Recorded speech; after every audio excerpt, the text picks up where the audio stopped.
regulatory impact assessment and report on stakeholders' engagement from the Law Society of Kenya. A, legal notice number 110 of 2024 relating to the advocates practicing certificate fees rules 2024, and B, legal notice number 111 of 2024 relating to Law Society of Kenya General Amendment Regulations 2024.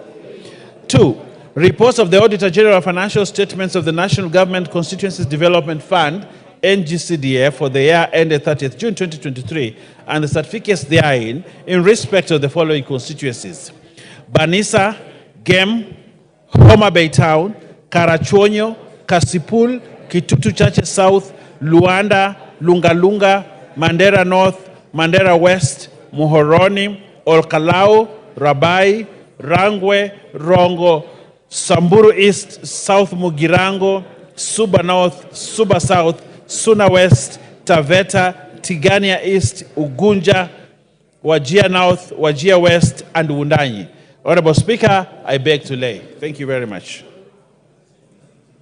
Chairperson, Departmental Committee on Agriculture and Livestock. Dr. Mutunga.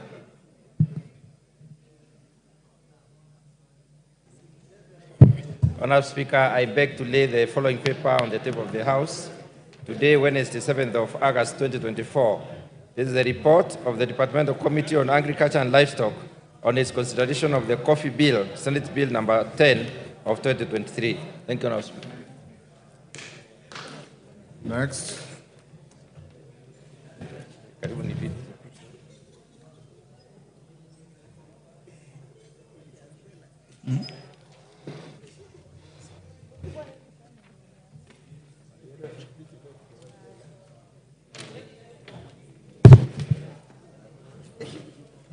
Chairperson, Select Committee on Delegated Legislation.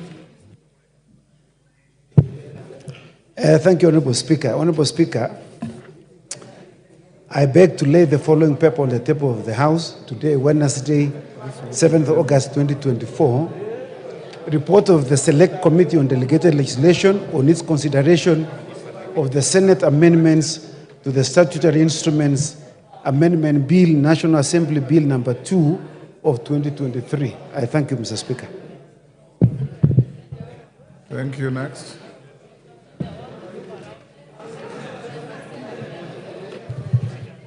Order number 6, notices of motion. Order number 7, questions and statements. Honorable Brighton Yegon, Konoin.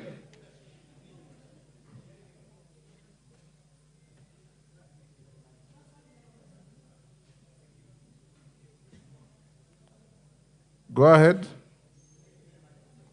Your mic is not on. Thank you very much, Mr. Speaker. I'm requesting for a statement regarding the expansion of Kamandura, Maimayu Road.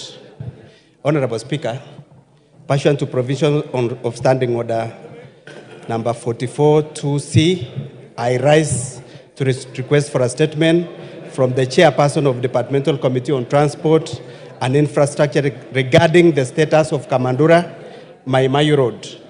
Honorable Speaker, Kamandura Maimayu Road and the Maimayu Suswa Road serves as a crucial access to the southern Nyanza region and parts of the lower Rift Valley, including Narok, Bomet, and Kericho.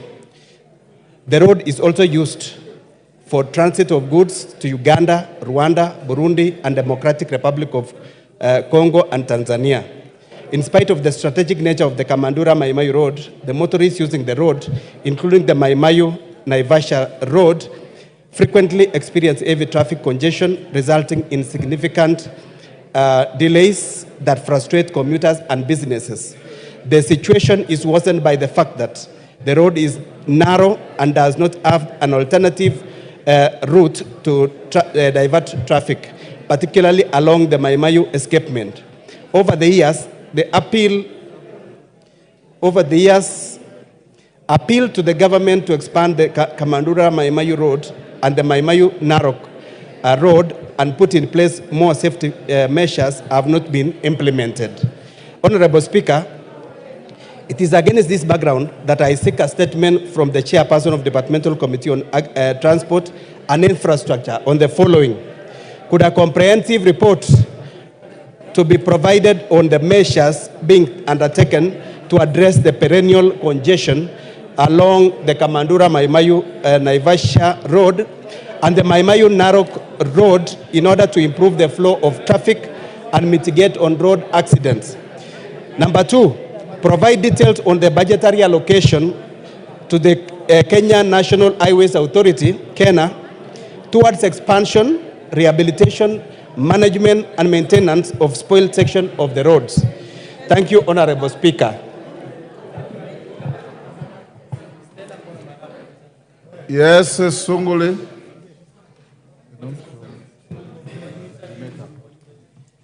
Mr. Speaker, just in support of that request for statement, I think the Maimayu escarpment is becoming an embarrassment.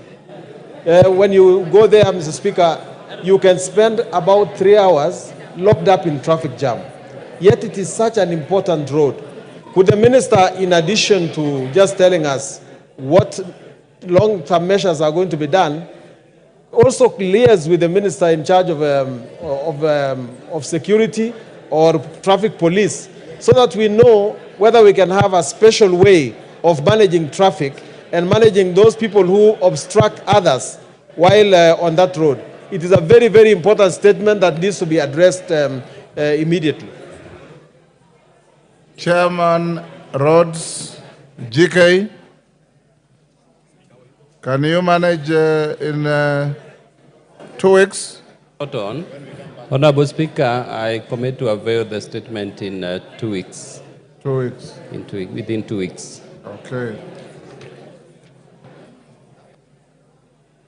Honorable Martin Owino Ndiwa. Thank you. Thank you, Mr. Speaker. Pursuant to provisions of Standing Order 44-2C, I rise to request for a statement from the Chairperson Departmental Committee on Health regarding the harmful effect of chemical agents such as tear gas and other irritants used by law enforcement agencies. Honorable Speaker, a recent demonstration led by young people, often referred to as Generation Z, have brought to the light pressing calls of substantial reform and the elimination of socio-economic inequalities affecting the people. These protests aim at prompting transformative action from the government have been met with excessive crowd control measures by the police, most notably the indiscriminate use of tear gas and water cannons, which also extended to residential areas and primary schools in the close proximity. This has exposed vulnerable populations such as children, elderly, and those with pre-existing health conditions to disproportionate health risks. Mr. Speaker, scientific research has shown the exposure of tear gas and other irritants can cause a wide range of health issues, ranging from acute and long-term effects. The acute effects have been said to include severe irritation of the eyes, skin, and respiratory system, while long-term effects include glaucoma, blindness, respiratory failure, and even death due to chemical burns to the lungs. And even death due to chemical burns to the lungs and canister injuries. Further, the law of war, Mr. Speaker, where far greater... Order. Take your seat, Martin. Order. Order, honorable members. Order. Order, Johanna Ngeno. Order. Honorable members. Order. Honorable members, in the event you have something to consult on, which is your right, don't disturb the House. I allow you to use the Speaker's recess room behind here, or you can go to the corridor or to the lounge. But please don't hold a kamkunji in the middle of ongoing proceedings in the House. Thank you, Mr. Speaker. It's as if I was not heard. Can I start again? You start. Thank you. The Speaker, Honorable Speaker, to the provision of Standing Order 44-2C, I rise to request for a statement from the chairperson of the Departmental Committee on Health regarding the harmful effects of chemical agents such as tear gas and other irritants used by the law enforcement agencies. Honorable Speaker, a recent demonstration led by young people, often referred as Generation Z, have brought to the light pressing calls for substantial reforms and the elimination of socioeconomic inequalities affecting the people. These protests aimed at prompting transformative action from the government have been met with excessive crowd control measures by the police, most notably the indiscriminate use of tear gas and water cannons, which also extended to residential and primary schools within the close proximity. This has exposed vulnerable populations such as children, the elderly, and those with pre-existing conditions to disproportionate health risks. Mr. Speaker, scientific research has shown that exposure to tear gas and other irritants can cause a wide range of health issues ranging from acute to long-term effects. The acute effects have been said to include severe irritation of the eyes, skin, and respiratory system, while long-term effects include glaucoma, blindness, respiratory failure, and even death due to chemical burns to the lungs and canister injuries. Further, in the law of war, where far greater leeway is given to the use of deadly force, the use of tear gas is banned, particularly under the Geneva Protocol of 1925 and the Chemical Weapons Convention of 1993. Therefore, its continued use of law enforcement agencies as a riot control agent poses a greater risk to the health of peaceful protesters.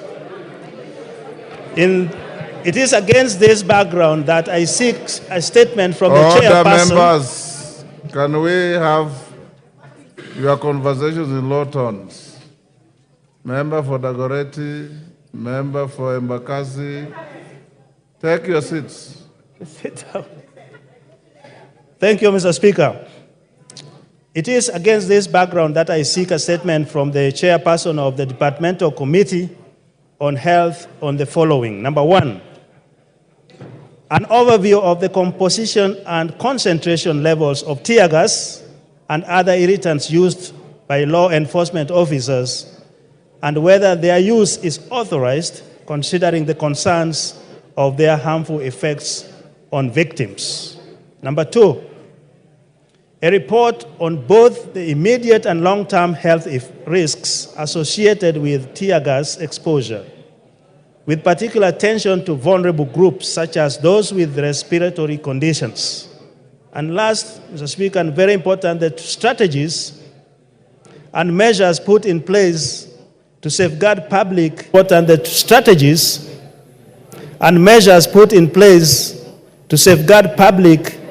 and the alternative mechanisms that could be deployed instead of tear gas or other irritants to manage protests, riots, or civil unrest. And I thank you, Mr. Speaker. Thank you, Martin. Chair Health, Dr. Pukose, you've heard what Honorable Wino is saying. Thank you. When can you bring a statement? Thank you, Honorable Speaker. Honorable Speaker, on the issue that has been raised by Honorable Martin Owino, Ward Chief, who happens to be a member of my Committee of Health, is a weighty issue. And I think given 2 weeks, we'll be able to bring an answer to the House. Thank you, Honorable 2 Speaker. weeks. That's okay. Yes, Mayaka.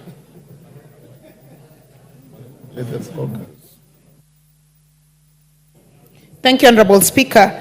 Honorable Speaker, just allow me to raise this particular concern.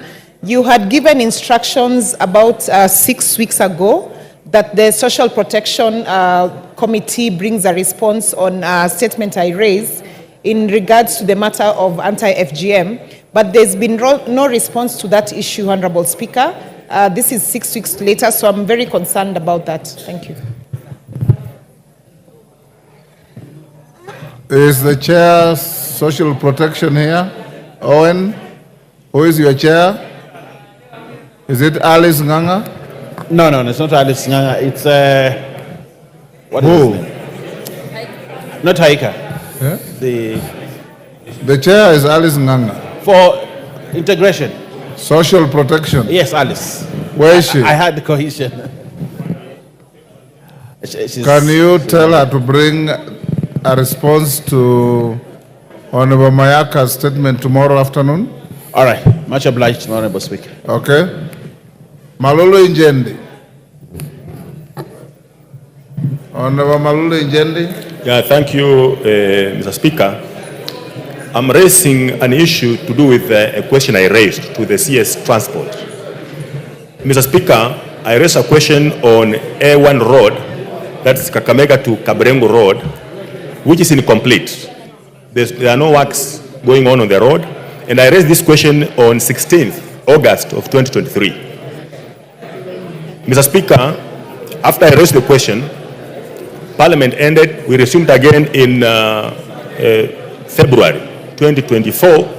I raised a similar question again to the CS, and up to now, the Speaker, there's no response about that particular road in terms of completion. Where is the chair roads? GK? Is it true you have been sitting on that statement from August last year? This is a year later. Honorable Speaker, there is no statement we have kept for that long. I think I will interact with the member and get to know what could have happened. And then we... Honorable Njende, can you approach the chair and see if indeed your statement is still pending before them? If it's not satisfactory, report back to me. Yes, Akucha. Is that Akucha?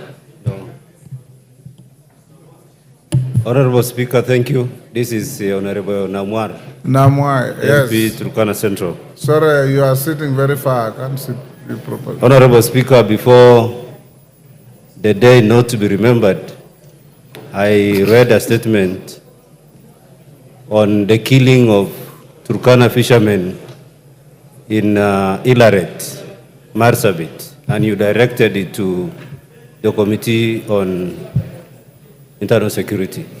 I remember that. Tongoyo? The question, a statement request from Nabuin? I've not received yet from the ministry. I'm still following up. When can you bring the response? Can you do next week? Tuesday maybe, yes. Honorable member, they will bring a response on Tuesday next week. Thanks, Honorable Speaker. That's fine, well guided. Yes, Honorable Undo. Give the... Speaker, about when we resumed this session after the day never to forget. The day not to remember, yes. Never to forget. Chair, you directed a sub-question directed to the same committee in respect of a question I raised concerning transport facilitation for various Ngao and National Police Services officers in Funyula constituency. And I remember, Honorable Speaker, on that particular day, you asked the chair to make all urgent arrangements he can make to bring the statement, notwithstanding there is no substantive cabinet secretary, and you directed that since the PS is there and the entire state mandarins are still in office, they could prepare the statement and give it to him. Speaker is now almost 2 weeks down the line when it was supposed to be delivered. I'm just also perplexed and worried that nothing has come into the president in this house, and we could be again proceeding for another break. I do not know what I will tell my people in the constituency. Could you kindly, by virtue of the powers bestowed upon you, even if it doesn't appear in the standing order, but standing order number 1 and any part of the constitution, plead with the chair to at least give me an answer to go and present, because the situation in the constituency is getting dire. Thank you, Honorable Speaker. Was it security? First of all, the Speaker cannot plead with a member. The Speaker can only direct a member. Tongoyo, is that directed at you? Yeah, it was, Honorable Speaker, and I haven't received the response as yet. In fact, there are quite a number in line that the PS he told me that he's working on them. Yes. Actually, they could be almost like 10 in number. When can you bring on those? Maybe let me do the next week. But I want to just add something, Honorable Speaker. You know, the issue of cars for the Ngawa officers and even our police officers, normally majority of them are the leased vehicles, which are done by the National Treasury. And for the last 2 financial years, we haven't gotten anything. I think there was some budget, which is in this current budget. And of course, there have been some court cases. So I think it's also good just to highlight members on that. Thank you. But be that as it may, can you bring a response by Wednesday, morning or afternoon? Afternoon. Wednesday afternoon. Thank you. Next order. Yes, Maclap. Give Honorable Maclap. Mr. Speaker, I don't know whether the chairman of security can handle a matter that has arisen yesterday night, where there is huge landslide that affected my constituency. The name of Samuel Herman and Simon Soy.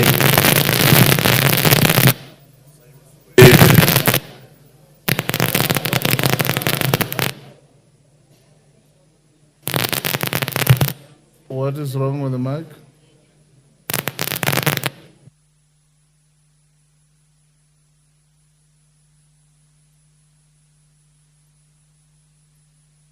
Can you give him the mic again?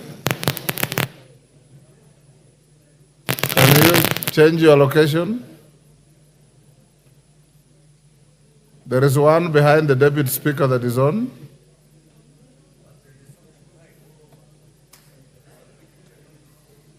There is a mic behind the deputy speaker that is on. Can you try that?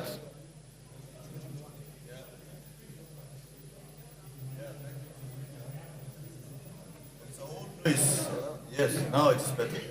Go ahead. Mr. Speaker, I don't know whether it's the chairman of security that can handle this matter. Yesterday, there was a heavy downpour in Baringo North and in Baringo County. Is that mic working? Give him another mic. Portable mic.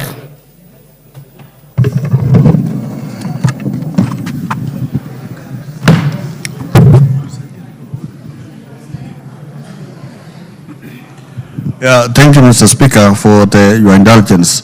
Yesterday night, there was a heavy downpour in Baringo, and specifically Baringo North, the Saimu Hills, Mr. Speaker, where there is huge landslide that was able to run over some families and households, killing people in 2 incidences and blocking roads. Just similar incident like almost that of Naivasha, but the magnitude is smaller. How can the emergency situation required so that we can restore order and accessibility of roads and the people who have suffered, Mr. Speaker? How can this be handled by the Ministry of Security, so that we have a multitask agency addressing the residents of Simosoi and Simon Saraman in Baringo North that are in dire consequence. They have no homes even now as we speak here.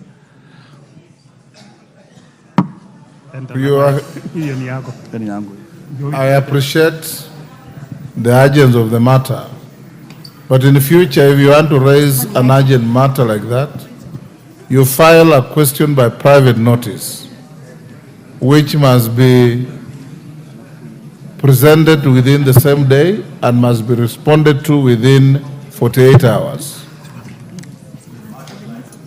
But having raised the matter, Honorable Tongoyo, can you check with your emergency services and see the veracity of the allegation and what you can do? Go on record. Mike, please. Well guided, Honorable Speaker, I will. But I also want to add that such situations are normally also handled by State Department of Disaster Management, jointly coordinated by the Ministry of Interior.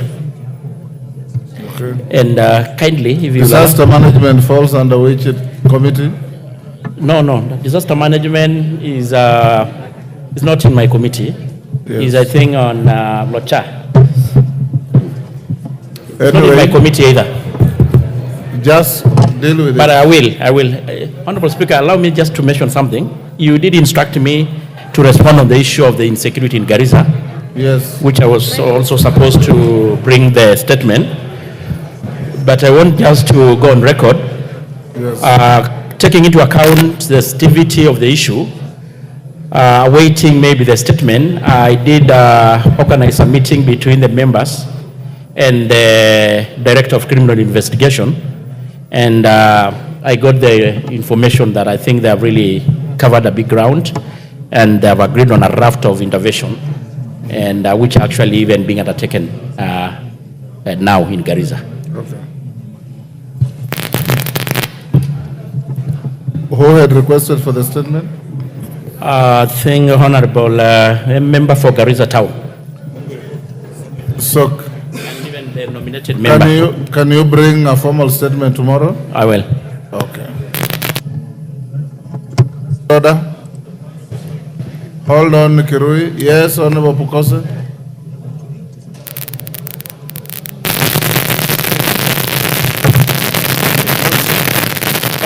Sergeant, can you ask the technicians to address these irritations? Can you try the next one? Give the mic to Honorable Pukose. Sorry about that. Thank you, Honorable Speaker. The issue which has been... Thank you, Honorable Speaker. I stand on the issue which has been raised by Honorable Makilap about the landslides in Baringo and more so in Baringo North. I think if it to help the member, because Honorable Tongoyo has committed that he will be able to follow it up. But you know, when he follows it up on verbally, it will not be acted on. And yet the people of Kipsaraman and those areas might be facing some challenges. Would I be in order, Honorable Speaker, that the clerk can assist Honorable Makilap to have something written so that Honorable Tongoyo can take it to the Ministry of Interior together with the disaster management so that he can be assisted? Because without any documentation, and now that this is on the Hansard, just on that strength that you've given direction, Honorable Speaker, I think that can be more effective so that he can be assisted. Makilap, can you file your request for tomorrow afternoon? Immediately, Mr. Speaker, because the situation is dire, I will immediately draft a letter so that we can be able, it can be received by the Speaker anytime from now, Mr. Speaker. Okay, so that. Next order. Order number 8, the Division of Revenue Amendment Bill, National Assembly Bill number 38 of 2024, question to be put. Second reading, question to be put. Order, members on their feet, take your seats.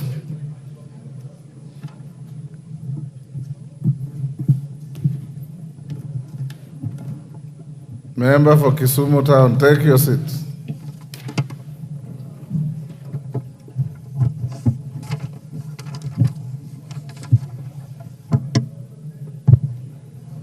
Honorable members, we will now put the question at order number 8, which is that the Division of Revenue Amendment Bill, National Assembly Bill number 38 of 2024, be now read a second time. As members of that opinion say aye. Will those of the contrary opinion say nay? The ayes have it.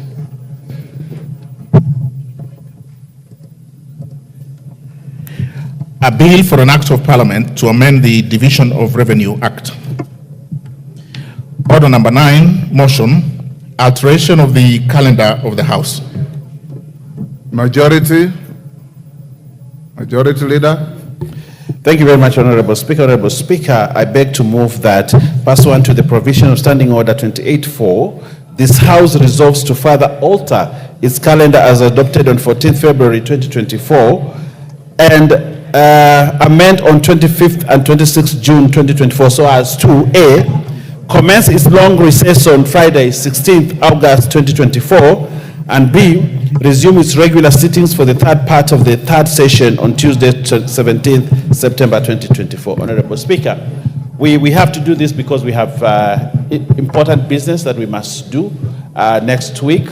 You know, we were supposed to proceed on recess tomorrow, but because of the business that is ahead of us, Honorable Speaker, then we propose that we extend by this 1 week so that we can finish that business and then proceed on recess. Honorable Speaker, this is very important because during the time that we had the issues, protests, we took a break earlier. So because of that, Honorable Speaker, I beg that this House joins me and agrees with me that we actually postpone the recess until next week so that we can finish. Honorable Speaker, I want to thank you and I want to request my friend here, also known as partner in crime, to support. To second.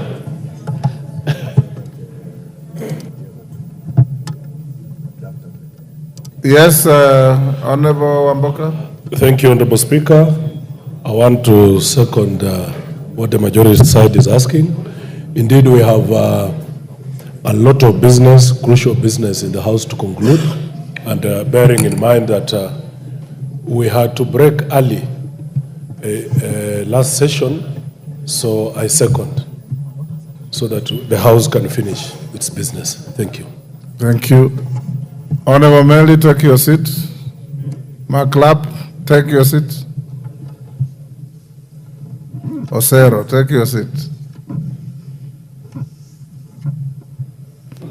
Honorable members, I'll now propose the question, which is that pursuant to the provisions of Standing Order 28.4, this House resolves to further alter its calendar as adopted on 14th February 2024 and amended on 25th and 26th June 2024 so as to A, commence its long recess on Friday 16th August 2024 and B, resume its regular sittings for the third part of the third session on Tuesday, 17th September 2024.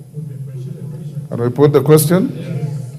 I'll now put the question, which is that pursuant to the provisions of Standing Order 28.4, this House resolves to further alter its calendar as adopted on 14th February 2024 and amended on 25th and 26th June 2024 as follows. Commence its long recess on Friday 16th August 2024 and resume its regular sittings for the third part of the third session on Tuesday 17th September 2024. As members of that opinion say aye. Will those of the contrary opinion say nay? The ayes have it. Is the chair of Budget and Appropriations in the House? Who is handling the committee stage on appropriations? I don't want us to go into committee, then you get stuck.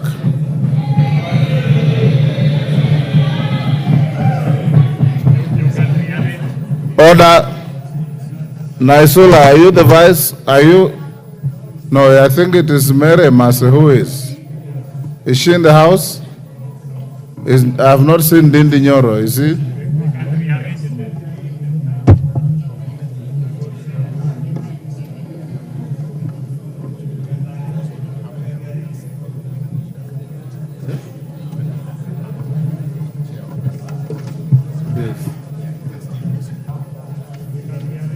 Leader of majority, can you approach the chair?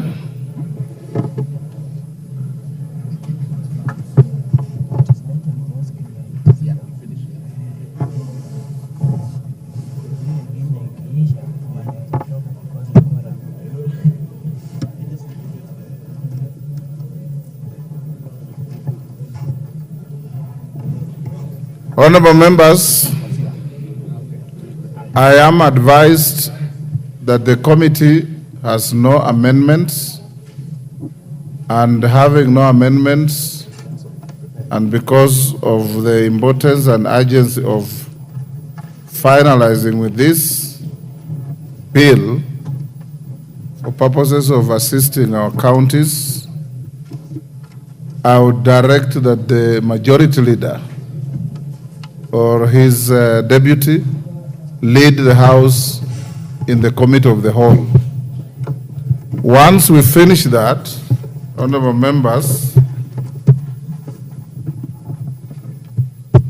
we will, upon reporting, go straight to the special motion at number 11. I want us to agree that we can allocate, depending on the interest, an average of 2.5 hours to that motion. If the interest persists, then I can push it to about 3 hours, meaning if we start, say, by 4, we'll be voting on that motion by about 7. So members are accordingly advised. Next order. Order number 10, Committee of the Whole House. Members, will you be upstanding?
Other members, honorable members, we are now in the Committee of the Whole House for the consideration of the Division of Revenue Amendment Bill 2024.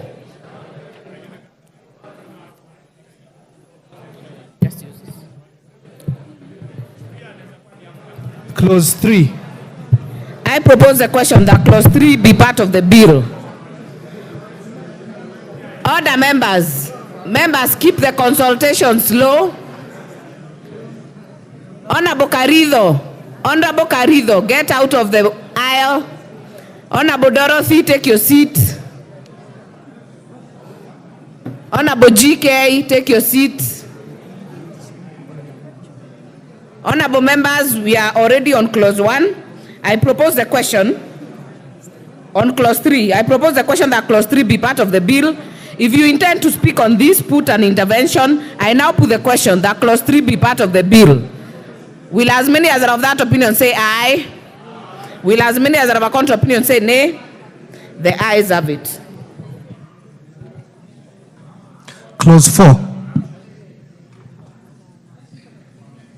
I propose the question that clause 4 be part of the bill. I put the question that clause 4 be part of the bill. As many as are of that opinion say aye. As many as are of a contrary opinion say nay. The ayes have it. Schedule. No amendment. I propose the question that the schedule be part of the bill. I now put the question that the schedule be part of the bill. Will as many as are of that opinion say aye? As many as are of a contrary opinion say nay? The ayes have it. Clause 2. I propose the question that clause 2 be part of the bill. I put the question that clause 2 be part of the bill. Will as many as are of that opinion say aye? Will as many as are of a contrary opinion say nay? The ayes have it. Title. I propose the question that the title be the title of the bill. I put the question that the title be the title of the bill. Will as many as are of that opinion say aye? As many as are of a contrary opinion say nay? The ayes have it. Clause 1. Finally, I propose the question that clause 1 be part of the bill. I put the question that clause 1 be part of the bill. Will as many as are of that opinion say aye? Will as many as are of a contrary opinion say nay? The ayes have it.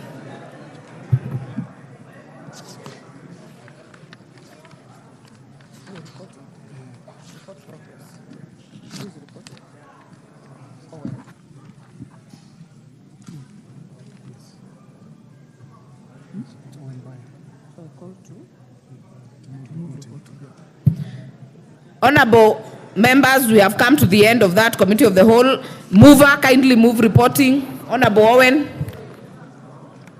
Honorable Chairperson, I beg to move that the committee do report to the House its consideration of the Division of Revenue Amendment Bill, National Assembly Bill number 38 of 2024, and its approval thereof without amendments. I therefore put the question that the committee do report to the whole House its consideration of the Division of Revenue Amendment Bill, National Assembly Bill number 38 of 2024, and its approval thereof without amendments. Will as many as are of that opinion say aye? Will as many as are of a contrary opinion say nay? The ayes have it.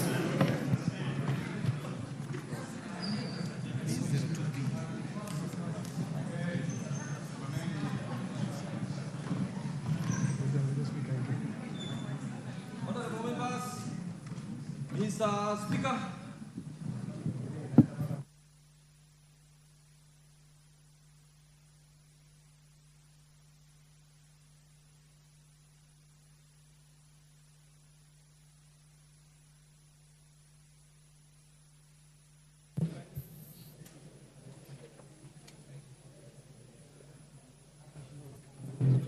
Mover. Mover, not you. Honorable Speaker, I beg to move that this House do agree with the report of the Committee of the Whole House on its consideration of the Division of Revenue Amendment Bill, National Assembly Bill number 38 of 2024. I also request that the Honorable Junet Mohammed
Of Revenue Amendment Bill, National Assembly Bill number 38 of 2024 be now read a third time.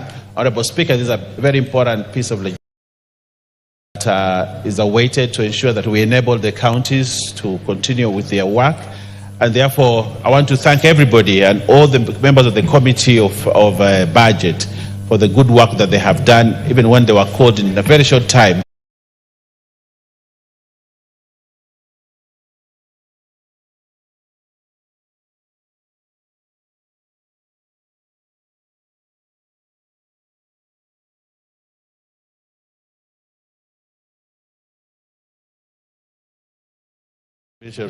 Say a second. Thank you very much, Honorable Speaker. I beg to second. Order. Oundo, take your seat. Mama Dagoretti, take your seat. Honorable members, I propose the question, which is that the division of Revenue Amendment Bill, National Assembly Bill number 38 of 2024, be now read a third time.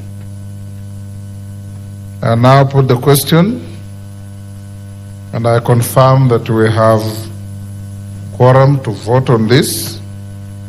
And the question is that the division of Revenue Amendment Bill, National Assembly Bill number 38 of 2024, be now read a third time. As many as of that opinion say aye. Will those of the contrary opinion say nay? The ayes have it. A bill for an act of parliament to amend the Division of Revenue Act. Next order. Order number 11, special motion. Consideration of nominees for appointment as cabinet secretaries. Honorable members, like I did say, I would want us to debate this motion for an average of 3 hours. It is now about 3:30. So at about, depending on the interest, at about 6:45, I'll call the mover to reply. Yes, Moya.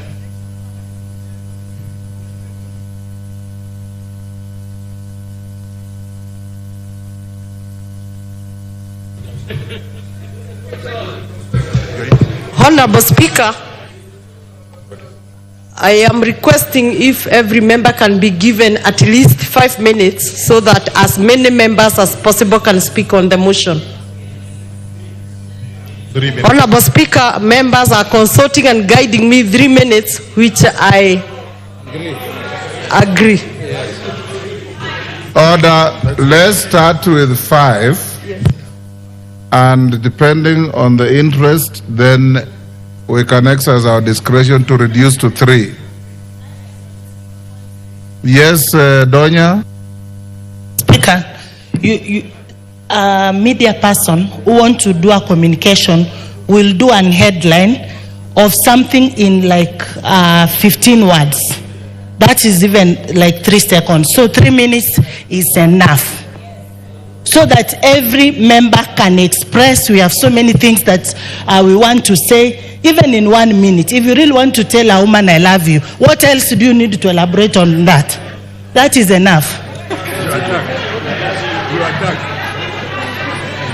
Thank you. Okay. Is it agreed that you do 3 minutes? Okay. Majority Leader, can you move the motion? Thank you, Honorable Speaker.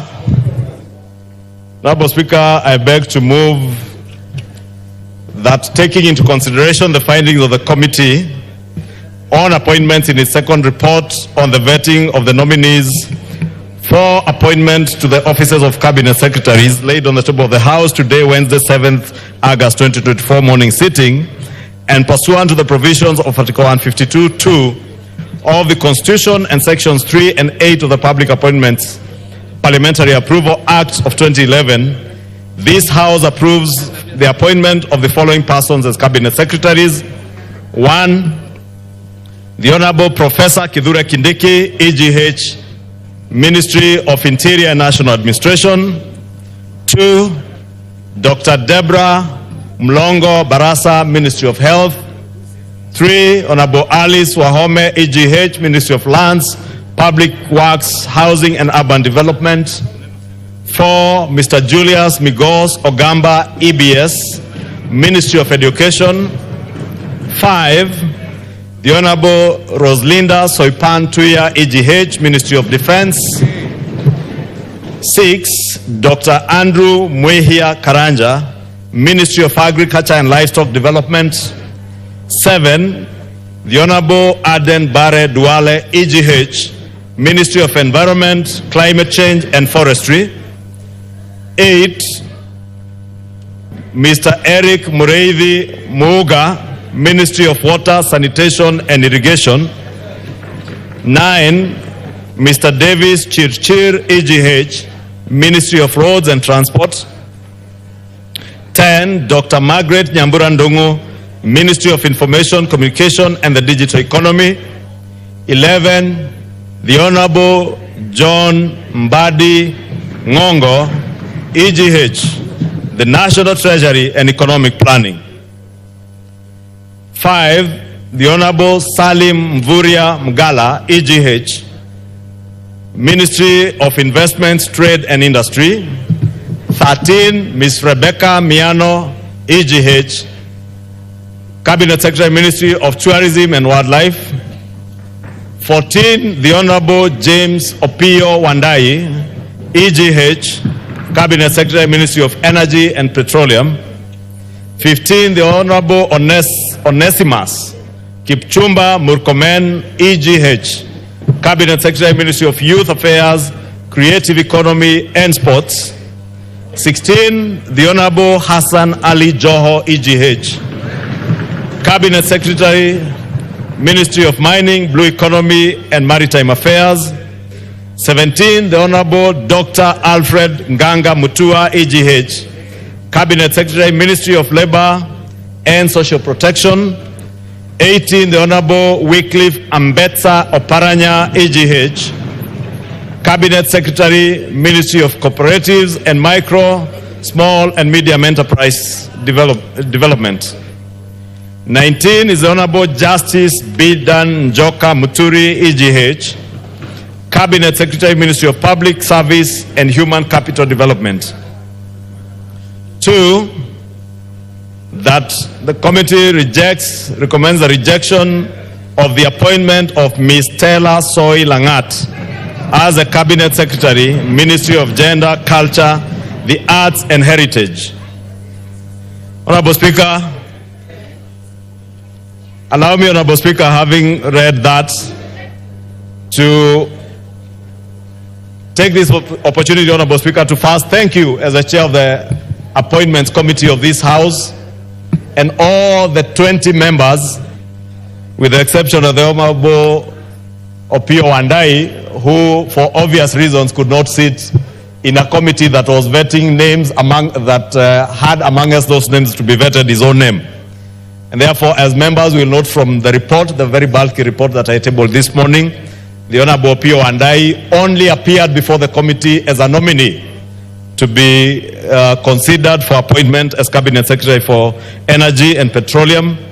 And the 20 members, Honorable Speaker, including yourself, who sat through from Thursday 8 a.m., Honorable Speaker, members know that we were checking in at County Hall at 7 in the morning, all the way at times to as late as 10:30 p.m. Honorable Speaker, allow me to take this opportunity to profoundly thank you and all the members of this committee for the commitment and diligence and professionalism that all the members of the committee showed in the consideration of all these nominees. Honorable Speaker, the report that I tabled this morning contains all the proceedings of the committee on appointments during the approval hearings of the 20 persons who had been nominated for appointment as Cabinet Secretaries of the state and ministerial portfolios in the Cabinet of the Government of Kenya as forwarded by His Excellency the President and communicated by yourself, Honorable Speaker, on Tuesday 23rd and Wednesday 24th of July. And Honorable Speaker, the names are as read out. And Honorable Speaker, the report. Honorable Speaker, if you can protect me from the loud consultations. The report, Honorable Speaker, was saying details in great detail what we were able to engage each of the nominees on. The committee's report also has a retinue of all that was said in the committee based on what the nominees filled up in their handwritten questionnaire, from their educational background, their professional background, places they have worked in, their work experience, and Honorable Speaker, including their net worth. And I know, Honorable Speaker, the question of net worth is what became very popular with Kenyans and especially our friends and colleagues in the Fourth Estate. Order, honorable members, order. This Kamukunji here, Honorable Order. Speaker. Order, Deputy Speaker and your team. Sioi, take your seats. Take your seats, honorable members. Honorable members, if there is a motion that you require to pay attention to, order. The member lecturing others in the walkway. Members, one of the most important constitutional responsibilities you carry that was given to this House is that the President cannot sit in State House and nominate persons to office of minister or cabinet secretary without your approval. This is order, Kiborek. This is one of your most important responsibilities to discharge in this country, apart from dealing with appropriations and budget. I would expect, and I expect nothing less, order decay. I expect nothing less, and Osoro, you are the chief whip. You should be the last to cause disorder. I want you to hear each other in silence. I want us to hear your views on the people who are going to assist the President to run this country. I want the country to hear you on what you are handing over to the President to work with. And we cannot do that by engaging in many kamkunjis all over the floor of the House. Those members, the chair cannot curtail you from consulting. I have allowed you to use the Speaker's recess room to go and consult if you wish. But let's hear the moving of this motion, the debating of this motion with order, a reasonable degree of silence in the House. The country is watching you. And if the majority leader is speaking and nobody's even hearing him, then when you stand to contribute, what are you going to do? Don't degenerate to a level where, you know, we used to have in this House a motion as important as this is moved and a member stands up to attack his local chief instead of contributing to the motion. Majority leader, proceed. Thank you, Honorable Speaker. And Honorable Speaker was at the point I was saying that the committee considered the curriculum vitae of all these nominees that stipulated where they each went to school. Honorable Speaker, on a light note, many people out there, including members of parliament, believed that there are some of the nominees who had not attained the requisite academic qualifications. And I want to confirm to this House that indeed all the nominees from their curriculum vitae and engagement with the committee indicated that they had the requisite qualifications. And also noting, Honorable Speaker, that our laws do not stipulate any particular academic qualifications. But even those that Kenyans had a very interesting engagement on, like the Honorable Ali Hassan Joho, he was able to, in a very good manner, exhibit to the country how he was inspired by Professor Ali Mazrui to pursue education having not performed well at KCSE or at high school level. And indeed, Honorable Speaker, I want to take this opportunity to commend not just Professor Ali Mazrui, but the latter day Mazrui in Ali Hassan Joho, who has now also become a great inspiration to many Kenyans, Honorable Speaker.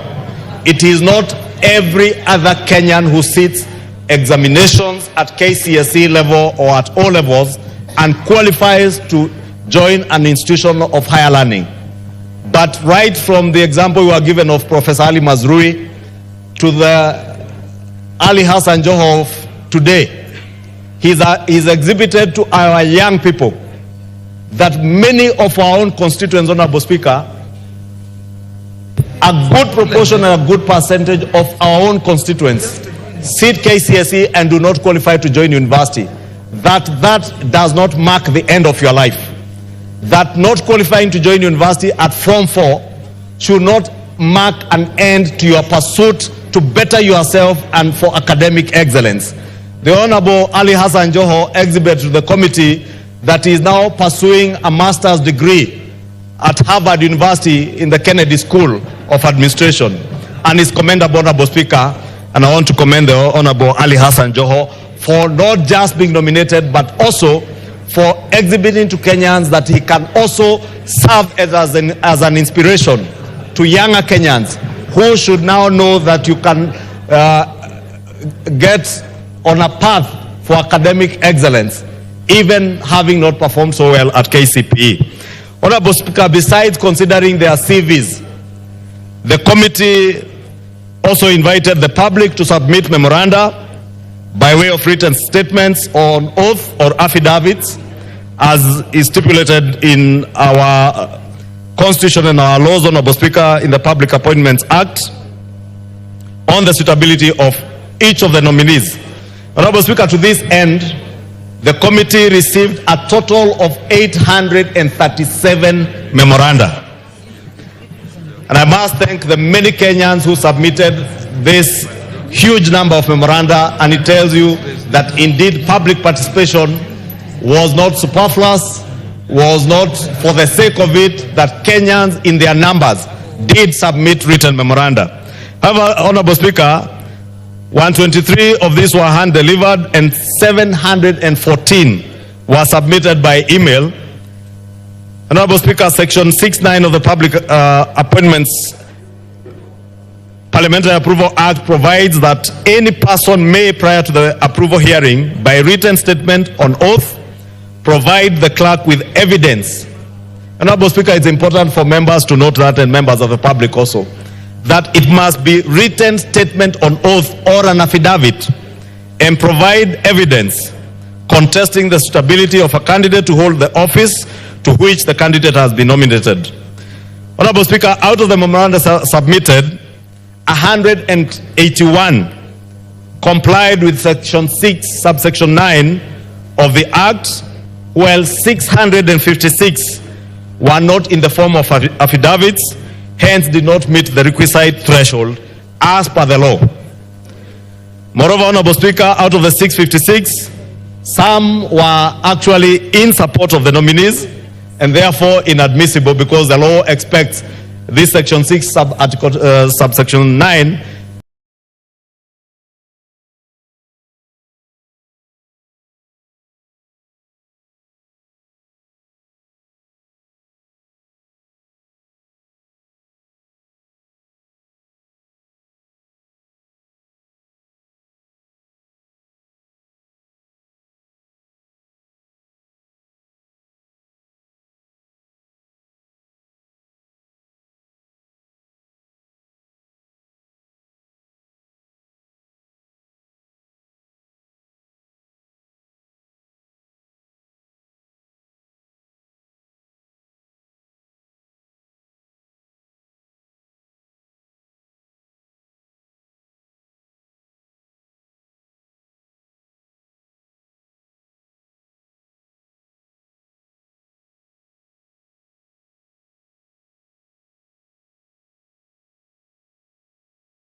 how they impact your health.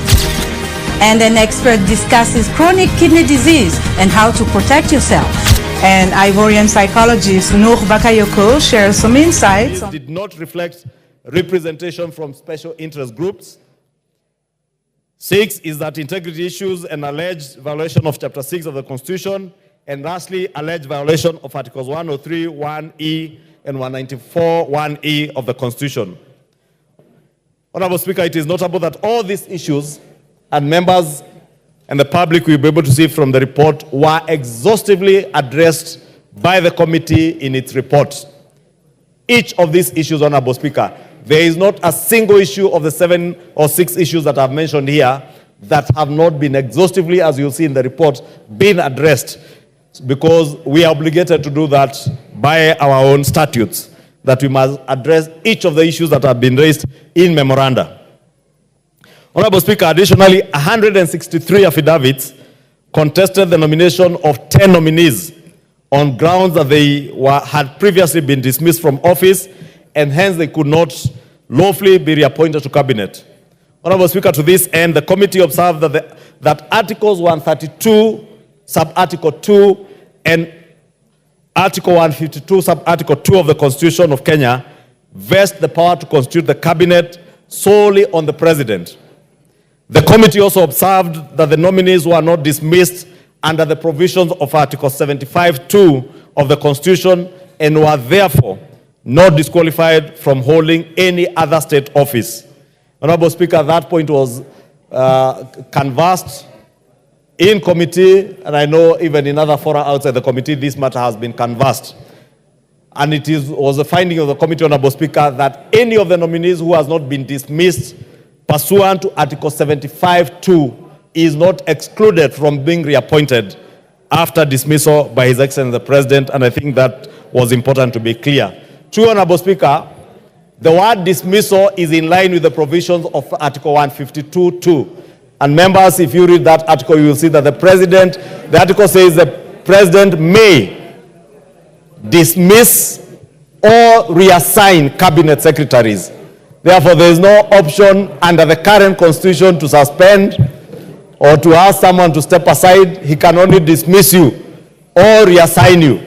And when the President chose, as is stipulated under Article 132, it is prerogative to appoint and dismiss cabinet. When he chose to dismiss, in the words that are stipulated in the Constitution, he was well within his powers to do that, Honorable Speaker.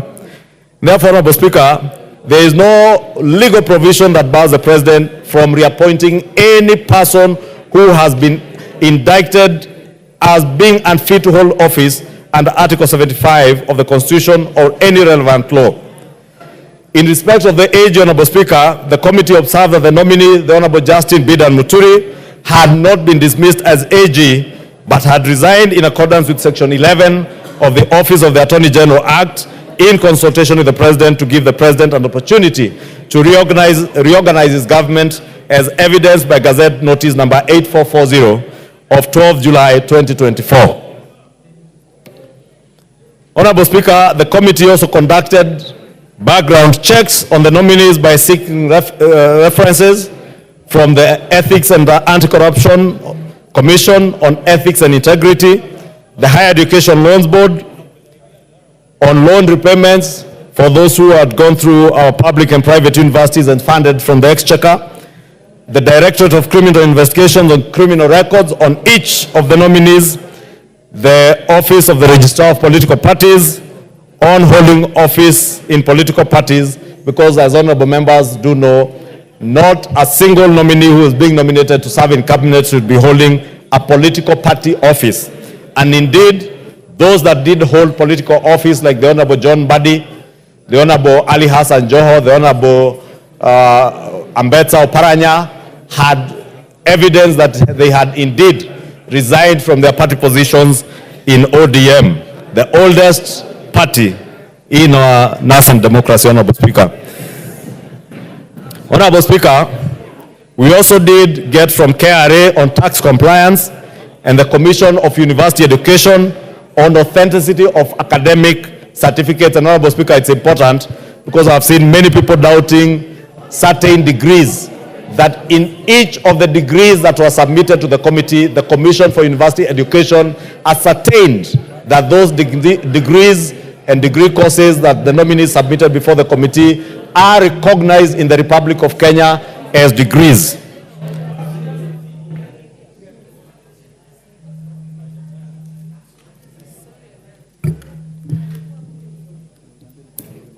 Honorable Speaker, in considering the suitability of nominees for appointment, the committee paid due regard to the constitutional and statutory requirements relating to the offices in question and whether the nominees' abilities, their experience, and qualities met the needs of the said offices. Further, Honorable Speaker, the committee was guided by the constitutional and statutory requirements, such as our national values and principles of governance, the conduct of state officers, specific qualifications for appointment as cabinet secretaries, leadership and integrity prerequisites.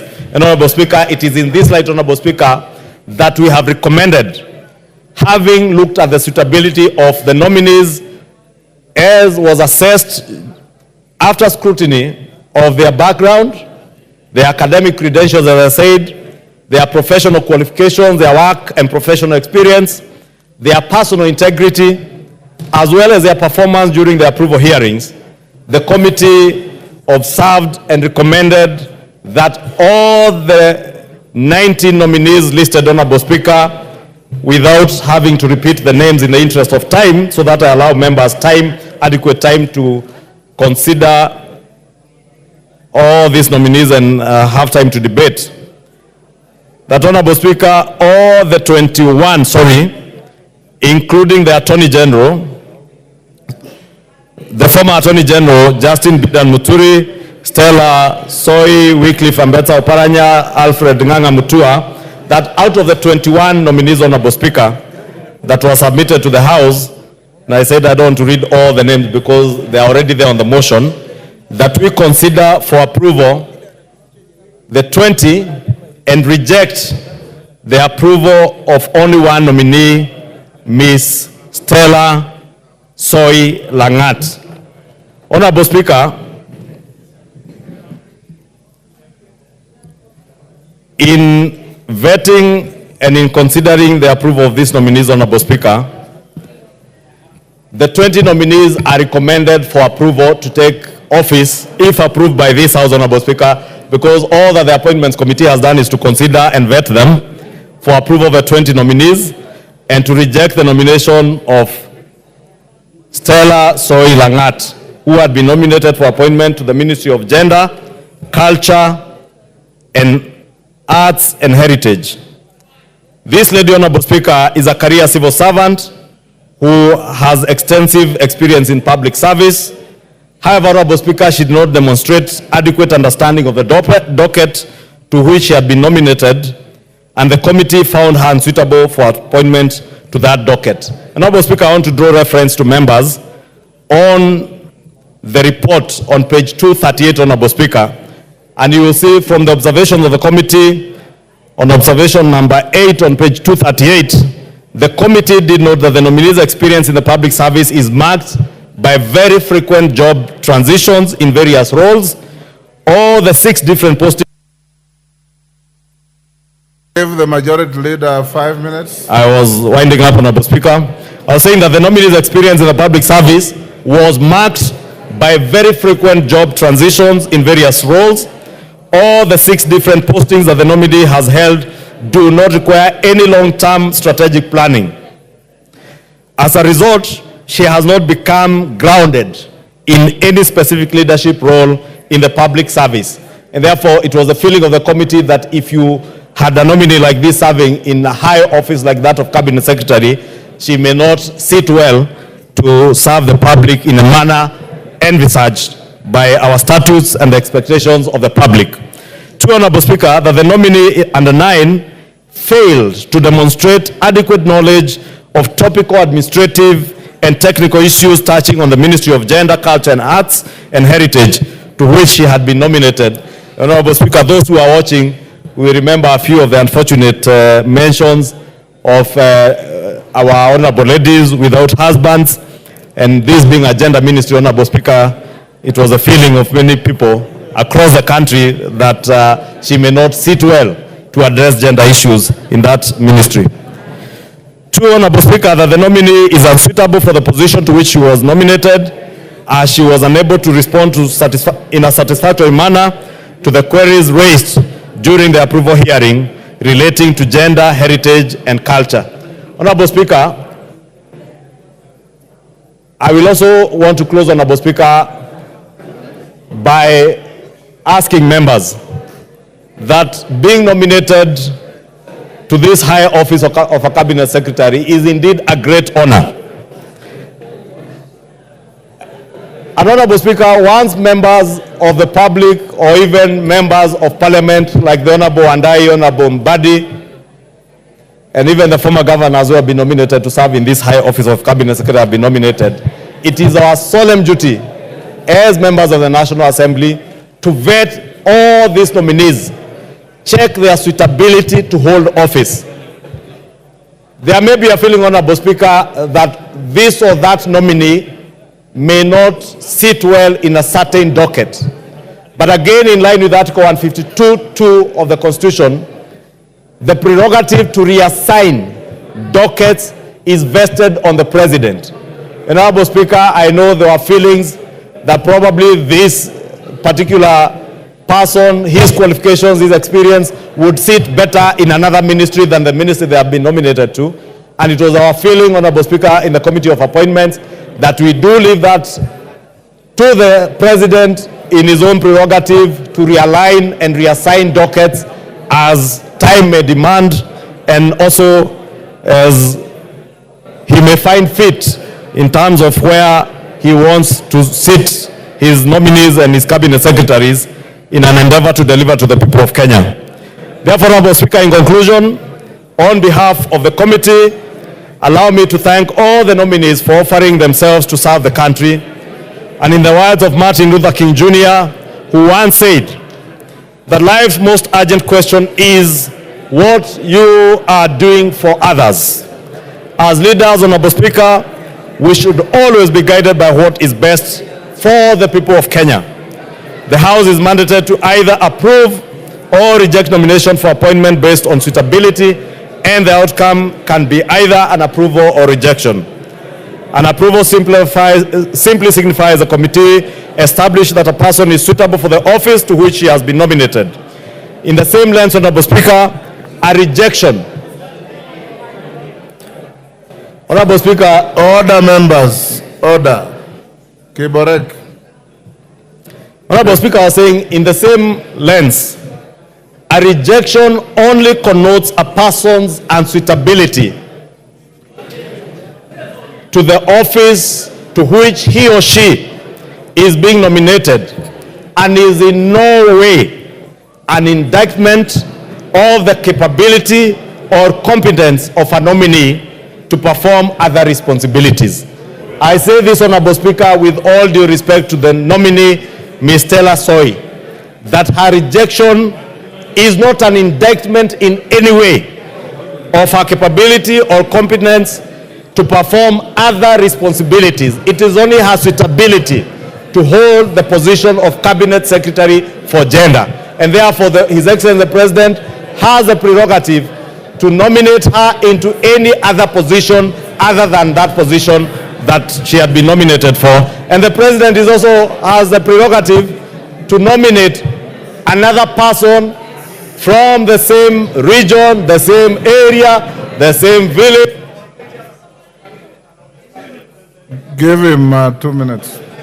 I would encourage the President to nominate another equally qualifying candidate from the same region, the same place, and as I said, with requisite experience and qualifications to serve someone suitable to serve in that office. Honorable Speaker, with those many remarks, I now beg to move and ask all of you, honorable members,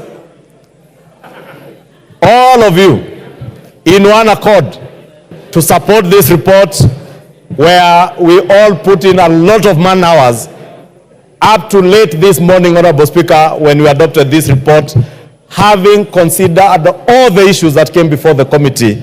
And I am confident once approved, this new cabinet and those that will be vetting this Friday, and if we adopt this report as it is, when a replacement for this lady is nominated and vetted, we'll have a cabinet that, in the words of Martin Luther King, will serve the people and will look at what they can do for others, not for themselves, Honorable Speaker. I beg to move and take this opportunity to ask all of you to support this report, as I request my counterpart and my good friend, the Honorable Junet Mohammed. I don't know whether he is now the minority whip or the incoming leader of minority, the Honorable Junet Mohammed, to second. Thank you, Honorable Speaker.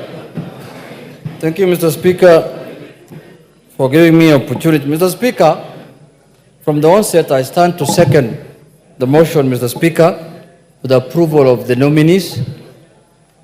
And Mr. Speaker, also support the motion, because, Mr. Speaker, this is, as you said earlier, constitutional responsibility of this House to make sure that this country has a cabinet secretary, Mr. Speaker.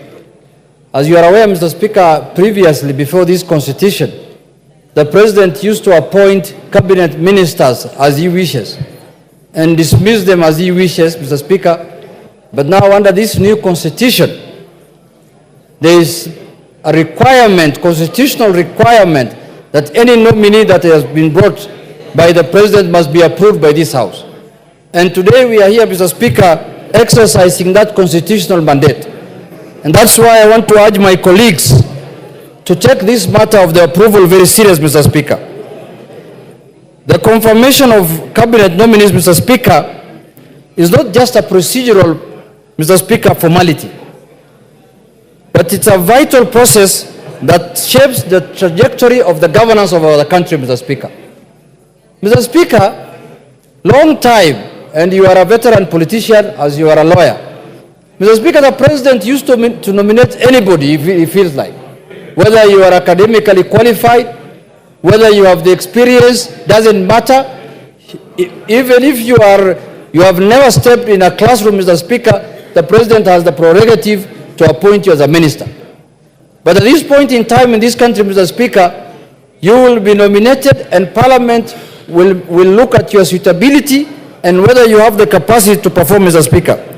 So for that reason, Mr. Speaker, these nominees went through rigorous evaluation, Mr. Speaker, and looked at the experiences, Mr. Speaker. And I want to take this opportunity to thank you as the chairman of the committee, because this committee has put a lot of man-hour into this matter, Mr. Speaker, took a lot of time to scrutinize these members, Mr. Speaker. And every nominee appeared before the committee in person, and all questions have been put across to them, and a lot of them answered, Mr. Speaker, satisfactorily as per the report of the committee. But, Mr. Speaker, the question that we need to ask ourselves is that why are we in this situation at this point in time, Mr. Speaker? Why are we vetting ministers again mid-term, Mr. Speaker, when the term of the election has not ended, Mr. Speaker? Mr. Speaker, we have found ourselves in this situation because of our own making, Mr. Speaker. And one of the things that has come out in the vetting process is that the issue that has brought us to this situation was captured very well in our vetting process, Mr. Speaker. And we captured that the issue of arrogance, opulence, and the show-off, Mr. Speaker. And we put those questions to the nominees. And majority of them took their time to answer that question, Mr. Speaker, and told us that they are not people of show-off. Order, members. Order. Members on the majority side, try and minimize your levels and tones of conversation so Mr. that Speaker, we can follow the proceedings. Mr. Speaker, members of the majority side, some of them are being disturbed by what has happened in the vetting committee, the rejection of one of the nominees, Mr. Speaker. Mr. Speaker, we must have a vetting committee. And what the committee has done must be taken very serious, Mr. Speaker. The committee spent many man-hours to check on the suitability of every candidate, Mr. Speaker. And the committee is not doing any victimization. The committee is not doing any victimization. The committee did their work in accordance with the constitution and the laws of the country, Mr. Speaker. The Parliamentary Approval Act, Mr. Speaker. If a nominee is incompetent, the committee cannot say anything other than that he is incompetent or she is incompetent, Mr. Speaker. Mr. Speaker. Order. Member for Order. Take your seat, Junet. Member for Keyo South. I'll give you an opportunity to have your say. This is not a public rally. This is the National Assembly of Kenya. The right for everybody to say what they are saying corresponds with the right for everybody to listen to those who are saying. Just listen to your colleagues, you'll also be listened to in the same decorum.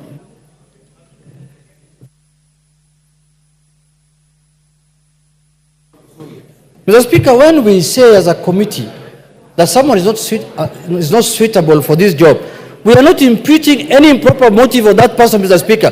We are just saying that person is not suitable for this job. He can do another job elsewhere, Mr. Speaker. And Mr. Speaker, we are not here in this National Assembly to defend and protect anyone. We are just here to say the truth as it is, Mr. Speaker. So, Mr. Speaker, I want to say that the committee found majority of the nominees to be suitable for the job they have been given. Mr. Speaker, it is this House that can hold people accountable. We cannot hold members accountable outside this House, Mr. Speaker. It is our constitutional mandate to hold people accountable here, Mr. Speaker. What is the point of sending someone to a job and after a year and 2 years again, you have to recruit again and you're fresh, Mr. Speaker, like what is happening now, Mr. Speaker? We must take our job very serious this time because the ministers that we vetted at the beginning of this term were assumed that they are going to finish their term up to the election, Mr. Speaker. But they couldn't do. Out of 22 cabinet ministers who are in office, almost over 10 of them are not in office as we speak today, Mr. Speaker. 10 of them are at home. Give him another 5 minutes. More than half of the cabinet that was vetted by this House, Mr. Speaker, at the beginning of the term are at home. They have all been dropped because of reasons, incompetency, and other issues.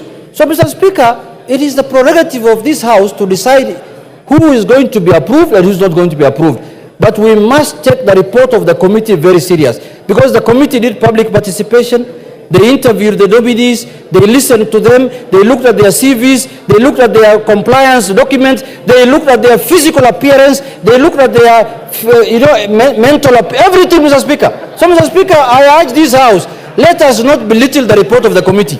The committee report is as important as what we are going to decide here, Mr. Speaker. Mr. Speaker, the other issue I want to say is that we looked very much on the issue of integrity and accountability, Mr. Speaker.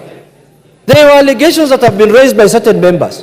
There were issues that were raised against, for example, a nominee, Honorable Oparanya, Mr. Speaker. Issues of corruption, and we clarified, we said that the EACC has written, and the Director of Public Prosecution wrote to Parliament and said that there are no charges against that nominee, Mr. Speaker. And based on that, we made a decision.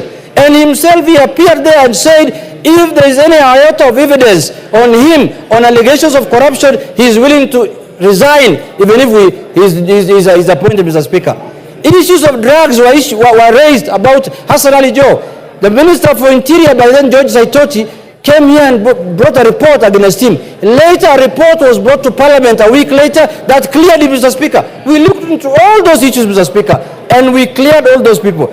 Issues of opulence, sideshow, what's called arrogance, and sort of leveled against Honorable Murkomen. We looked at him, he came with a tie and a suit that did not look very expensive for that day. He should not put on another one going forward. He should continue with the same ones that he came to the committee, Mr. Speaker. And it was clear of those points, Mr. Speaker. Mr. Speaker, we looked at the issues of commitment to public service, Mr. Speaker. Most of the nominees showed high level of commitment to public duty, Mr. Speaker. You could see the way they were answering the questions, and they said that they are willing and ready to serve the country, Mr. Speaker. Mr. Speaker, in conclusion, I want to say this.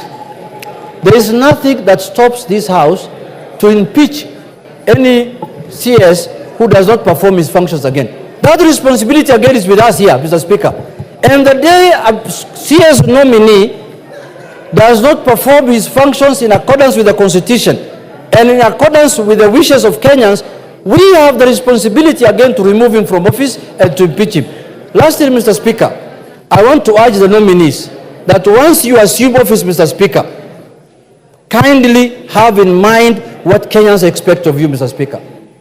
We interviewed the nominee for Interior, Mr. Speaker, and we told him there are many complaints about deaths in this country when people are demonstrating. He has to make sure, he has to put into consideration the sanctity of life, Mr. Speaker, that Kenyans must not die for exercising their freedoms and rights, Mr. Speaker. Demonstration is allowed in the country, but also the rights of other Kenyans must be respected when somebody is doing a demonstration, Mr. Speaker.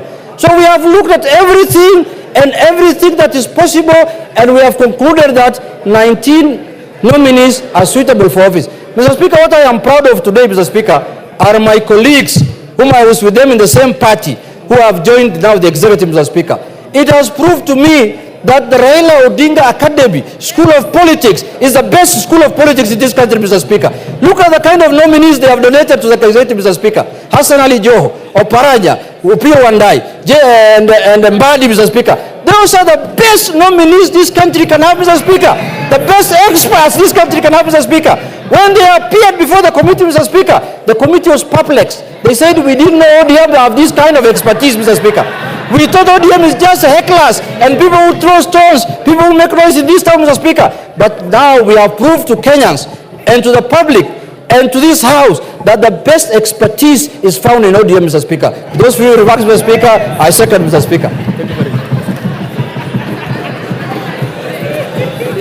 Order. Honorable members, order. Take your seat. Honorable members, I now propose the question, which is that taking into consideration the findings of the Committee on Appointments and its second report on the vetting of the nominees for appointment to the offices of Cabinet Secretaries, laid on the table of the House today, Wednesday, 7th August 2024, and pursuant to the provisions of Article 152(2) of the Constitution and Section 3 and 8 of the Public Appointments Parliamentary Approval Act 2011, this House, 1, approves the appointment of the following persons as Cabinet Secretaries. Honorable Professor Kithure Kindiki, EGH, Ministry of Interior and National Administration. We are not calling a vote. I'm proposing a question. Dr. Deborah Mulongo Barasa, Minister of Health. Honorable Alice Wahome, EGH, Minister of Trade, Public Works, Housing and Urban Development. Mr. Julius Migos Ogamba, EBS, Minister of Education. Honorable Rosalinda Soipan Tuya, EGH, Minister of Defense. Dr. Andrew Mwihia Karanja, Minister of Agriculture and Livestock Development. Honorable Aden Bare Duale, EGH, Minister of Environment, Climate Change and Forestry. Mr. Eric Murithi Muga, Minister of Water, Sanitation and Irrigation. Mr. Davis Chirchir, EGH, Minister of Roads and Transport. Dr. Margaret Nyambura Ndungu, Minister of Information, Communication and the Digital Economy. Honorable John Bandi Ngongo, EGH, the National Treasury and Economic Planning. Honorable Salim Muvuria Mugala, EGH, Cabinet Secretary, Ministry of Investment, Trade and Industry. Ms. Rebecca Miano, EGH, Cabinet Secretary, Ministry of Tourism and Wildlife. Honorable James Opio Wandai, EGH, Cabinet Secretary, Ministry of Energy and Petroleum. Honorable Onesimus Kipchumba Murkomen, EGH, Cabinet Secretary, Minister of Youth Affairs, Creative Economy and Sports. Honorable Ali Hassan Ali Joho, EGH, Cabinet Secretary, Minister of Mining, Blue Economy and Maritime Affairs. Honorable Dr. Alfred Nganga Mutua, EGH, Cabinet Secretary, Minister of Labor and Social Protection. Honorable Wycliffe Ambetsa Oparanya, EGH, Cabinet Secretary, Ministry of Cooperatives and Micro, Small and Medium Enterprises, MSME Development, Honorable Justin Bedan Njoka Muturi, AGH, Cabinet Secretary, Ministry of Public Service and Human Capital Development, and Roman 2, rejects the appointment of Ms. Stella Soy Langat as the Cabinet Secretary, Minister of Gender, Culture, the Arts and Heritage.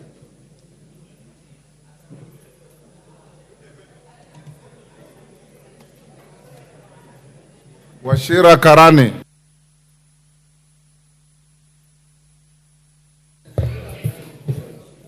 Thank you very much, Mr. Speaker. It's called to speak. You have all agreed to talk for 3 minutes. Correct. So compose your thoughts and deliver your point in 3 minutes. Thank you very much, Mr. Speaker. I want to support the report by the committee on the nominations of various persons to the cabinet. I am particularly impressed, Mr. Speaker, by the first candidate, the nominee for internal security. I want to declare here in this parliament, I come from Laikipia, where in the past we have been having a lot of incidents of insecurity. Our people have been living in hell. But since that person was appointed cabinet secretary in 2022, he has calmed the area. In my area, Mr. Speaker, people used to be killed, animals stolen, women raped, others maimed, but things have changed. I'm sure even the members who come from North Rift will agree with me that things have changed in our region. This is one cabinet secretary, Mr. Speaker, who speaks very little, but does a lot. In the past, a previous government, we had in a similar position somebody who was very, very boastful. He would talk a lot, he would shout, but eventually he was doing very little. Today things have changed. I remember some time back, Mr. Speaker, the previous cabinet secretary in the previous government came to my place. People had been killed, and he talked very, very, very tough. He said he will bring us commandos who will be working with us there, and such incidents will never be repeated. But the same night, Mr. Speaker, when the cabinet secretary took his plane and went back to Nairobi, bandits descended on our area. They killed 7 people. They carried a lot of livestock. Today things are different. I therefore support Mr. Speaker. Thank you.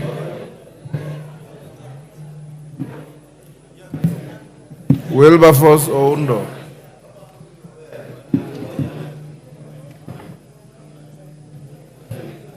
Thank you, Honorable Speaker. I stand here to support the report of the Committee on Appointments.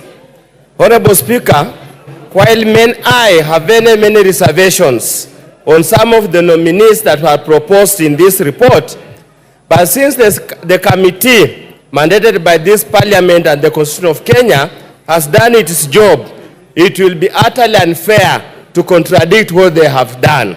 Honorable Speaker, of course there are members who have been proposed with dubious academic papers, light academic qualifications, but that's what the appointing authority wanted. And I want to quote what Honorable John Mbadi said here when we were vetting the first cabinet, that since he wanted a skunk, let's give him the skunk, and I hope he'll not have to come back again seeking another line of support.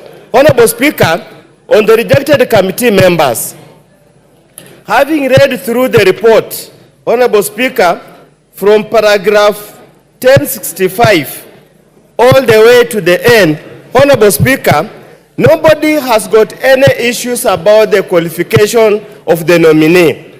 But look at the answers given in respect of very pertinent issues concerning gender, Honorable Speaker. I concur with the committee that she is not qualified for this particular assignment, and it will be probably prudent for the appointing authority to consider other assignments. And I would actually suggest, Honorable Speaker, Since she has extensive knowledge in public administration, probably to be prudent for the president to swap her with Bedan Muturi, so that he can go and handle that particular aspect, and so that Bedan Muturi can actually come to gender. Because, Honorable Speaker, there is a very growing misconception, Honorable Speaker, that gender is about women. Gender is about both men and women. Gender is about boys and girls. Why is it all the time, Honorable Speaker, when they appoint a gender CS, they only look for a woman? So that's why we continue to marginalize the boy child, we continue to frustrate the men, and that's why you see there's mental health issues in this country. It's time, Honorable Speaker, if we talk about gender, let's be gender sensitive, let's not be gender discriminative. Honorable Speaker, as I conclude, we are vetting these cabinet secretaries to go and serve the people of Kenya as provided in the Constitution. Yes, they serve at the pleasure of the president, but they must not be serving the people of Kenya. And the people of Kenya are represented by this president who are here. We hope they will not go to the office and block members of parliament from accessing to present issues affecting the people of Kenya. With those few remarks, Honorable Speaker, I support the report. William Kamket.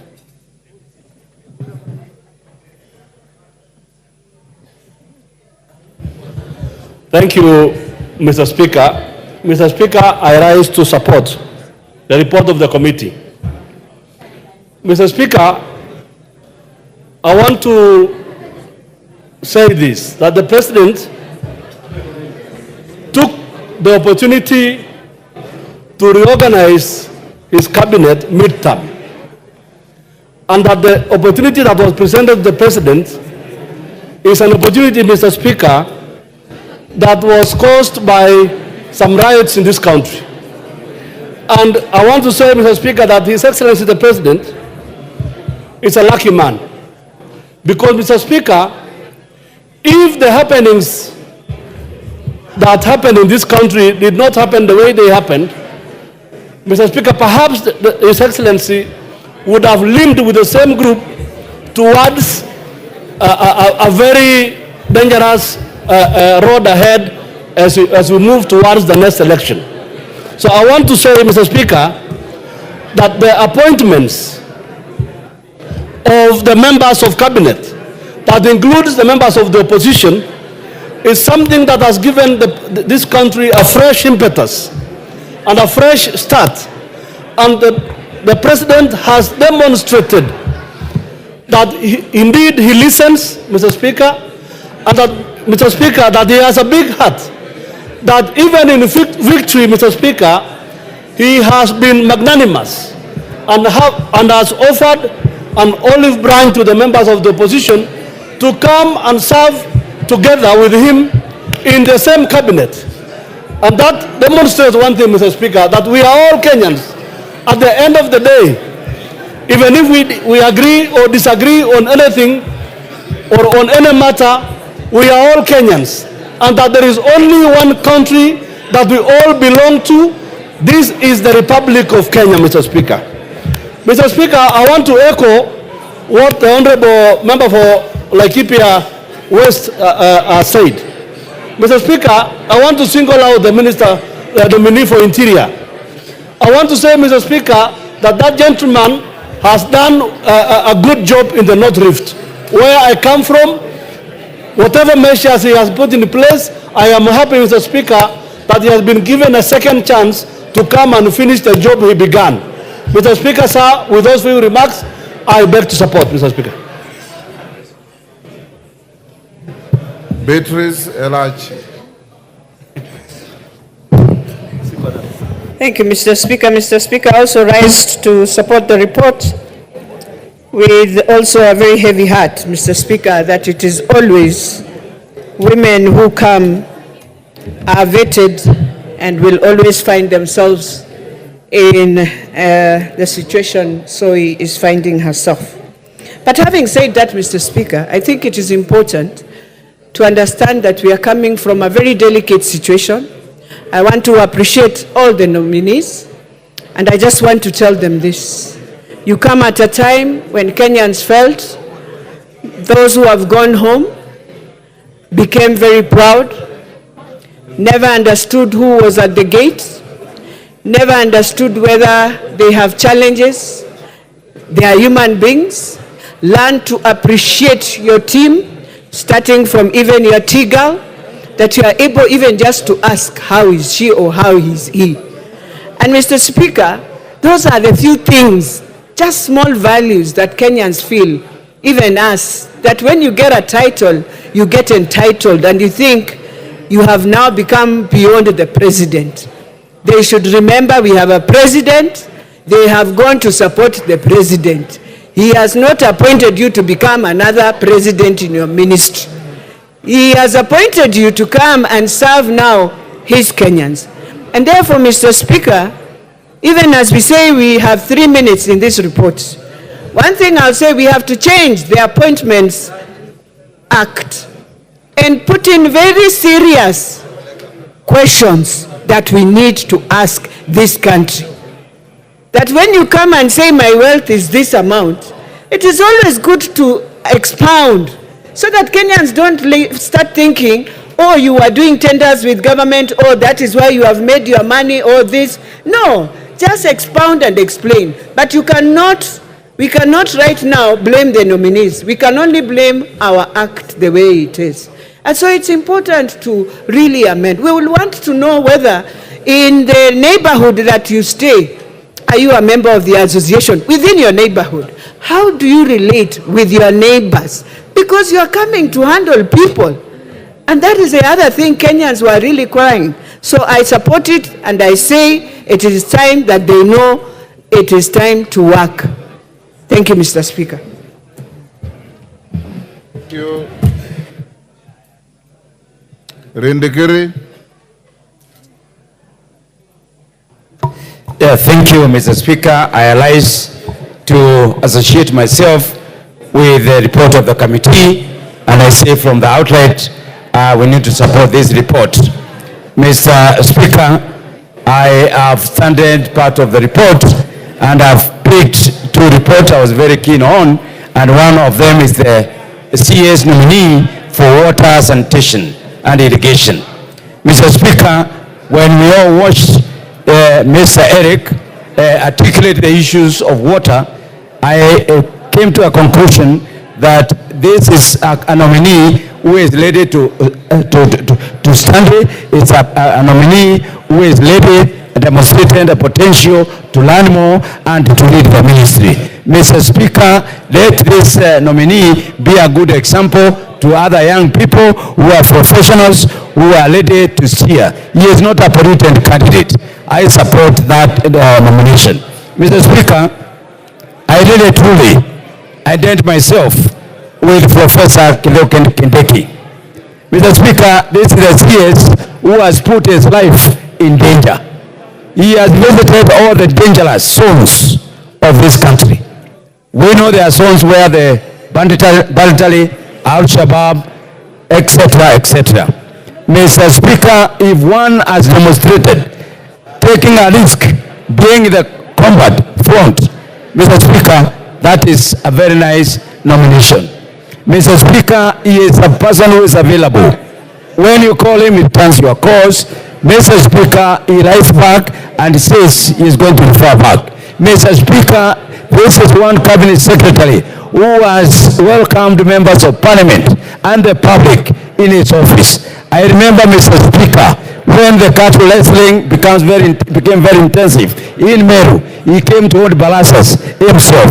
He is one person, Mr. Speaker, who keeps his promises.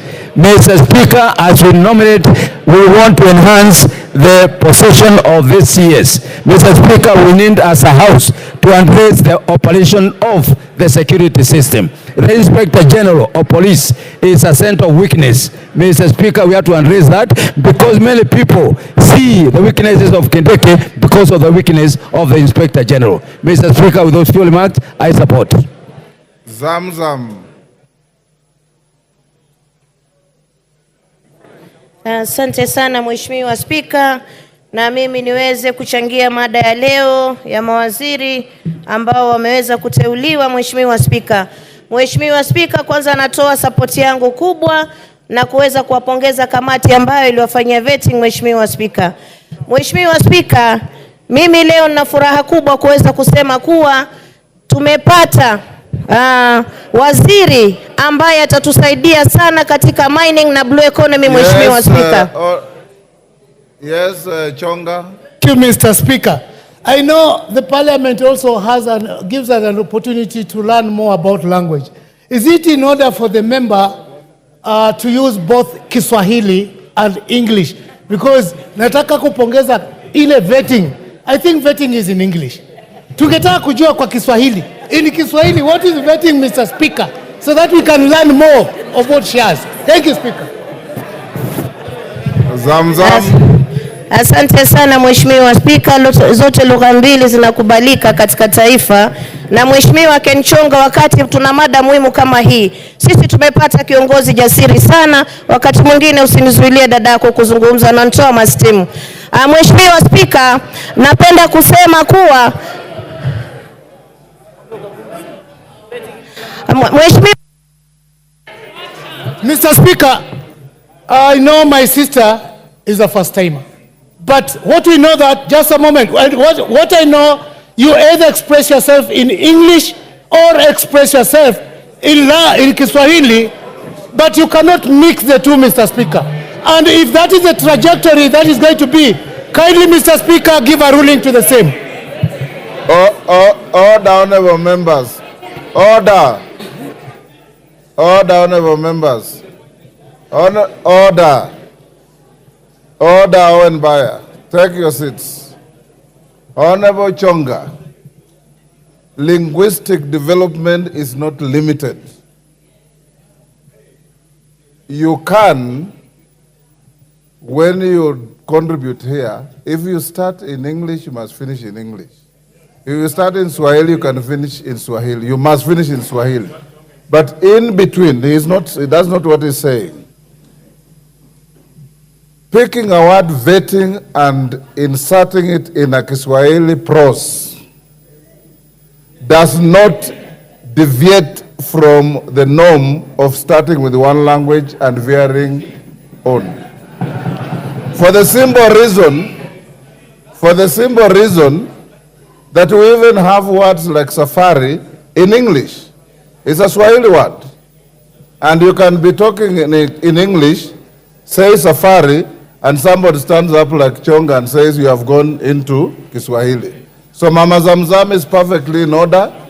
You never can tell in another 10 years, vetting might find itself in the kamusi ya Kiswahili.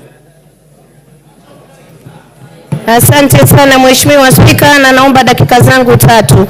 Mheshimiwa Spika, niweze kwanza kuchukua fursa hii kumpongeza Rais wa taifa hili Mheshimiwa William Samoei Ruto kuweza kutuchukulia ndugu yetu wa Pwani Hassan Ali Joho kama waziri wa madini na uchumi samawati. Mheshimiwa Spika, hii ni wizara ambayo imeshika sana sehemu kubwa na uchumi mkubwa wa taifa. Mheshimiwa Spika, na mimi naamini kuwa wewe weledi wake wa uongozi vile tunavyomjua ataweza kuhakikisha kuwa madini yanaleta faida kubwa sana katika taifa, na kuhakikisha kuwa wale watu wanaokaa sehemu ambayo tunatoa haya madini wanaweza kupata haki yao. Mheshimiwa Spika, Mheshimiwa Spika, kuna wakati katika taifa hili Mheshimiwa Hassan Ali Joho alikuwa akisimangwa, na mimi nataka nimpongeze kiongozi wa wengi kusema kuwa watoto wengi wako darasani. Mheshimiwa Spika, na wengi kwa sababu ya ukosefu wa karo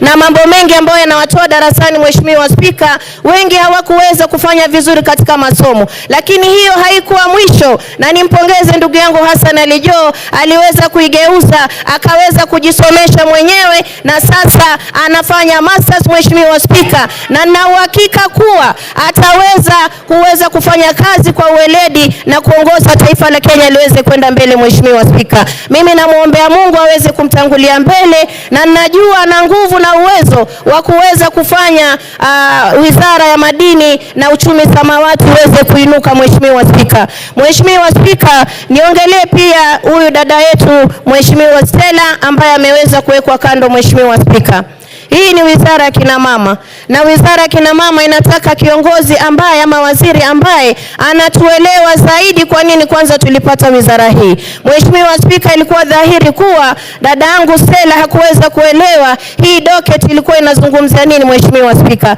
Na ndio maana tunasema, najua ilikuwa inatolewa katika region tofauti. Hata wale ambao wametoka kule waweza wakatuletea mama mwingine ambaye amepigwa msasa vizuri, anaweza kuhudumu katika hii wizara bila kuleta sintofahamu, Mheshimiwa Spika. Kwa hiyo hii list nyingine yote mimi naisupport, Mheshimiwa Spika, na napenda kusema Hassan Joho, chapa kazi, tuko nyuma yako. Asante sana Mheshimiwa Spika. Honorable Maclap. Mr. Speaker, first I rise to support the report of this committee. The question, Mr. Speaker, that we ask ourselves, did we see the vetting committee doing their job? Did they spend time looking and examining the suitability of these nominees? The answer is yes. I don't think in my own sense that the time you spend on Sunday when you are supposed to go to church was in vain. But it was a time to scrutinize people who will serve Kenya regardless of where they come from and their color and their religion. That is what you did on Sunday. Mr. Speaker, when nominees are vetted and brought to this House to be approved or disapproved, Mr. Speaker, once they get favor of this House and be appointed, Mr. Speaker, regardless of where they come from, they will serve all Kenyans, Mr. Speaker, regardless of their communities. I expected the CS for Treasury, one honorable party, to serve the people of Kenya, including Baringo, where we did not have any minister, Mr. Speaker. We expect the Minister Joho to serve all Kenyans, Mr. Speaker. So, ministers that shall get the favor of this House, Mr. Speaker, shall diligently serve the President, the appointing authority, and the people of Kenya, Mr. Speaker. That is underlined, Mr. Speaker. They are not supposed to serve their party leaders, but serve the presidency and the appointing authority and the people of Kenya. That is supposed to be underlined, Mr. Speaker. Number two, Mr. Speaker, is that ministers that showed performance were rewarded. I come from a county that has been rampaged by banditry, and one Professor Kindiki is a professor of law, but he has excelled in security, Mr. Speaker. Today, the people of Baringo are able to sleep because of how much time Professor Kindiki spent in the bush. In fact, most of the time, you find Kindiki across Kenya. Mr. Speaker, I also call upon the ministers, if they are in favor, Mr. Speaker, of this House, that they need to understand their technocrats who work in the ministries, not to overrun them, not to assume the members of parliament whom we spend a lot of time approving them here and later on try to disobey what we present to them, Mr. Speaker. We are the people's representative. We represent the interest of the people. Any member of parliament that will go to any office of the cabinet secretary, it is no longer business as usual, as you used to do. It is now business to serve the people of Kenya in a manner that will please Kenya and bring prosperity to this nation. This nation was living, Mr. Speaker, but an opportunity has come to correct all the wrong things, including opulence, so that Kenyans will get people who serve them. Mr. Speaker, finally, Mr. Speaker, the government is big. The single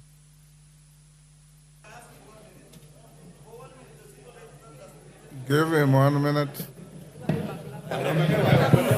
Mr. Speaker, 1 minute. Government is big. I ask the appointing authority, find favor, because this lady did not understand, during the vetting did not communicate properly, and suitability was not correct. But the appointing authority find favor to place this lady in any place in government, Mr. Speaker, so that the people where they come from, where they have seen hope, will have hope and continue. And finally ask the appointing authority, find favor and appoint someone from Baringo, a lady, so that this country can move forward. Thank you, Mr. Speaker. Adan Kainan. Thank you, Mr. Speaker. Mr. Speaker, Kenya is a representative democracy where the current constitution vests or confers powers to each of the three arms of government. Mr. Speaker, the reason why under the current constitution, pursuant to Article 152, the President nominates, Parliament vets and approves through the participation of the public. Mr. Speaker, what the committee has done is to put into context the constitutional role of each of the three arms of government.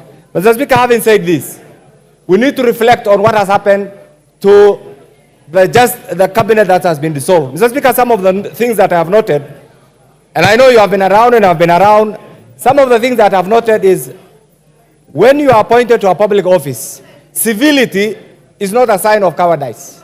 One of the things that was missing in the just dissolved government was that civility, humility, and humbleness. What I want to ask, to the extent that I saw one of the lady ministers, former, always task her bodyguard to carry her bag. I want to ask and plead with my good sisters. In the African culture, that is an abomination. It's an abomination and should not be allowed. It's actually an abuse of office. Mr. Speaker, having said that if you see the members here, Mr. Speaker, Article 1 of the Constitution, vests powers. Lillian Kogo, what's the problem?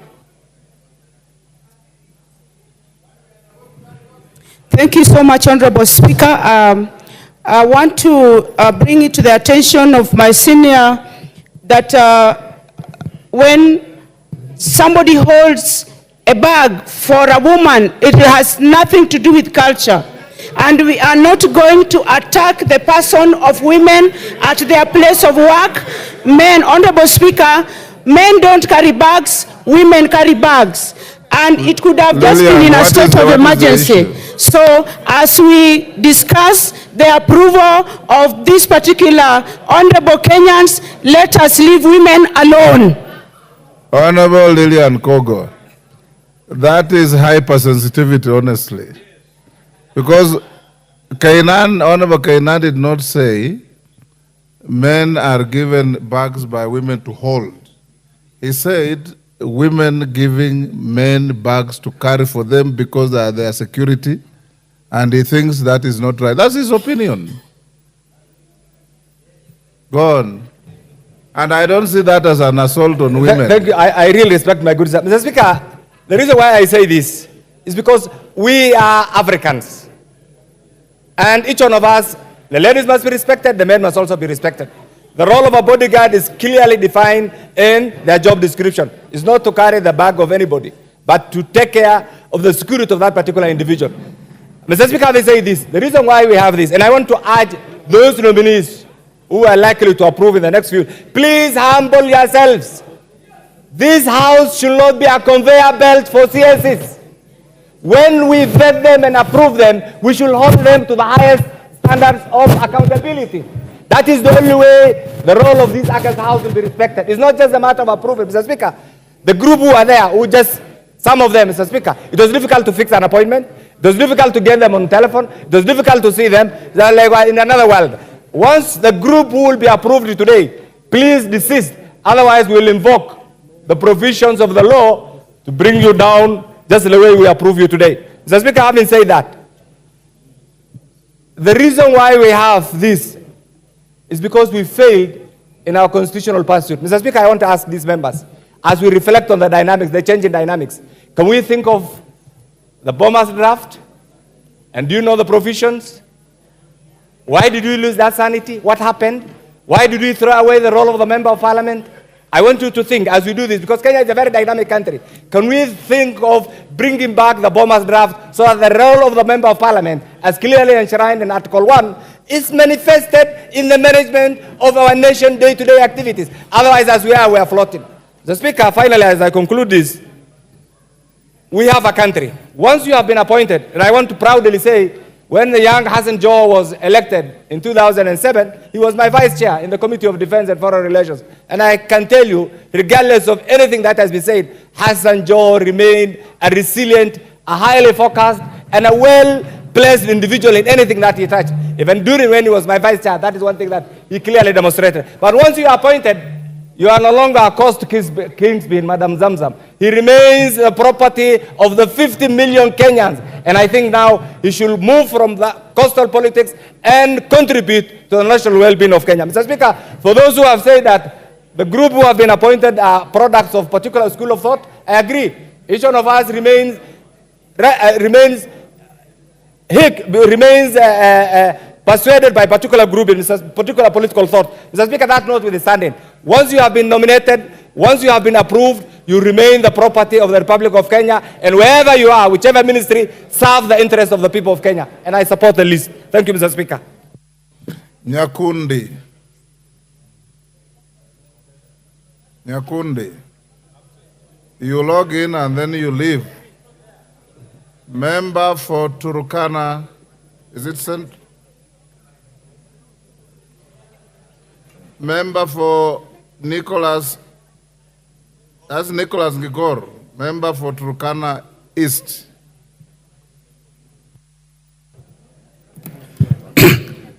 Thank you, Mr. Speaker, for giving me this chance to add my voice in support of this list and the report of the committee which you shared yourself. Mr. Speaker, I've gone through the list, the reports, and what I'm seeing from the report is that all the nominees which the committee they have passed on and brought the report this house, they are Kenyans who, according to the report, will be ready to serve in the respective ministries they have been nominated to head. Mr. Speaker, I will just particularly want to go to specific nominees of different ministries, starting the nominee for Ministry for Interior. Mr. Speaker, I would like to echo the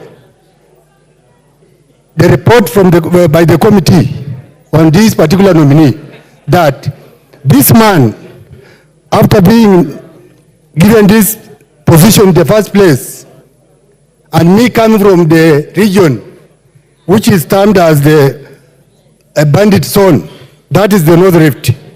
Mr. Speaker, Professor Kindiki has done a great job in the North Rift. And since the time he was given that position in the last appointment, Mr. Kindiki has done a good job in the North Rift. And given this time also to continue in the same docket, Mr. Speaker, Mr. Kindiki is going to give the people of the North Rift what they have been looking for all these years when it comes to the matters of security. Mr. Speaker, when we talk again, when we look at the list again, this lady, which it has been given the docket of the Minister for Defense. Mr. Speaker, why this lady, she has been in the first place and coming from the pastoral community. You know, we pastoralists, we do our job without being even, we don't look for supervision. And I believe this lady, she is going to do a good job in this docket and is going to show the community, the communities and the countries that she is the right person for that position. And also the Minister for Environment, Mr. Adam Duale. I think now he's in the... Member for Moyale.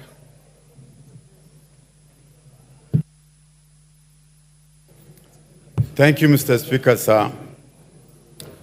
First, I want to congratulate the President of the Republic of Kenya for making a wise decision to get people from across the country into his cabinet. Mr. Speaker, imagine a Turkana woman will sit in the cabinet of Kenya. That one, Mr. Speaker, for a long time, the Ministry of Health has been suffering from non-medics at the helm. Today, we have a qualified, competent physician who is going to head the Ministry of Health. And that person is even a female for that matter. That is the biggest achievement for the Republic of Kenya and for the medical fraternity, that a medical doctor for a long time is going to sit in the cabinet and advance the decisions in the, for the country. In the border, Mr. Speaker, I see an opportunity both for the profession to influence leadership. As a doctor, she's technically sound and willing to learn and work with the team, very highly competent medical team that will advance the healthcare system in the country to a higher level. I think through her, I see an opportunity that we shall be able to achieve the universal health coverage. For the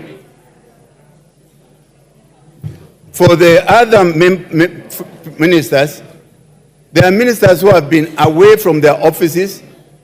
They have been operating from private offices. They do not answer people's phone calls.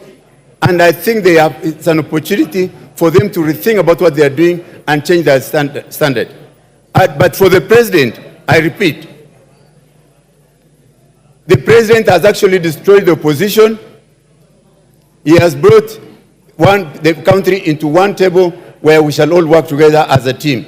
And with those, I support the committee report. For the lady who was rejected, as a gynecologist, I have a sympathy that I wish she's not rejected. As a woman, as a doctor who looks after the health, welfare of women, that woman is highly qualified. She is Director of Administration in Office Interior. Why should she not be able to perform well at the interview? So I know the president knows when he picked her, and I hope she'll be chosen. Member for Malava.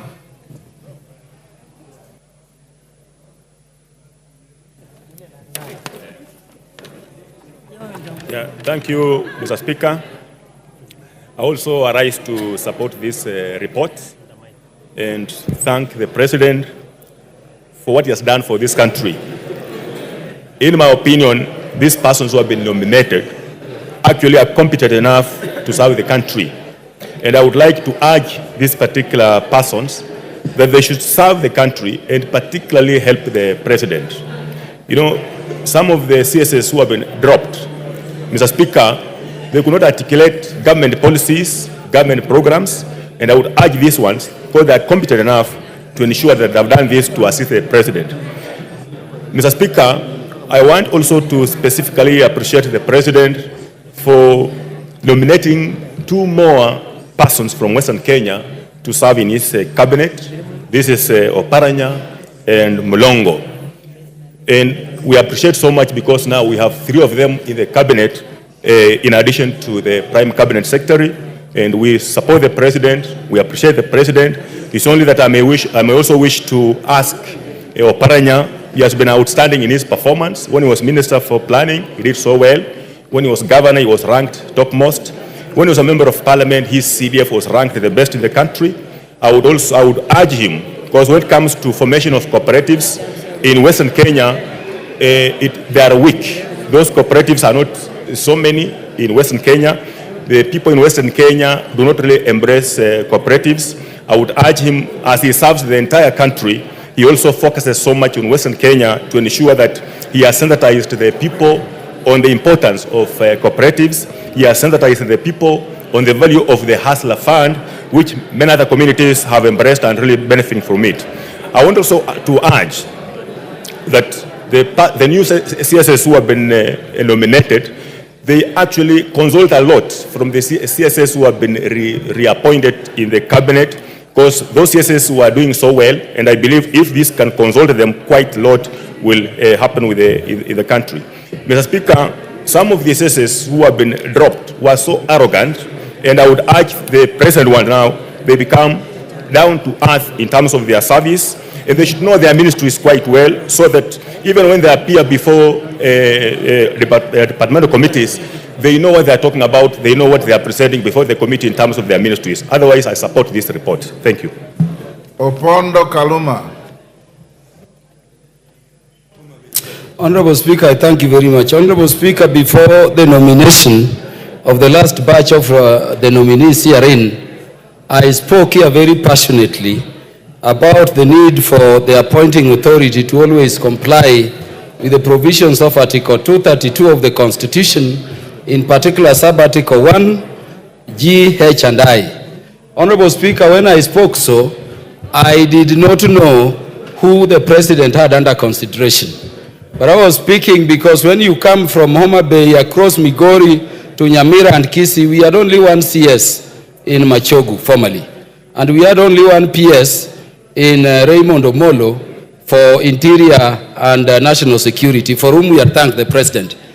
Honorable Speaker, allow me therefore to start by thanking His Excellency the President for not just ensuring ethnic and regional balance, but for remembering minorities living within Luo Nyanza. Honorable Speaker, it is the first time a person from Luo Nyanza region, not necessarily a Luo, has been nominated to be appointed, if this House approves, as the Cabinet Secretary in charge of Treasury. Honorable Speaker, it is also the first time we are having that ministry and also a person in charge of the energy docket, if approved, from that same region. Yeah, order. Yes, Carol Omondi. Service time. Profile the Sudanese people as not necessarily Luos. Thank you, Honorable Speaker. Honorable Speaker, Honorable Karoli is a Suba, and Subas are minorities living within Luo Nyanza. They are not Luos. That is the fact of the matter. And so let me make that very clear. But I'm thanking the President because that appointment is within Luo region. Honorable Speaker, that in addition to the other nominations and of people whose integrity, whose competences we have tested in this House, make me very pleased.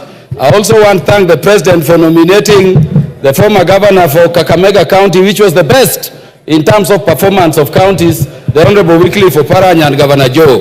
Honorable Speaker, let me end by thanking, as I thank the President, for appointing the Honorable Murkomen to the Ministry of Sports. You know, we forget Kenyans, but this was our best striker in Bunge Football Club, position 9, and I'm not worried at all that he's going to do very well.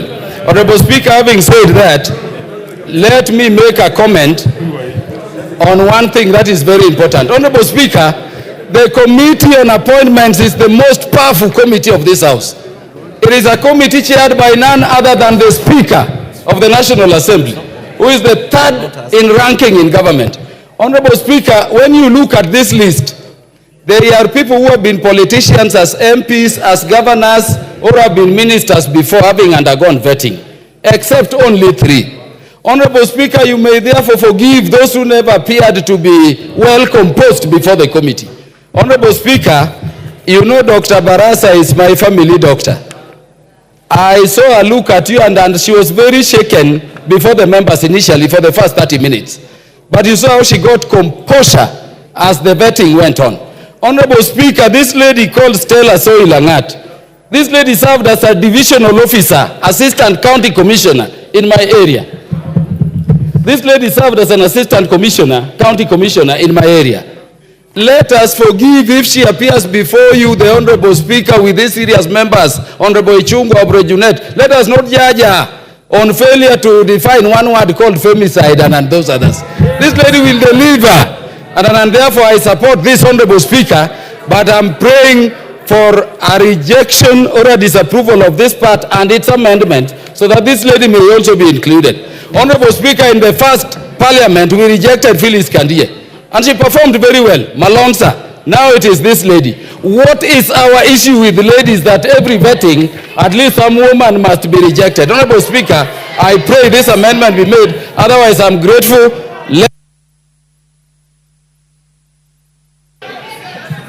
DK. Thank you, Honorable Speaker. I want to set the record straight that I support the report of the Committee on Appointment with reservations on the rejection of Stella Langat. As we have heard, the lady has been a director at the Interior State Department, and the fact that maybe during that day she didn't wake up properly so that she can be able to answer the questions does not necessitate us negating, because I also followed her very closely and I can tell that she spoke very good English.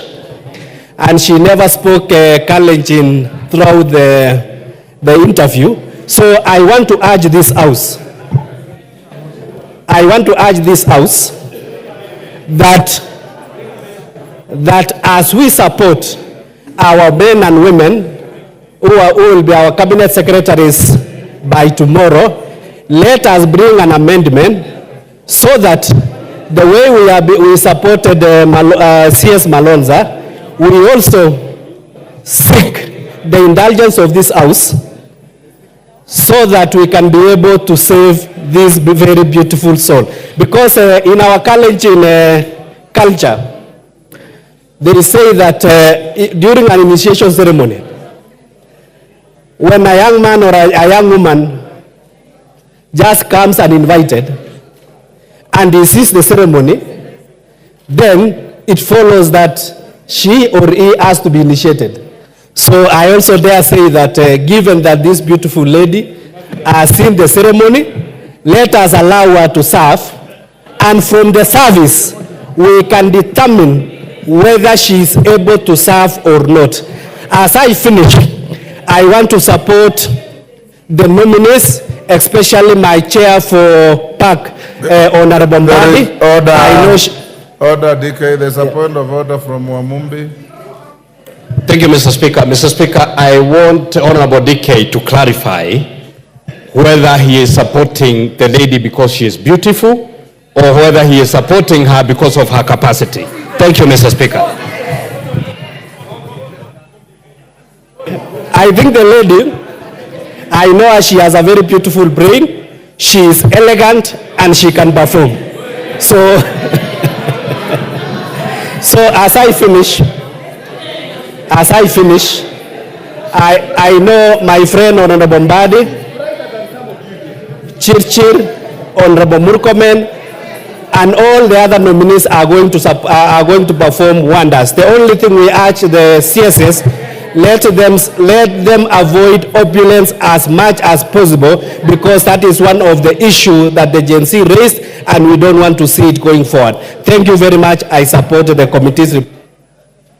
Naisula Lesuda.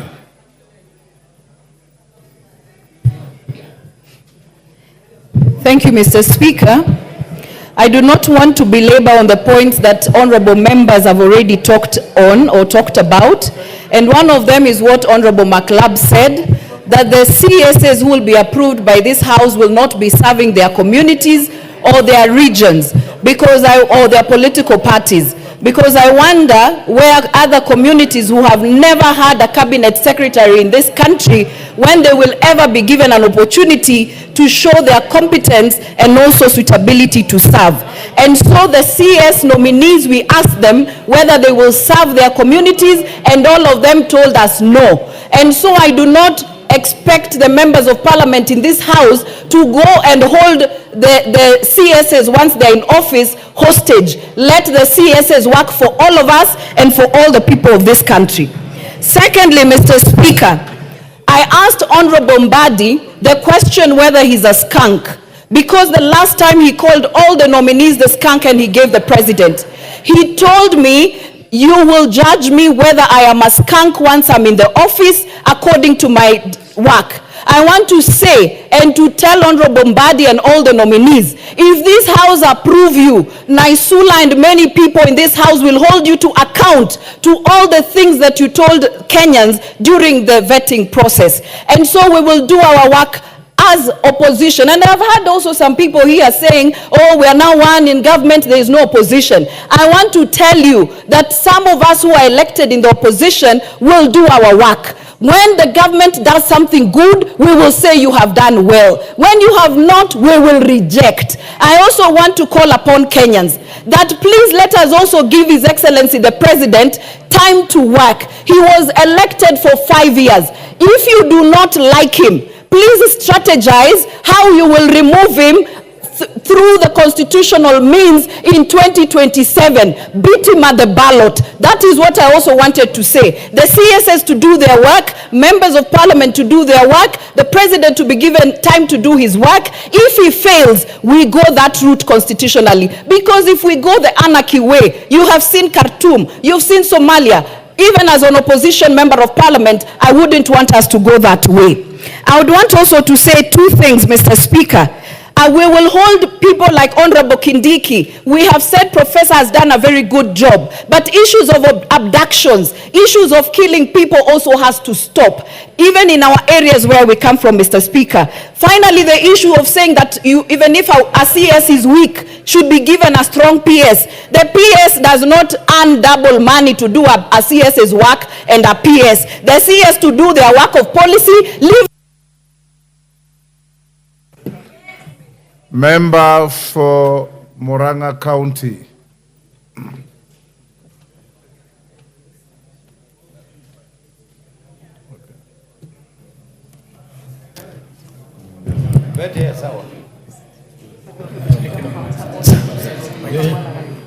Give the mic to Betty Minor. You are switching the mic in the wrong places.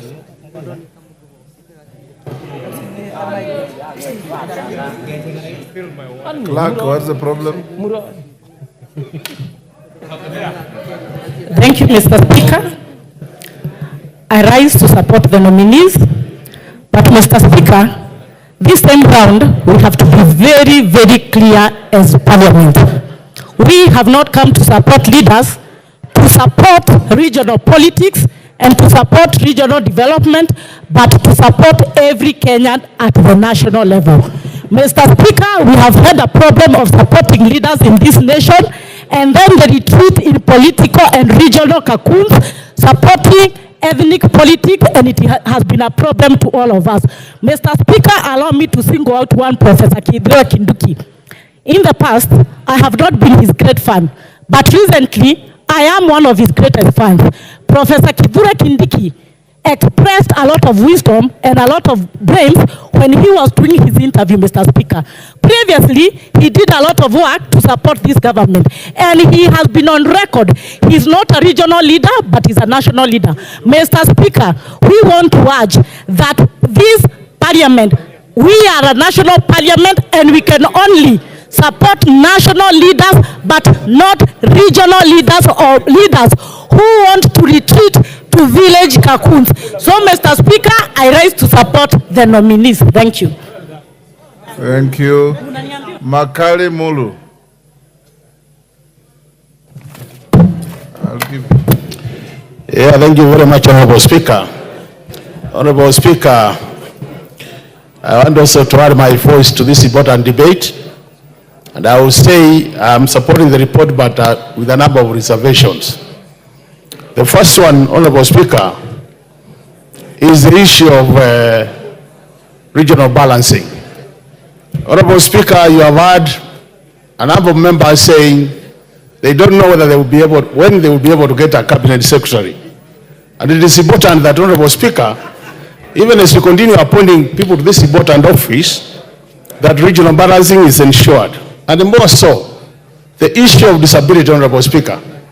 I was very keen looking at who's been vetted, and I still think as a country, we have a lot to do in the area of disability, Honorable Speaker.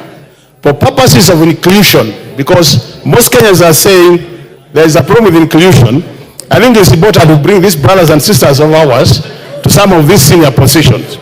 The other issue, Honorable Speaker, which I want to mention, Honorable Speaker, I've looked at the report very quickly, and the comments by the DPP and the comments by the EACC, Honorable Speaker, to me is a bit worrying.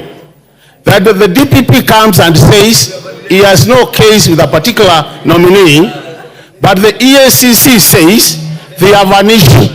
These are departments of the same government. Honorable Speaker, there is no way both of them can be saying the truth. One must be saying the truth, the other one must be lying to Kenyans. And it is important, Honorable Speaker, when these cases come up to a FETI committee like what you are chairing, Honorable Speaker, that we allow time to sort out these issues. Kenyans are not stupid to believe one office and not another one. When the DPP says he has no case to answer, and the ACC says they have a case to answer, it's a problem, Honorable Speaker. Honorable Speaker, the other matter is, we have gotten some members of the minority being appointed to the majority. Honorable Speaker, the truth of the matter is, we cannot have the majority being also in the minority. If you decide to be in the majority, please switch from the minority so that we improve oversight of this House. Honorable Speaker, it's not going to make sense to have watchdog committees of this House being chaired by people who claim to be in the minority when we know they are in the majority, Honorable Speaker. So, Honorable Speaker, it is very important that we get these things right. The issue of wealth declaration, Honorable Speaker, I've seen a number of members saying appreciation of property and assets. Honorable Speaker, it is very important that such matters, we do much more work to determine how this wealth changed over such a short time, Honorable Speaker. I was asking myself, if I worked for 30 years and I've made 200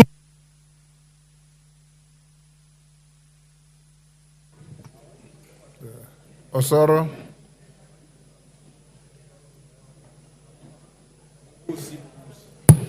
Thank you very much, Honorable Speaker. Honorable Speaker, I also rise to support the report by the committee. But I also want to single out some few nominees that I observed 1, 2, or 3 things and learned something.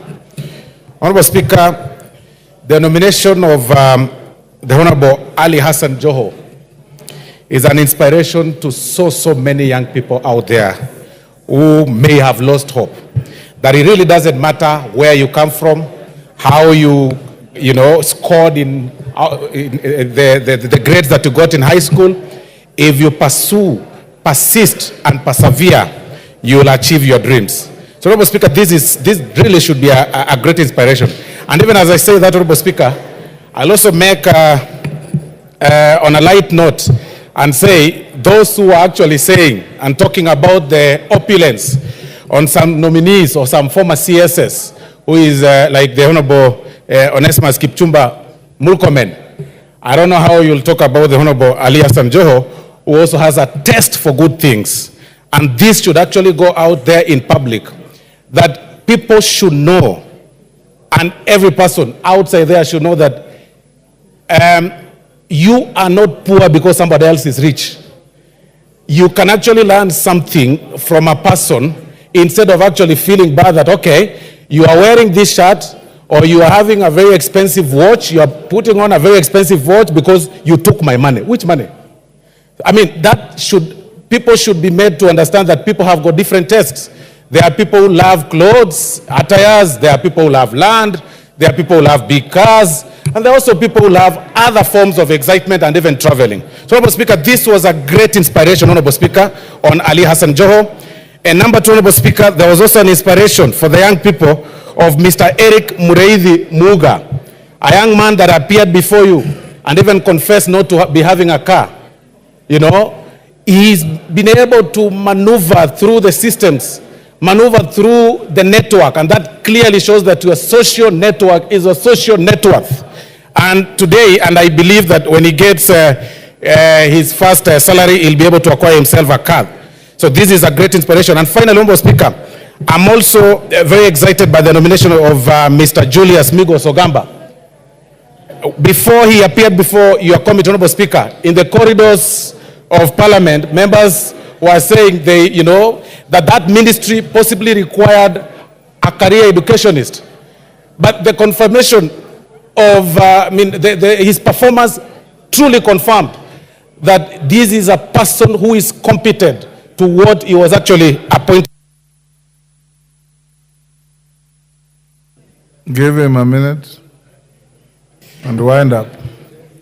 Thank you, Honorable Speaker. Sorry, I had missed the point that it was 1 minute. So this Julius Migos Ogamba performed very well, and I saw honorable members and even members of the public saying that he exceeded their expectations, being a career advocate of the High Court.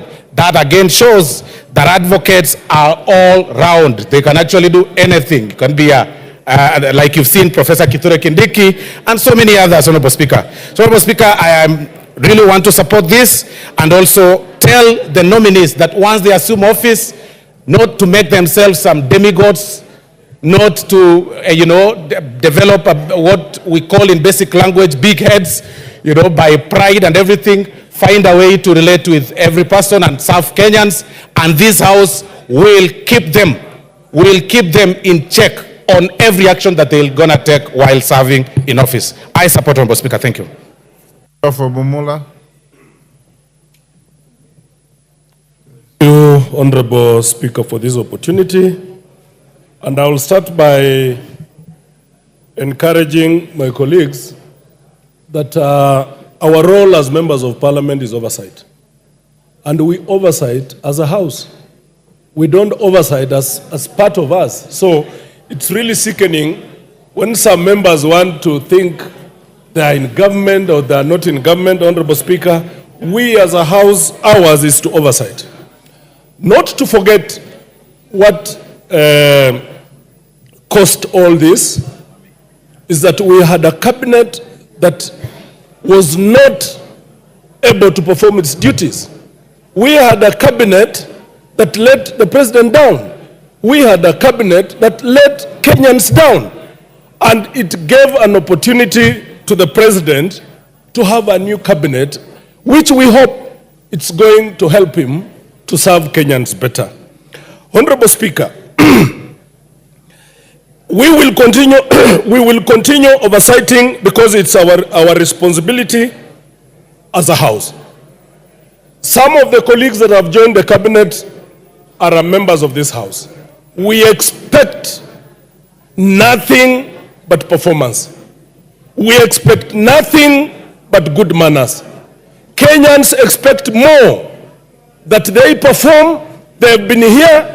They know things that have been hurting Kenyans, that they go and perform and do good to Kenyans. That was a wake-up call for all of us, that Kenyans are still angry. I urge the President of the Republic of Kenya to continue doing more in ensuring that every other Kenyan must feel comfortable to live in Kenya, by ensuring that we have regional balance, by ensuring that every Kenya, it doesn't matter where they come from, but they must feel part and parcel of this country. And I want to congratulate my minority leader, Honorable Pio Ndai. I want to congratulate Honorable Mbadi. I want to congratulate Honorable Joe. I want to congratulate my big brother, Honorable Paranya, and my sister, the Minister for Health, if we are going to approve them, that I know that they can do a good job. Please don't let Kenyans down. Honorable members, Kenyans out there are still watching us, are still looking at us to ensure that we continue oversighting this government so that we can have a better country for all of us. Thank you, Mr. Speaker, and I wish them all good. Asanteni. For Garsen and of Bura. Member for Bura.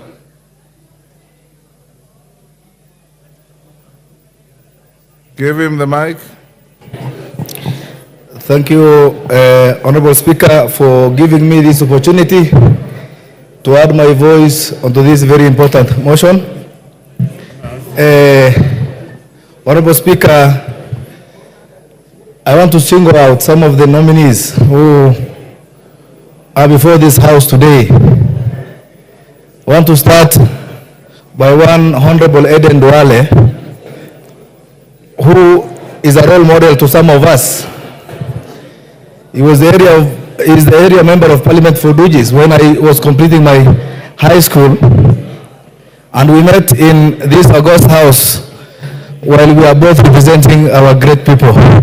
He's a man who has served and who has truly shown his abilities. We are proud of him, and we are sure that he's going to serve the nation as his position as the CS in charge of environment, forestry and mining. I want to also congratulate Honorable John Buddy, who happens to be my chair in Public Accounts Committee. It has never been in doubt his abilities, his skills and expertise in ensuring that he be the driver and steers the country in good direction. I wish him well. I also wish to take this opportunity also to congratulate Ali Hassan Joho, our regional kingpin as well. It is an inspiration to many of us that somebody who got an... Yes, Betty Maina, what's your point of order? Member for Bura, take your seat. Give the... Why are you malfunctioning? Not here to Mr. Speaker, we are not here to pass regional kingpins. We have been having a problem of passing leaders and then they retreat to regional politics, regional development, or village cocoons. We are here to pass regional, national leaders. So I want him to withdraw regional kingpin. And apologize on that point or no on that order, on point of order. Yes, Mr. Speaker, I beg to reject and continue with my contribution. Hold on, Bura. Mheshimiwa Speaker, nataka nimkosoe pia dadangu Mheshimiwa Betty akisema regional kingpin. Huyo ndio yuko ni kingpin, hajasema kuwa hawezi kufanyia kazi Kenya nzima.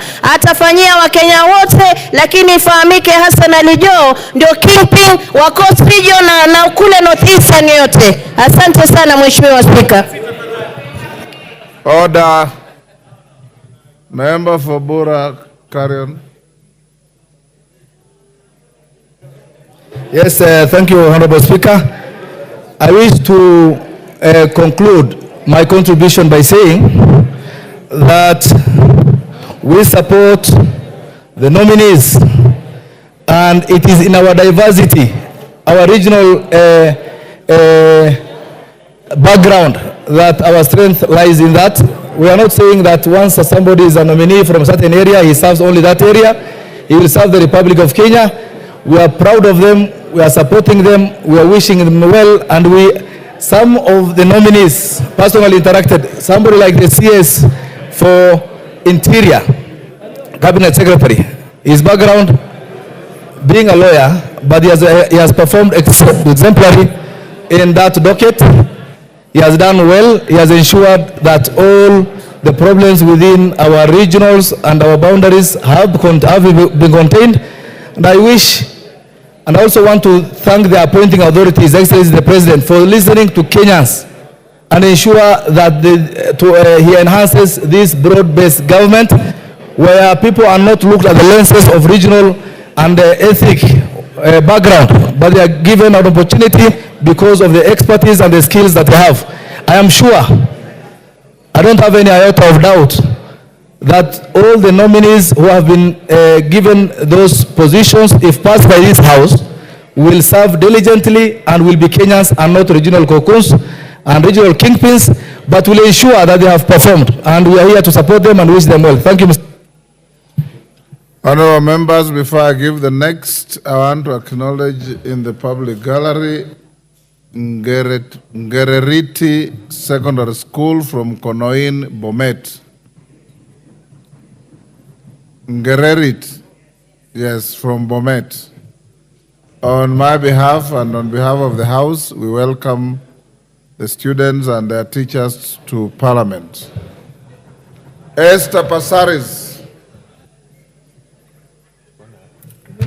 Thank you, Mr. Speaker, for giving me this opportunity to contribute to the list of CSs that have been recently vetted. I want to commend the committee under your leadership and that of the Deputy Speaker for the good work that you did, for the transparency of having it aired across all media houses, including social media.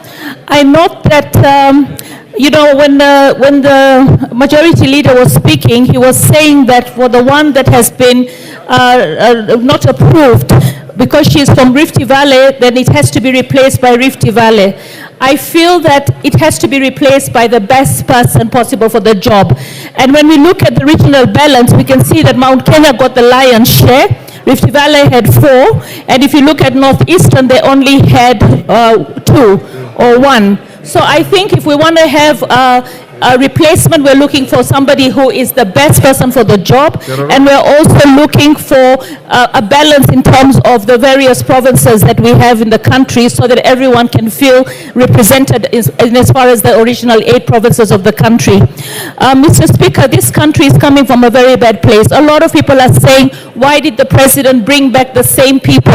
Well, the president didn't really bring back all the same people. He dropped quite a number of the previous CSs and he's formed a broad-based government. People say that when you have a broad-based government, you're not going to have an opposition. I think all of us, whether in government or in opposition, when we sit in committees to oversight, we all are actually supposed to make sure that the right thing happens and the various government arms actually deliver to the people. I think we've been challenged because of the exposés on corruption. As a House, I think we need to really strengthen the EACC. We need to give them prosecutorial powers. We need to make sure that every person that is coming, the president has given you a chance, those who've come in for the second time and the new ones, we need to deliver to serve the country. And you can see that the Gen Zs are not sleeping. They want a country that will deliver prosperity to everyone and all Kenya. They want us to go in the right direction. We know we haven't gone in the right direction. So let's team up, all of us, 3 arms of government, and deliver for the people of Kenya the dreams of our forefathers. Kahangara, member for Limuru. Member for Larry, thank you. Sorry, Kahangara. Member for Larry. Okay. Thank you, Mr. Speaker. First of all, thank you for giving me this opportunity. And from the onset, I want to say that I'm in support of the report by the committee on appointments. Mr. Speaker, when the president decided to say about send the ministers home as a result of what we know happened in this country, I am sure that the president, having looked at the ministers or the CSS for that matter for the period of about 1.5 years, he was also just getting ready to do reorganization so that he can be able to get a team that will be able to deliver on the plan that he promised Kenyans. And with that, I want to congratulate him for the CSS, some of them who were reappointed, CSS who we have already seen that they did very, very well in their various ministries. And I can single out ministers, for example, Chilchil, who was in the Ministry of Energy, and he has done very well in terms of electrification within the country. And I'm sure in the next docket, where he's going to be the Minister for Roads, he's also going to work as hard and ensure that areas that have been marginalized, that includes Larry, will be taken care of, and they're going to get the infrastructure that we require. Ministers like Alice Wahome, who has also been able to work in the lands ministry, where, of course, we all know the kind of corruption that has been going on there, the digitization and trying to put up the records in the Ministry of Lands in the right manner. And I think that is going to solve a lot of issues of land problems that we have had, among other ministers who have been working very hard. Mr. Speaker, I'm one person who has been in support of cabinet secretaries coming from the National Assembly, or having served as politicians. And in this case, Mr. Speaker, including the president and the deputy, we have 13 members of the cabinet who have gone through the National Assembly. And this is now going to bring some synergy where government policies will be solved, because having been politicians, they know how to communicate to the people. They will be able to take the message to the people on what the government is doing on the ground, and I'm sure they will be able to do a good job. I want to congratulate all of them, wish them well in their various ministries, and ask them that the issues of opulence and service to Kenyans should be across board, where all Kenyans will feel that indeed they belong, and we can see development across board. Thank you, Mr. Speaker. Susan Kiamba. Thank you, Honorable Speaker, for giving me the time to make my contribution to this very important motion. And I think as we look at these nominees, Honorable Speaker, we must look at the back under what backdrop, where did we have a second selection of cabinet.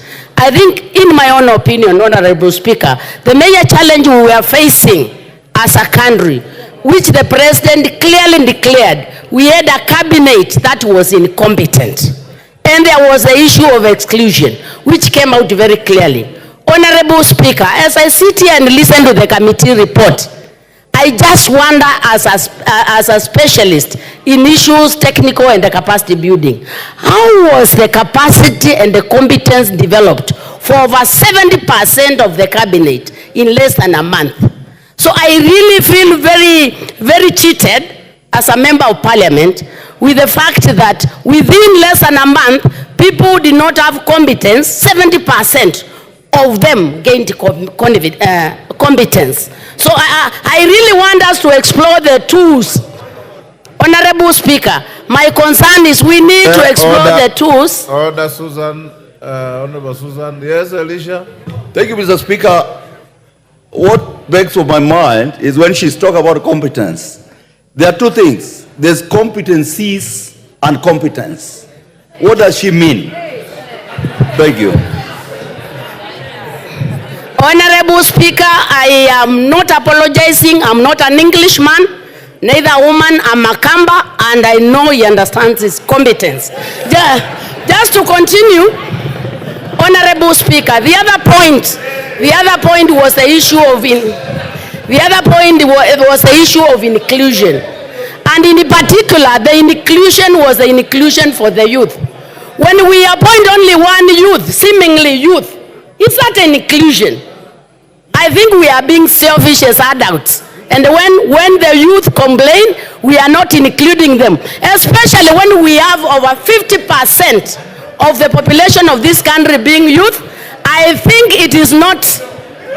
Hello, Mr. Speaker, can you protect me? I can't even contribute because of unnecessary noise. Thank you, Honorable Speaker. When we look at the population of Kenya, we have over 50% youth. When all the old men and whatever, women are few, get all the cabinet slots, are we genuinely? I think that is still exclusion for the youth. I don't see inclusion in that. Secondly, Honorable Speaker. Order, Susan. There's a point of order from Owen Bayer. I can agree. You know, Honorable Speaker, listening to Susan, she says that 80% of the cabinet has no competence, whichever it is, competencies or what. Then she comes and tells us that we are being selfish because we did not nominate youth. The youth that, in her words, actually do not have the competence. So that contradiction does not speak for the Kamba community. They have higher competencies than that. Understand this point because I stated very clearly. The President declared himself and said he is disbanding the cabinet because he's incompetent. When 70% comes back, it is assumed they have developed competence. I'm just wondering what tools were used to check that competence that within a month came up. I am feeling this was more political manipulation than actually what we are looking for as Kenyans. Time up. Women rep for Tarakaniti. Okay, give her 1 minute to finish. Honorable Speaker, and this is among the few dissenting voices which have not been given time. Honorable Speaker, I think I have been into an integrity class, and integrity does not mean the law, you must have been accused in law. Even when people doubt you and what you stand for, matters trust is an integrity issue. We have a case where somebody was accused by ESEC that he was corrupt, and the people brought evidence that there was that. Even that doubt in itself, chapter 6 of our constitution, that person is already disqualified. The last one, what I see is political manipulation of joining numbers of UDA and the ODM to get a super majority, but not a genuine concern to give Kenyans competence. Thank you, Honorable Speaker. Go on. Okay, thank you, Mr. Speaker, sir. Thank you, Mr. Speaker, sir, for giving me a chance to contribute to this very important motion. Mr. Speaker, sir, first of all, I want to thank the committee on appointment from banning the midnight oil and bringing such Order. Honorable Susan, when you spoke, you are listened to. Also listen to others. Go on. Thank you, Mr. Speaker, sir, for protecting me. I'm thanking the committee on appointment for finding time and banning the midnight oil, Mr. Speaker, sir, and bringing to us this list that has been brought to us by Mr. President. Mr. Speaker, sir, I thank the President for considering almost everyone. What I'm finding mostly in this list is inclusivity. The President considered social class, the President considered the region, the President considered different backgrounds, and Mr. President considered gender and youth. Mr. Speaker, sir, this list shows people with a great integrity. I want to congratulate mostly Professor Kibore Kedeke, a gentleman that I've known for the last over 30 years, since his early childhood, Mr. Speaker, sir. A very selfless man, a very committed man, a very dedicated man, and I wish and pray that even the other nominees, if approved by those honorables, will follow his steps. Mr. Speaker, sir, I also want to congratulate a young man from the farthest corner of Meru region, Eric Moreithi Moga, a humble man that I've known for some time, a young Adventist man from Mwamba, 70-day Adventist, Mr. Speaker. Having known that 7-day religion or 70-day denomination is one of the minority denominations in the Eastern region. But Mr. President went and looked into him and considered him for this position, and the Adventists in the entire region in Meru have really appreciated this. Mr. Speaker, sir, I want to agree that we do mistakes occasionally, Mr. Speaker, and I know the entire nation is watching. Whether at executive level, whether at judiciary level, whether at the legislative level, Mr. Speaker, sir, we've always done mistakes. I want to say that our God is a God of forgiveness. Is a God that has been giving us chances, not twice, not thrice, not 10 times, Mr. Speaker, sir. We pray that we give our President a second chance by approving this list of nominees, Mr. Speaker, sir. But going forward, the issue of public participation. We are where we are, Mr. Speaker, sir, because public participation in this country is not effective, is not... Atandi.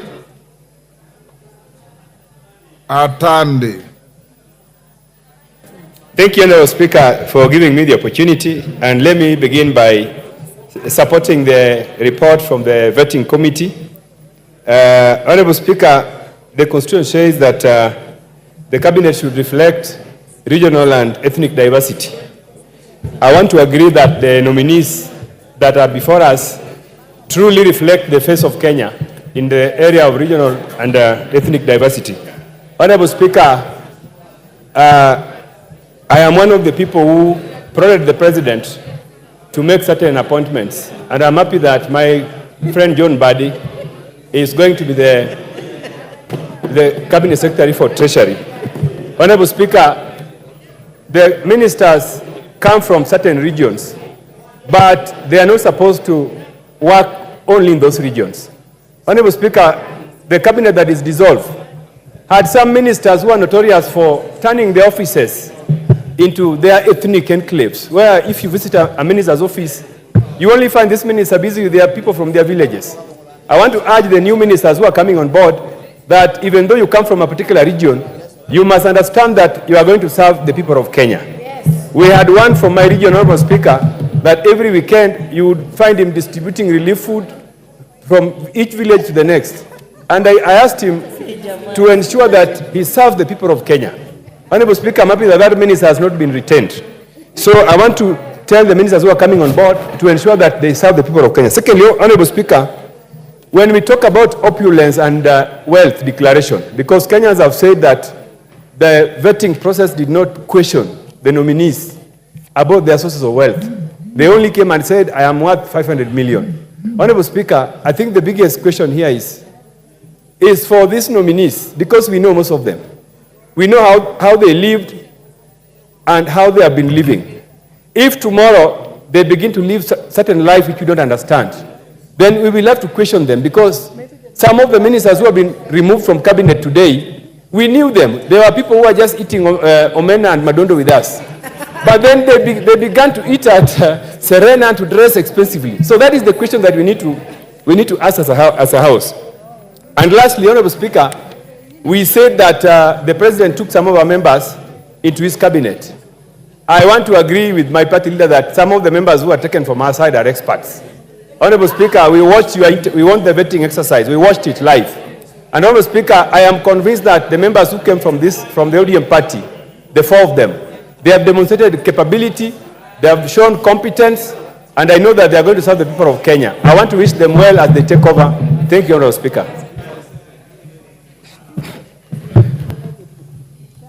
Bowen. Finally. Thank you, Mr. Speaker, for giving me this opportunity to support the committee report. And Mr. Speaker, I want to... Honorable Bowen, as you speak, members, because of the interest being overwhelming, can I encourage you to speak for 2 minutes? 2 minutes. Starting with Bowen. Thank you, Mr. Speaker, for giving me this opportunity, and I want to start by saying I want to support the committee recommendation, Mr. Speaker, on all the cabinet secretaries, Mr. Speaker. Mr. Speaker, I want to specifically talk about the Honorable Kindiki, who has really worked hard in Kerio Valley to make sure that we have a peace in Kerio Valley. Though, Mr. Speaker, we still have some challenges of insecurity in Kerio Valley. Mr. Speaker, I want also to thank the Honorable, His Excellency the President, for nominating one again or reappointing Murkomen. Mr. Speaker, Murkomen was condemned, Honorable Speaker, and the Ministry of Roads, Mr. Speaker, is the ministry with the highest public debts. It is the ministry with the highest pending bills. Mr. Speaker, it was very difficult, but I want to tell you, Mr. Speaker, he really tried, the Honorable Murkomen. And even as he moves to the sports, Mr. Speaker, the Honorable Murkomen, I'm very sure that he's going to excel in that field. Mr. Speaker, I want to also thank the President for nominating my good friend, the Honorable Mbadi.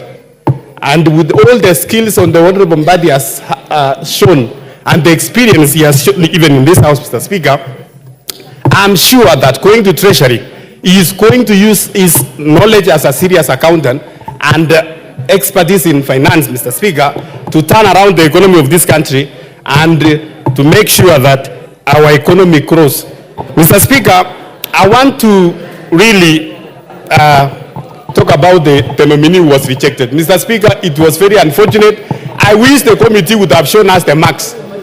Who scored the highest and why he scored the lowest, Mr. Speaker. Because it was wrong to condemn the lady, Mr. Speaker, because of what UNED said that they were considering about including the physical looks. Mr. Speaker, I hope she was not dropped because of that. So, but anyway, Mr. Speaker, we want to ask His Excellency the President to consider her in another position. Thank you, Mr. Speaker. Farah Maalim. Mr. Speaker, thank you very much. Mr. Speaker, this cabinet is the most representative, both in terms of form, substance, equity, equality, and diversity since we got independence in this country. Mr. Speaker, I commend the President for looking at the 4 corners of this country and making sure that we are looking for the best. Mr. Speaker, I have been around for quite a long time. I remember the first cabinet of this country, how it was, all the way to the one we have here now. I think this country is better united today and more cohesive with this kind of a cabinet than it has ever been in the history of independent Kenya. Mr. Speaker, I am also confident that these ministers or CSS, cabinet secretaries, will do a good job. And just like that, on a cursory look, I see a number of good people who have done a good job previously, who are again featuring in this. Kindiki, Davis Chirchir, Duale, and many others. And then I also see some very good, powerful, fresh blood like Mbadi. Mbadi has been in the Public Accounts Committee from the days we were in Parliament, me and you here, in the 10th Parliament. So he knows exactly what goes on in... Mr. Speaker, can I have 1 more minute? He knows exactly what happens in Treasury, inside out. And I'm sure he's going to do a very good job. Mr. Speaker, let's give this cabinet space. Let's support them. Let's support our president in this case, because this country has got to be kept together. Those who are running around with all these demonstrations and the rest, I have seen what a failed... Done. John Waluke. I added you a minute, yes. Yes.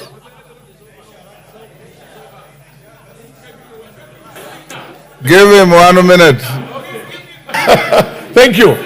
Give him 1 minute. Mr. Speaker, I have seen what a failed state is like. People were laughing the other day, yesterday, that Bangladesh civilians have gone and taken over the State House. Bangladesh is under military rule today as we talk. It's under military rule, and watch what is going to happen. Mr. Speaker, the same thing that we are seeing here is what was in Sudan. Young students, my daughters went to school in Sudan, going out there and demonstrating and saying revolution, revolution, revolution. What do we have today? 15 million people displaced, over 1 million people dead, and a country that has no hope for the next 30 years. Mr. Speaker, let us save our country. Let us give our president sufficient space. This is the first time we have a president who is willing to reach out to every sector of the society and debate with them. And we are calling him all sorts of names. That's not fair. Let's give him a chance, and let's see how this thing can be pulled out of where we are now, and how we can take our country to the next level of... John Waluke. Thank you very much, Honorable Speaker, for giving me a chance also to contribute on this report, committee report, Honorable Speaker. Honorable Speaker, I want to thank the President for the appointment. It is a national outlook, Honorable Speaker, because every side of the country, Honorable Speaker, at least one person is chosen. And Honorable Speaker, what we want is that these CSS who have been nominated by the President should help him to work closely. At least we are, as a country, Honorable Speaker, we've gone back about 1 year or so because of what happened. And so this Honorable CSS should be very keen. Honorable Speaker, I'm happy with the President appointing Honorable Opio Andai and Honorable Mbadi. They are going to show their competence, because if they fail, Honorable Speaker, they would have failed us as colleagues and a House as well. Honorable Speaker, this country needs unity, all of us at least, to come together. We forget our differences, political differences, so that we help the President to carry on with his mandate that the wananchi gave him, elected him as the President of Kenya. I want to thank even the other side, Honorable Speaker, that we are joining together as a team of this House to make sure that we support this country. Let's put our country first. Your time is up. Member for Malindi.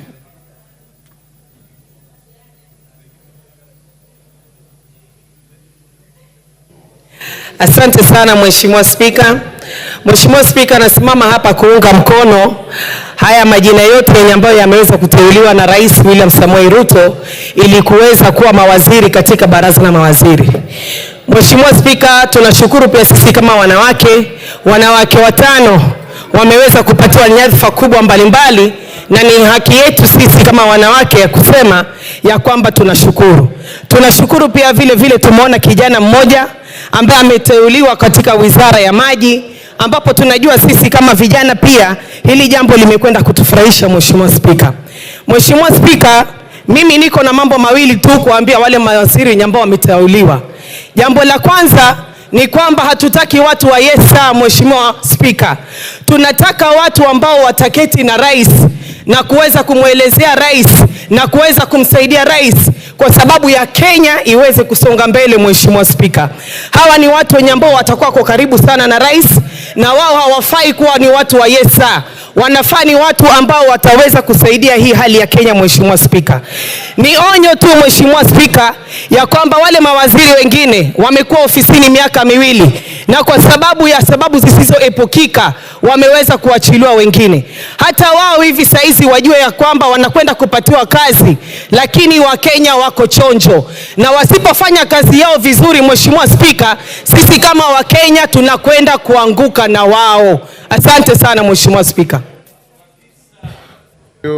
Mwengi Mutuse. Thank you, Mr. Speaker. Allow me from the onset to support the report of the Committee on Appointments as relates to the approval of the 19 CS nominees and the rejection of one of them. Mr. Speaker, particularly as the foremost political leader of the Maendeleo Chapchap Party, allow me to thank His Excellency the President for retaining our founding party leader, the Honorable Dr. Alfred Mutua, in his second cabinet as the CS for Labor and Social Protection. Having said that, Mr. Speaker, I am too well aware of the role of Parliament under Article 94 of our Constitution, and also particularly the role of the National Assembly under Article 95 of the Constitution. And Mr. Speaker, part of our mandate is to raise the concerns of our people. And I want to particularly address the Cabinet Secretaries whom we are approving today, to tell them that their work is cut out. We are churning out 3 million young people every year into the job market. And these young Kenyans want jobs.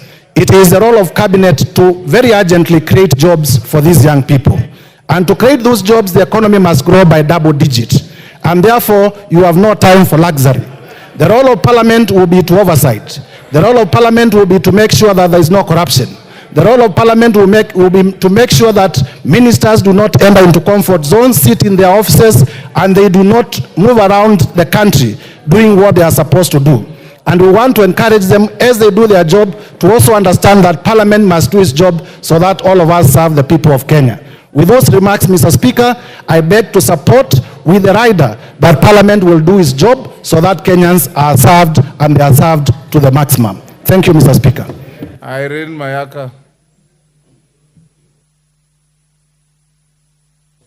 Thank you, Honorable Speaker.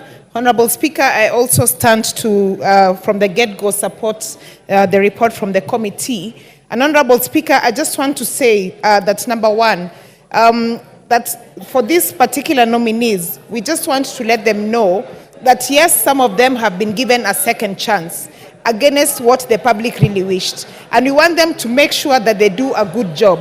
Honorable Speaker, I also want to just acknowledge the fact that from our end, we submitted our experts and donated our experts to the President. And I want to wish the Honorable Mbadi, the Honorable Joho, the Honorable Oparanya, and the Honorable Opio the very best. Honorable Speaker, my third point, I also just want to say that the public was witnessed how great the Omogusi community also gave one of our sons, who is a lawyer, but he did show that he can actually be competent in the ministry within which he has been supported.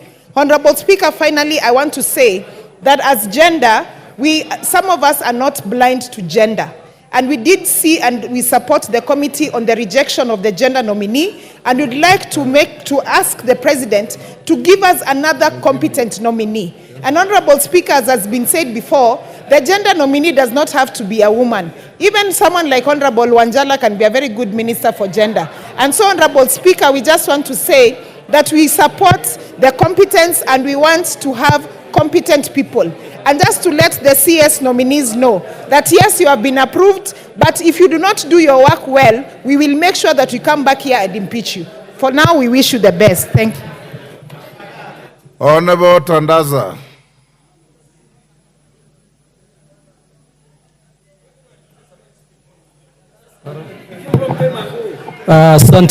Asante Mheshimiwa Spika kwa kunipa fursa hii. Kwanza niseme kwamba sio mkono peke yake ninaunga, lakini naunga ripoti hii ya kamati pamoja na miguu yangu na kichwa na nywele na macho na kila kitu, kwa sababu hakuna wakati ambayo kamati imeweza kufanya kazi nzuri kama hii, ambapo imetoa ripoti yake bila kushawishiwa na mtu kuona kwamba huyu anafaa, na wale ambao kamati wakaona kwamba haifai wakaweza kutamka kwamba hawafai.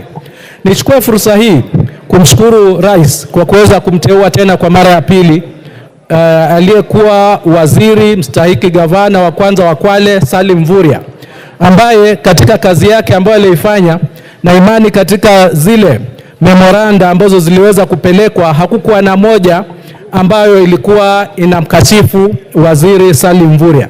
Ukiangalia katika mapato yake, licha ya kuwa amekuwa amehudumu kuwa waziri kwa kipindi karibu miaka miwili, utakuta bado pato lake ni chini ya milioni 200.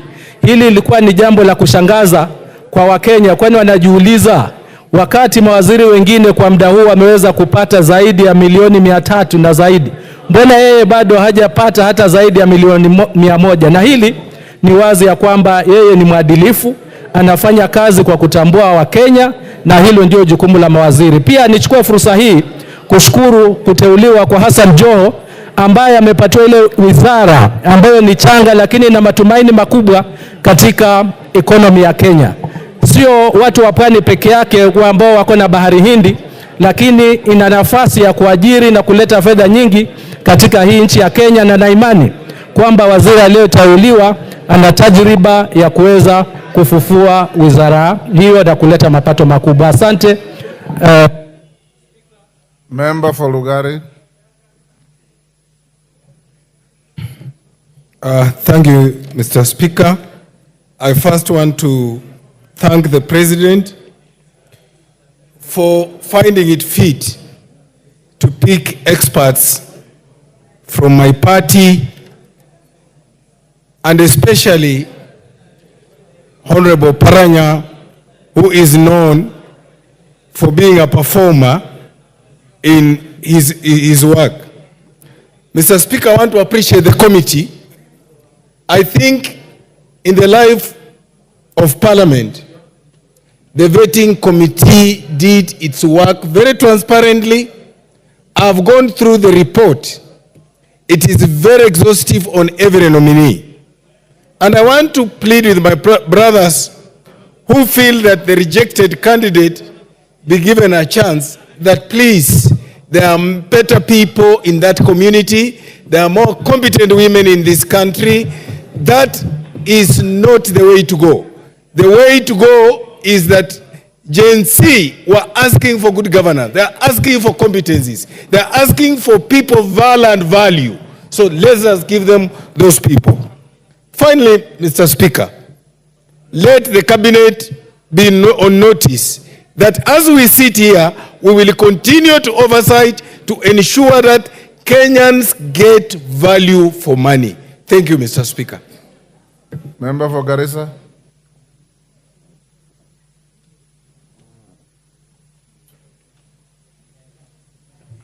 Thank you, Mr. Speaker, also for giving me this opportunity to add my voice on the motion and the debate that is going on.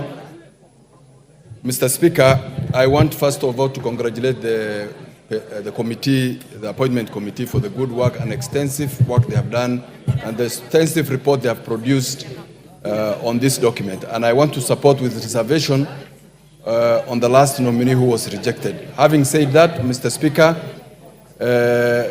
we want to thank the President as members from the region of Northern Kenya for appointing my former Member of Parliament, Honorable Aden Duele, and there's no doubt about his competency, and all those who are reappointed, Honorable Chirchir, Honorable Miano, Honorable Saipan, and Honorable Kindiki.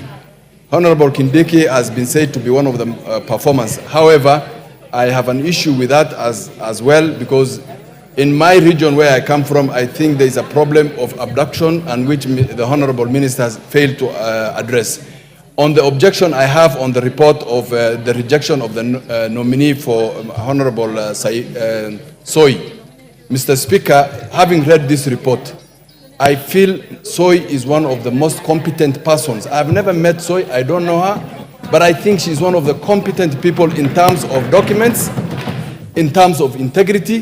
There is no memorandum on her on this bill. The only thing I see that she was judged on was the issue of public speaking, her inability to address her issues, because this cabinet nominee has served in this country. She's only one of the only ministers, nominees, who have served over the last 30 years in many ministries and departments in this country.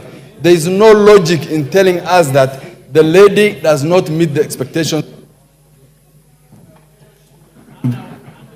Joe?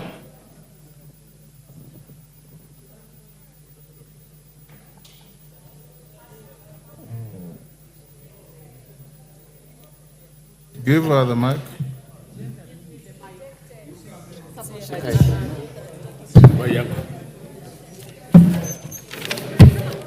Thank you, Mr. Speaker. I want to take this opportunity to thank the President of this great nation for listening to Kenyans, for listening to the Gen Zs, for listening to members of this country, Mr. Speaker, for accepting to redo his cabinet, Mr. Speaker. I equally want to thank the Honorable His Excellency, the Prime Minister, our Baba, the only Baba we have in this nation, Mr. Speaker, for donating, Mr. Speaker, 5 experts.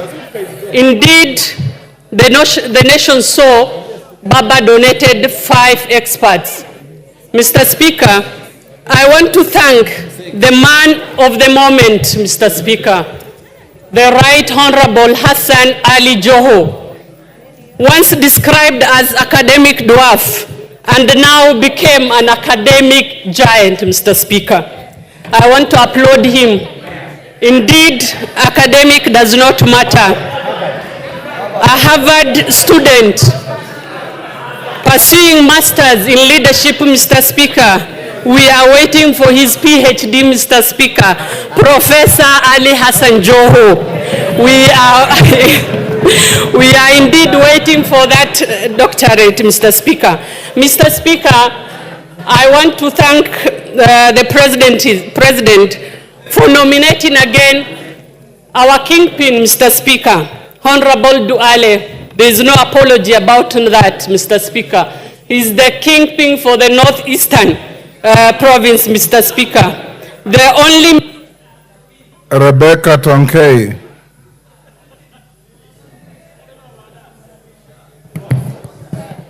Thank you, Mr. Speaker, sir, for giving me this moment to congratulate the nominees for CSS. Honorable Speaker, I want to say from the onset, the vetting committee did an excellent report and the work you did is excellent. And I stand here to support your approval of the 19 CSS. Honorable Speaker, when you look at Honorable CS Oipan, I want to thank His Excellency, the President, for nominating her once again to be a CS. The lady did an excellent job, and those are the kind of ladies, Honorable Speaker, we support.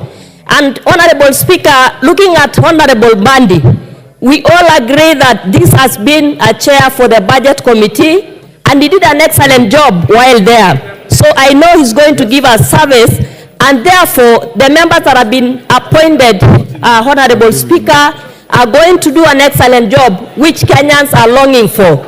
And therefore, Honorable Speaker, we are not supporting anybody because of region, but we are supporting people who will serve this country. When you look at the youth who has been appointed, Eric who has been appointed as the CS irrigation for water. Honorable Speaker, I know the young man, and I know he's going to do an excellent job because he performed well, even in the interview, which shows that he knows what he's going to do. And therefore, I support the report. Thank you.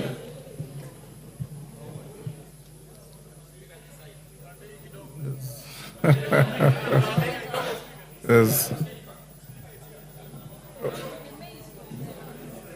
Take your seats. Take your seats. Member for Lurambi.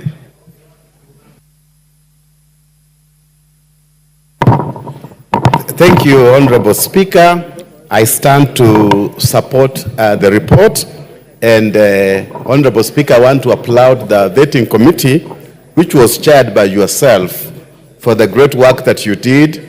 Honorable Speaker, I had an opportunity on Sunday to sit in the gallery during the vetting of the Honorable Wycliffe Oparanya, and I saw the intensity in the room, the kind of work you did, how you scrutinized every corner and everything during the exercise, and I want to applaud you.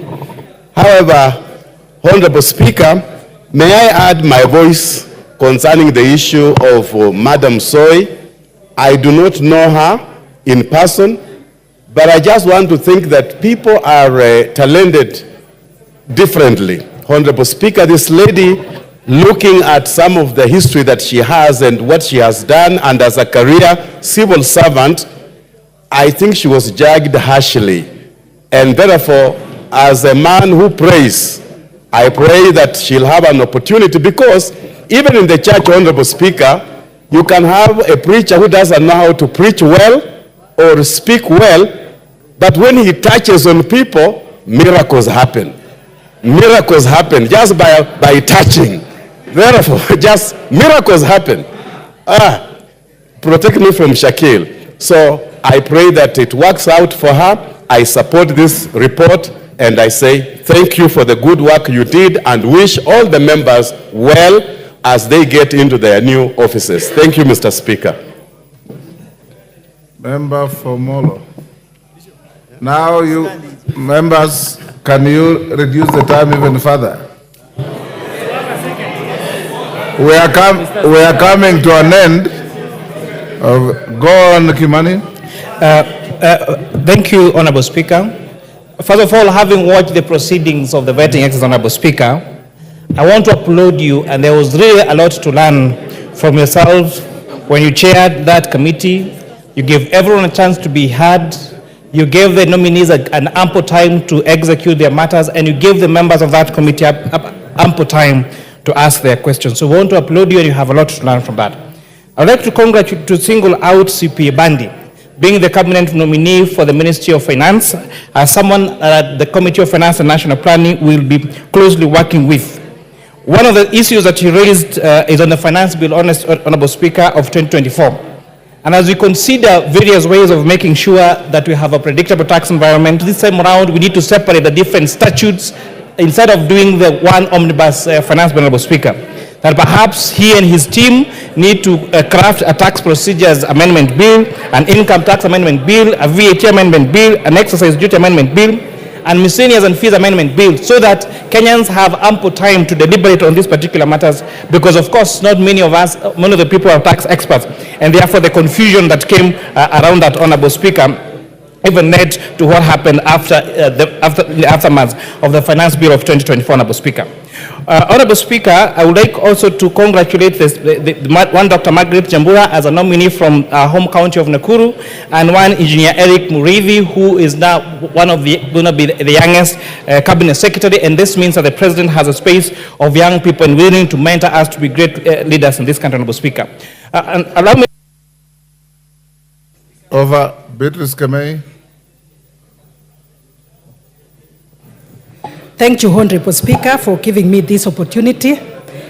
On the onset, I want to thank the committee for the job well done under your chairmanship. I appreciate the work done, but however, Honorable Speaker, I'm so disappointed with the rejection of one Stella Soy, Honorable Speaker.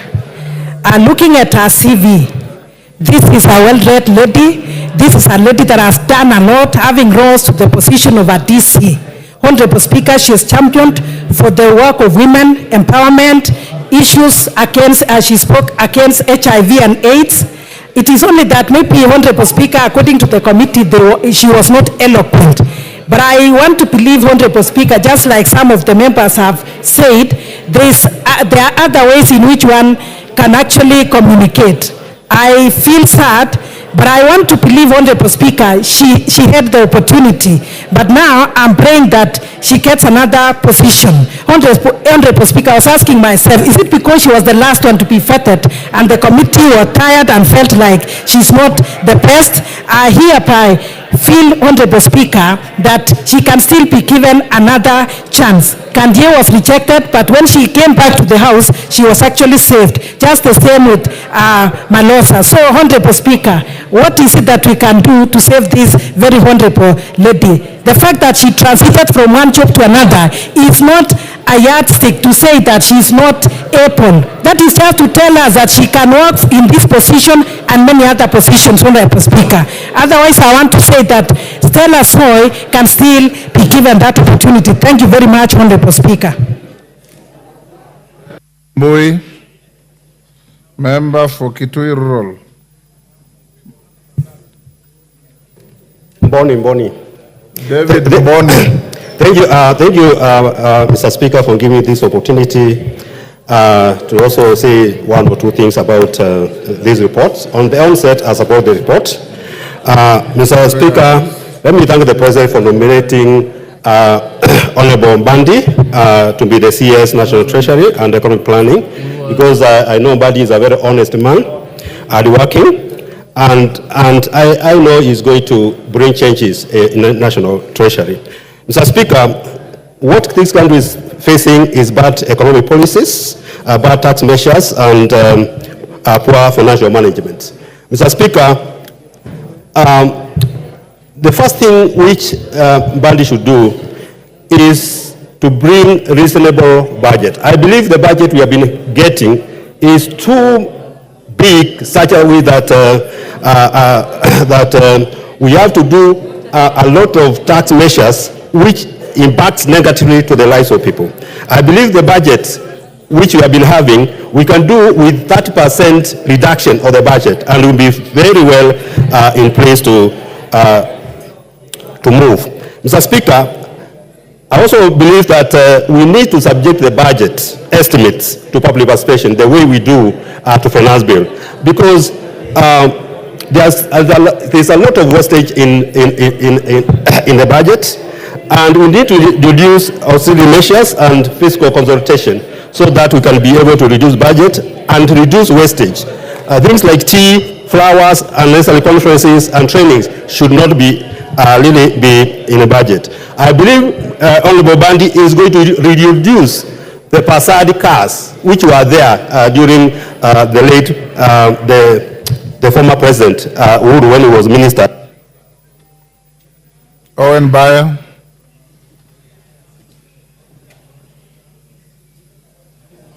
Thank you, Honorable Speaker. Honorable Speaker, the office of a cabinet secretary is a high office, and any person that this House approves to sit as a cabinet secretary must rise above board. They might rise above politics, they might rise above all other prejudices that they have to serve the country. They must also, Honorable Speaker, be loyal to one center of power. They must be loyal to the people of Kenya, not themselves. They have to drop all other things about themselves and serve this country. The reason that we find ourselves in this space today is because cabinet secretaries that we vetted in this House went there as individuals. They looked for fame, they looked for wealth, they looked for things that did not help us to unify this country.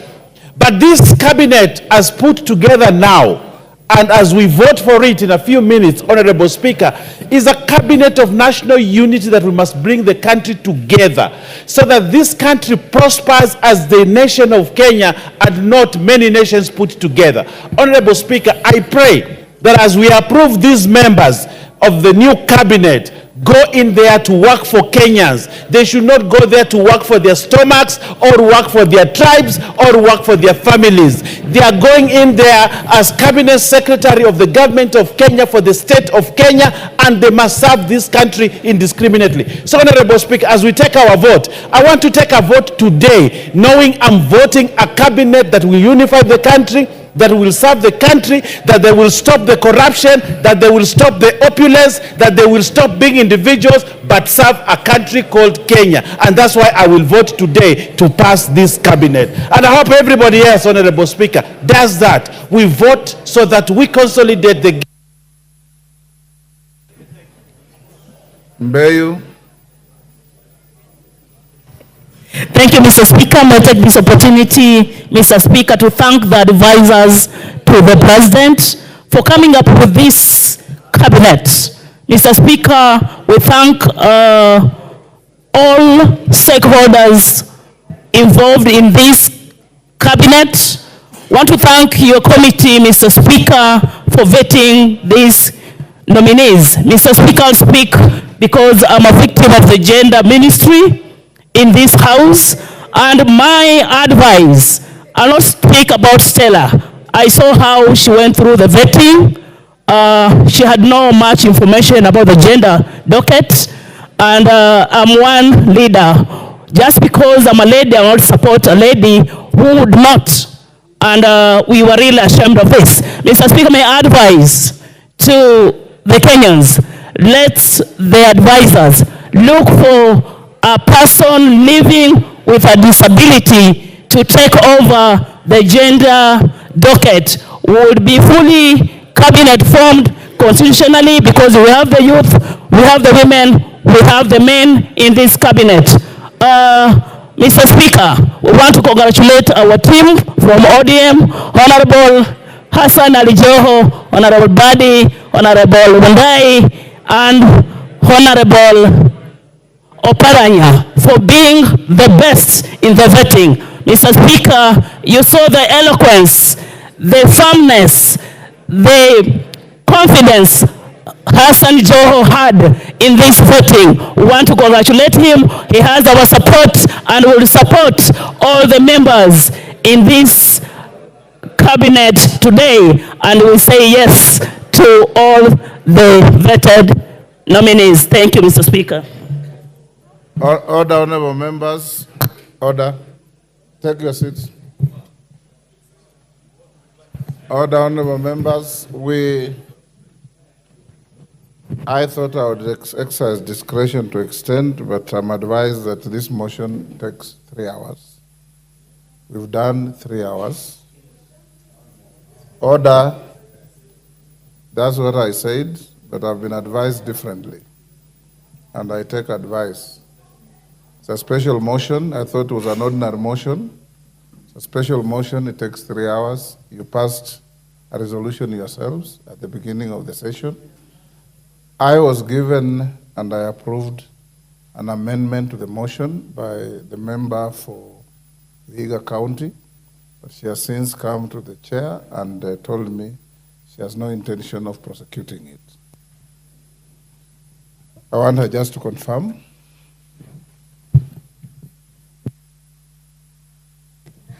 Thank you, Mr. Speaker, for giving me this opportunity.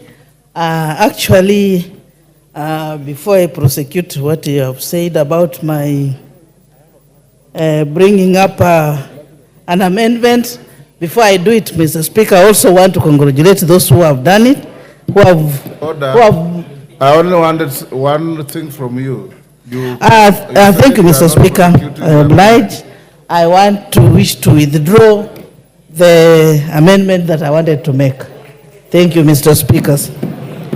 That being the case, I now call the mover to reply.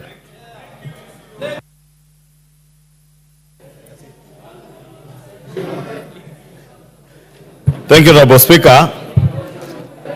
Honorable Speaker,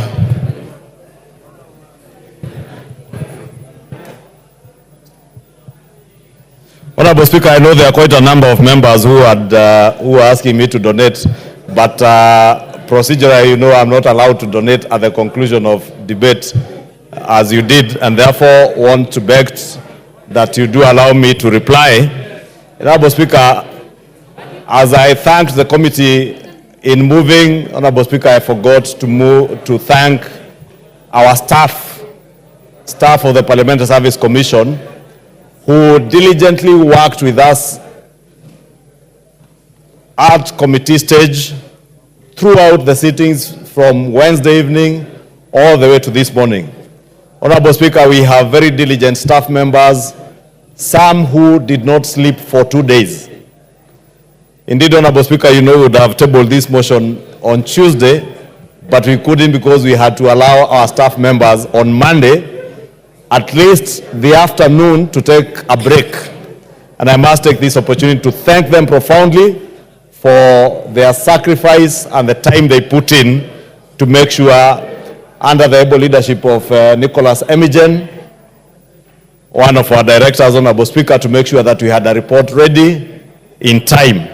Honorable Speaker, allow me also to thank all the members who have contributed in support and even the differing opinions to this motion for approval of the nominees that have been proposed for approval, and for the rejection of the one nominee, Honorable Speaker, who I said in moving is not an indictment as to her ability to serve in any other capacity. And I would encourage His Excellency the President, should he find another position that this Stella Soy can serve in, and since she's still an officer in government, then he has the prerogative to allow her to serve in any other capacity, Honorable Speaker. Honorable Speaker, let me also note that for the first time, Honorable Speaker, we were able to vet nominees throughout a weekend, and not just throughout a weekend as is customary, Honorable Speaker. I know members, we are accustomed that when we are working over the weekend, we retreat to hotels, but Honorable Speaker, you remember me and yourself committing to the country that upon completion of Bunge Towers, we would utilize more of the space that we have in Parliament. Allow me, Honorable Speaker, to thank you as the chairperson of the Parliamentary Service Commission, that leading by example and in line with the austerity measures being instituted across all arms of government, for the first time, a committee chaired by none other than the chair of the Parliamentary Service Commission, who happens to be our Speaker, a committee where both the leadership of the minority and majority sit in, and at least another 4 chairs of committees, besides the other ranking members who serve in this appointments committee. We sat throughout the weekend at County Hall. And County Hall chambers, mini chambers, became our home throughout the weekend. We prayed there, worshipped there on Friday for our Muslim brothers. We had a room where our Muslim brothers were praying from. And even on Sunday, those of us like me and yourself, Honorable Speaker, who are Christians, you had your morning mass at 7 a.m. in County Hall. And I had my 10 a.m. 15 minutes break at County Hall. And this is the new spirit, Honorable Speaker. Honorable Speaker, this is the spirit that we want to set for the rest of the other arms of government.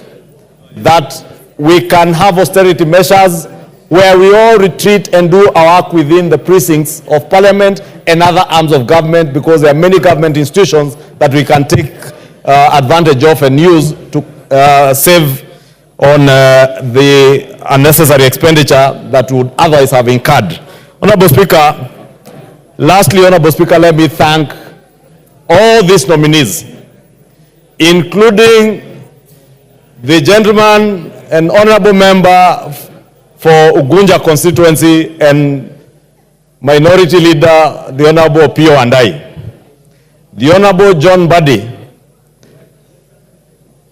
who is now destined to take over upon approval by this House, if you agree to approve, our National Treasury. Honorable Speaker, these are extraordinary times that call for extraordinary men to the service of their nation. The Honorable Pio Andai, the Honorable John Buddy are among us here as colleagues. Should we and when we approve this motion, Honorable Speaker, these 2 honorable members will go now to join the executive.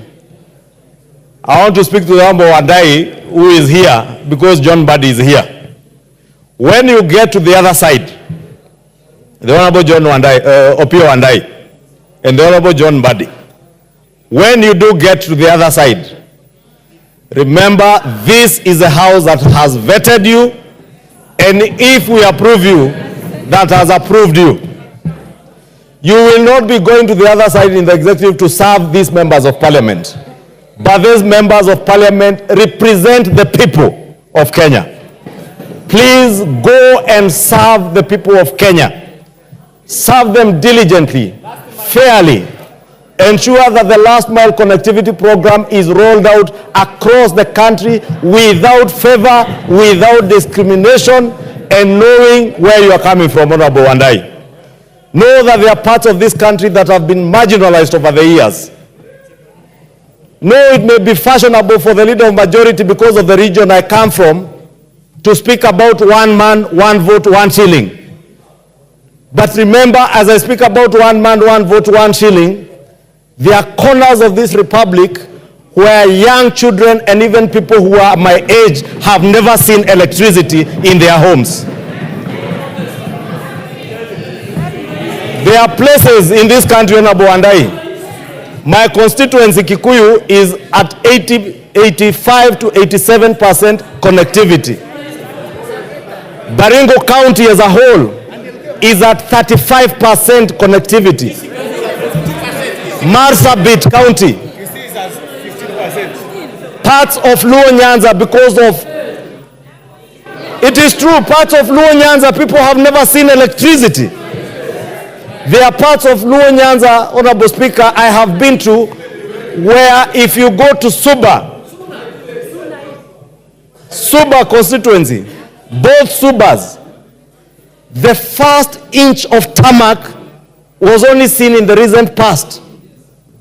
These are injustices John Badi, now coming from Suba constituency, must bring to an end. We must serve this country as leaders who know that we are serving one people in one country that is indivisible. We must never allow again politics and parochial politics to divide our people. Honorable Speaker, if you look at what is happening today in the United Kingdom,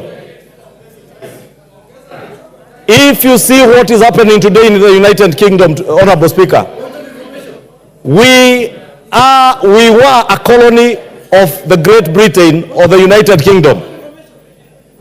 Honorable Speaker, if you see what is happening in the United Kingdom today,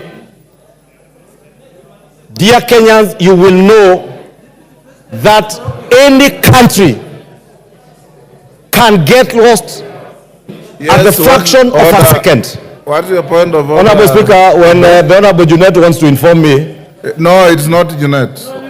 The Honorable Ado has a point of order to begin with. Ado? You have the mic. Thank you, Speaker. The words of the majority leader are really, really touching. But is that the reality on the ground in Kenya? The inequality, lack of equity is there. So let's not just make it lip service. What is out of order? That's my point of order, Mr. Speaker. What is out of order? That is my point of order, Mr. Speaker. Okay. Honorable Ado, that is not a point of order. Yes, Junet. Mr. Speaker, I am very happy that the majority leader has allowed me to inform you. Mr. Speaker, the majority leader has spoken that the ministers must serve the country. Because in this country now we are suffering. Because we have a deputy president who is serving only one region, Mr. Speaker. And the region I come from are almost thinking of having their own deputy also. Can we have people who are serving the country in totality, Mr. Speaker?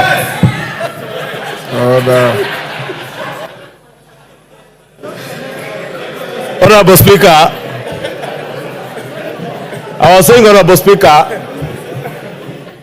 the Honorable Cabinet Secretary nominees, if approved by this House, must serve the people of Kenya.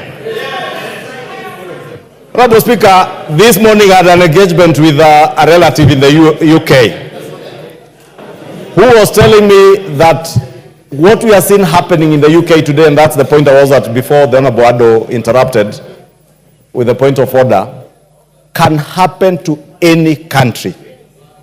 Let us not take it for granted that we have a country that stands united. Let us never take it for granted that we have one people who are indivisible, save for our politics. We must never allow our politics to divide our people. Today, whether you are Muslim, whether you are Christian, whether you are of Asian descent or African descent in the UK, people are not sleeping. They don't feel safe.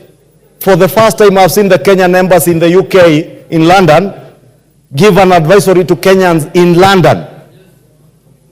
For the first time, since I became a grown-up, Honorable Speaker, I don't know whether before that they had ever done so. But Honorable Speaker, I want to plead with us, let us support this motion.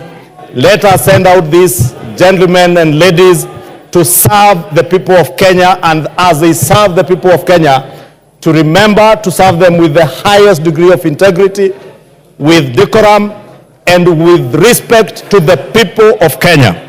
I beg to reply and beg for your support.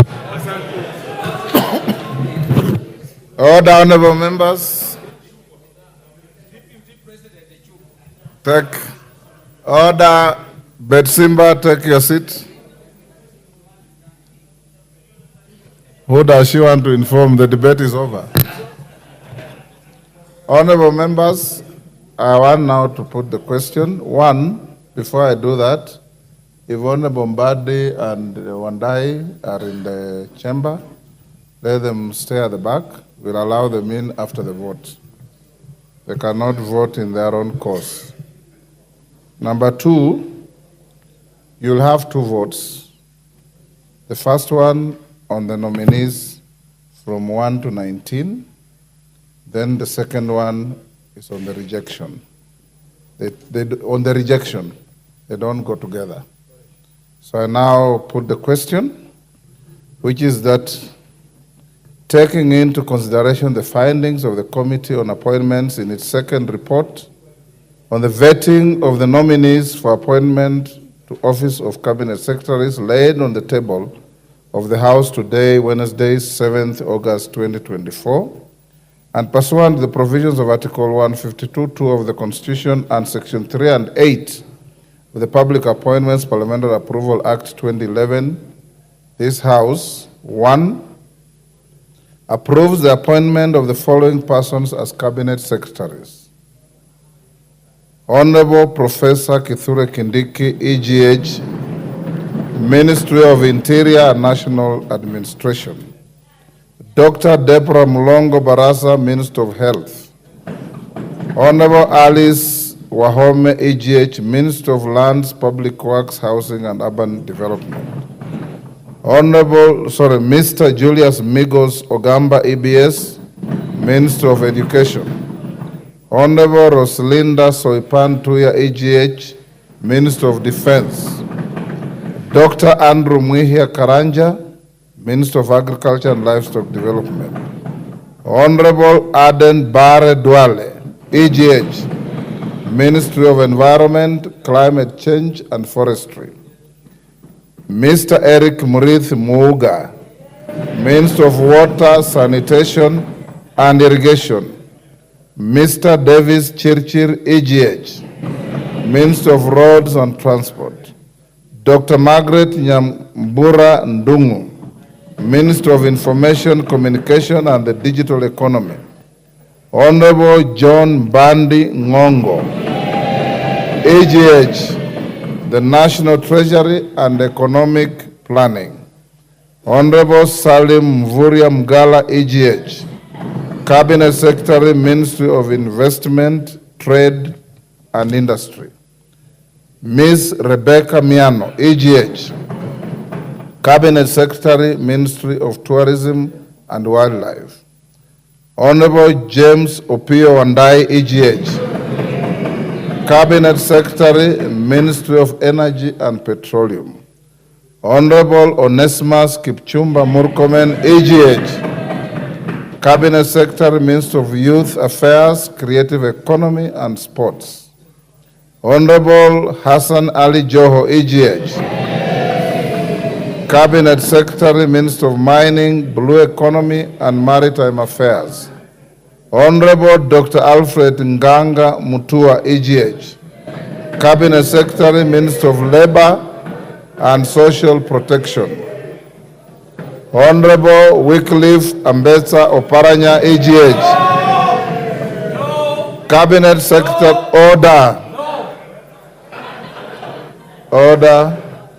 Cabinet Secretary, Ministry of Cooperatives and Micro, Small and Medium Enterprises, MSME Development.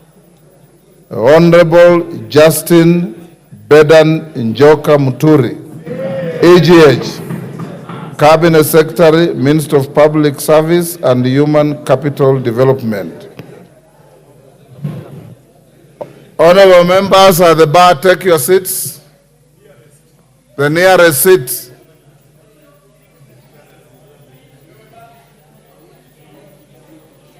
The nearest seat. Nguna, that is not the nearest seat you are going to. Order, honorable members. Is Honorable Mbandi in the house? Where is he?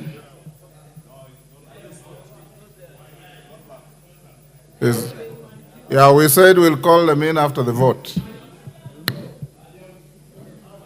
Where is he?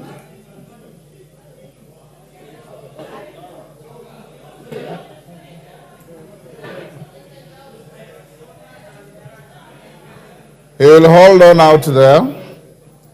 So having called all those 19 names, now I put the question as members of that opinion say aye. Will those of the contrary opinion say nay? The ayes have it.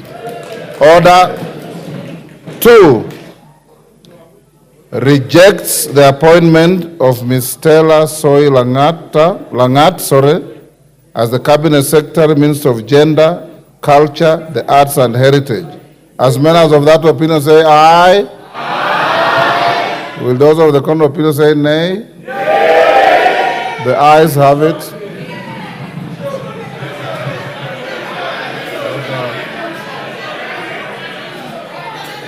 Order, it is clear there are no numbers to claim a division. Honorable members, you may now call in your colleagues who are exiting.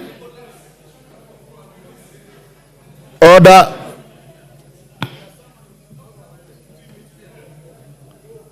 Take your seats. Honorable Amboka.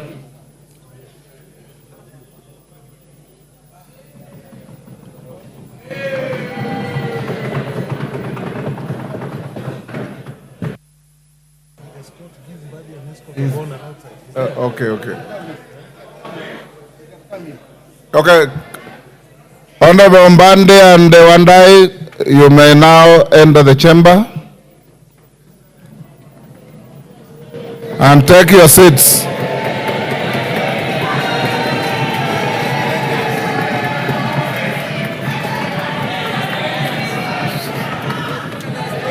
No, they are not.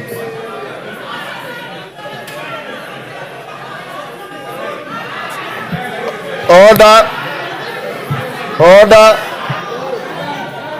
honorable members. Order,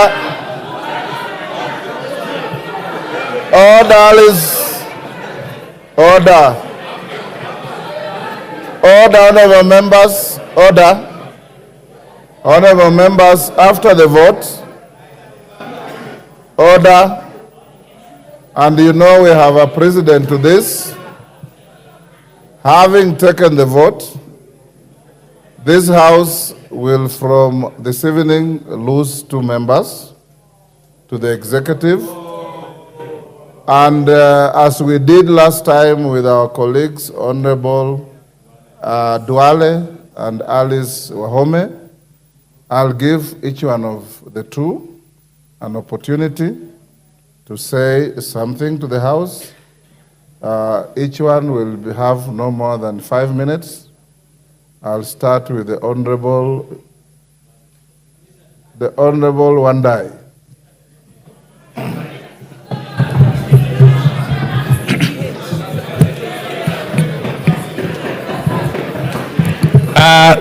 Thank you very much, the Honorable Speaker. Honorable members, allow me, following the communication by the Honorable Speaker, to say a few things as I hand over the instruments of the office of the leader of the minority party to the new office holder. My tenure as the leader of the minority party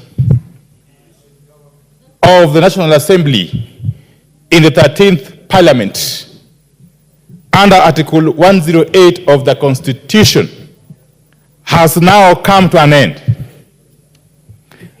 Honorable Speaker, it is important that I do some reflection.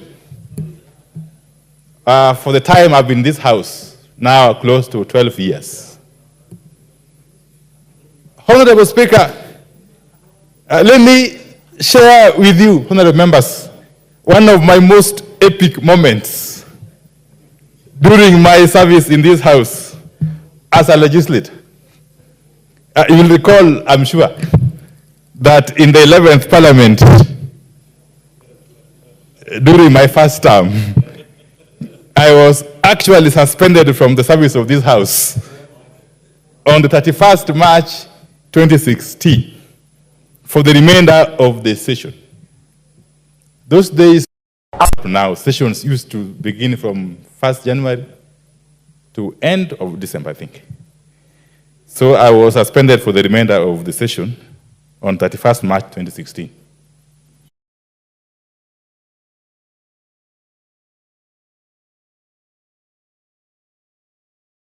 Of the decision of the House.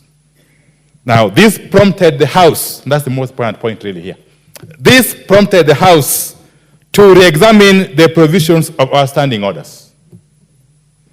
And following extensive consideration of the matter by the Committee of Powers and Privileges and incorporating the guidance of the courts, it was recommended that the National Assembly standing orders be reviewed to accord a member accused of breach of parliamentary privilege fair hearing and to cure the unequal treatment of the same offense at different times of the session.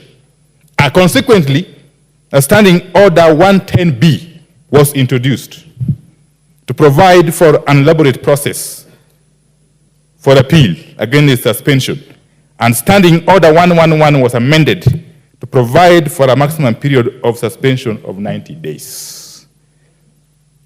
Therefore, on a positive note, this incident has significantly contributed to the jurisprudence of this august House. Honorable Speaker, for close to 2 years of my service as leader of the minority party in this Parliament, I have continuously championed the minority position on issues under consideration and helped to some extent to contribute to the legislative process through open engagement. From time to time and whenever necessary, I have had to consult and strike compromises with the majority party in the best interest of the public. Indeed, as with any other office holder, during the discharge of their duty, milestones have been achieved. Shoulders have been rubbed, sometimes the wrong way, and challenges have been experienced. Honorable Speaker, I wish to acknowledge the immense support of the parliamentary staff during my approximately 12 years of service in this House. Your office, Mr. Speaker, and that of the clerk, Mr. Samuel Njoroge, have been very instrumental in the legislative process through impartial professional guidance, and administrative facilitation. For this, I will forever be truly indebted to these officers and the very hardworking officers. In addition, I wish to appreciate my able staff who work closely with me. I wish them all the best, and I will forever again remain indebted for their support. Asanteni sana. Honorable Speaker, President John F. Kennedy of the US said during an address in the Assembly Hall at the Polskach in Frankfurt in 1963, and I quote, "Change is the law of life, and those who look only to the past or the present are certain to miss the future." Honorable Speaker, allow me to express my special gratitude to my party leader, the Right Honorable Raila Amolo Odinga. Baba, for enabling my appointment as the leader of the minority party in September 2022. I am also grateful to the membership of the minority party for their support and cooperation during the close to 2 years of service as the leader of the minority party. Honorable Speaker, I cannot end without thanking the President of the Republic of Kenya.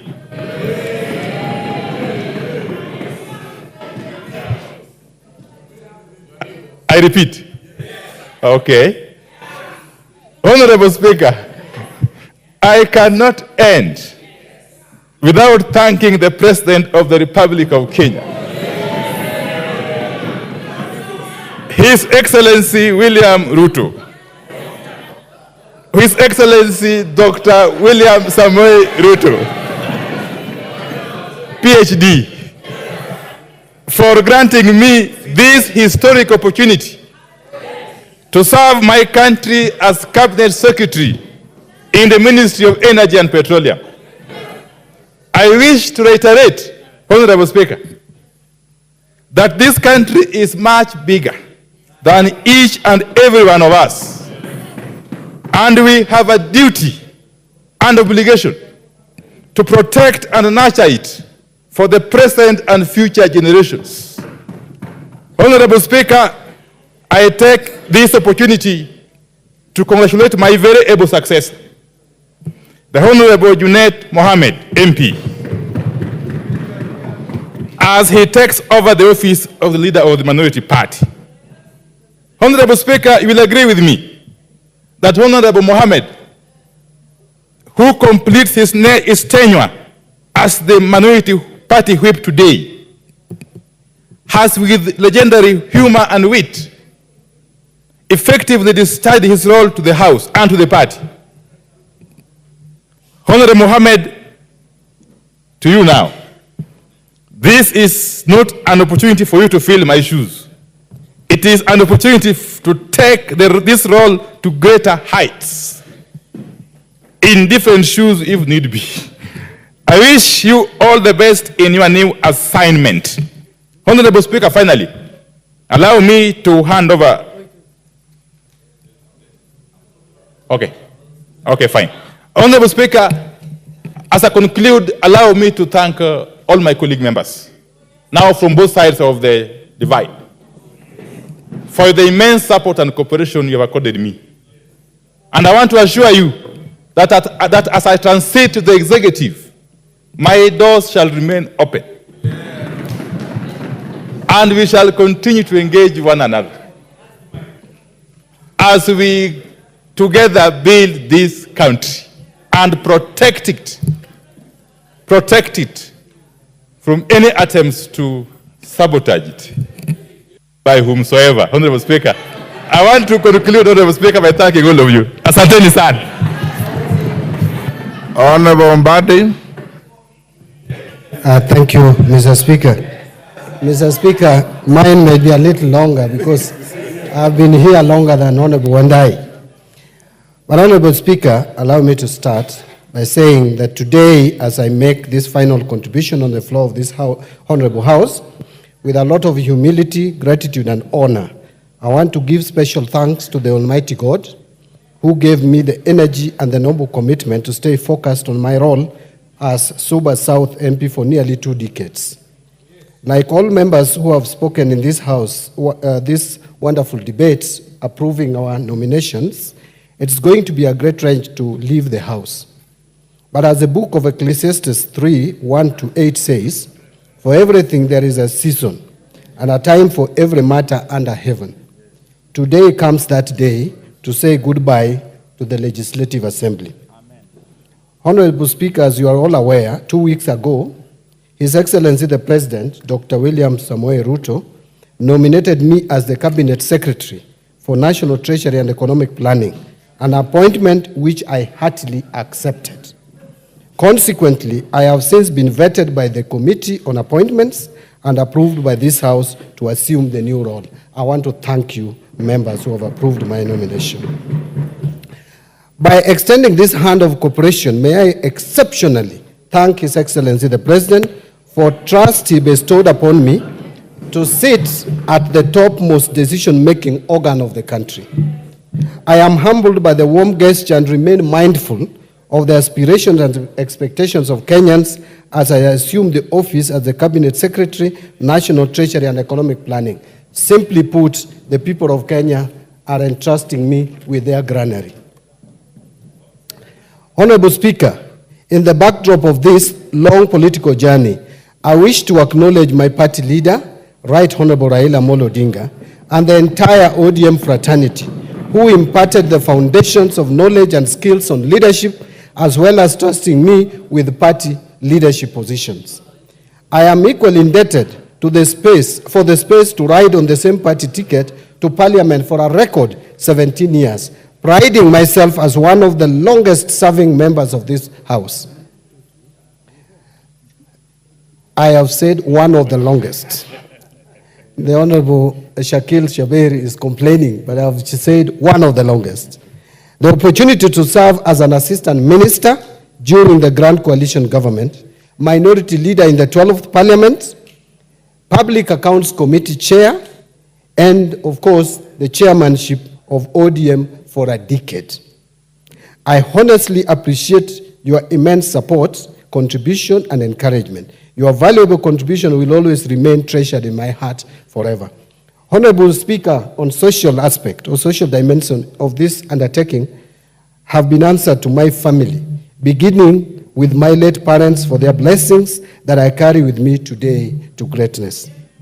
To my beloved wife, Rod Ambadi, and my children, I am forever indebted to you for being my sounding board, always encouraging and pushing me to excel and be the best father and husband.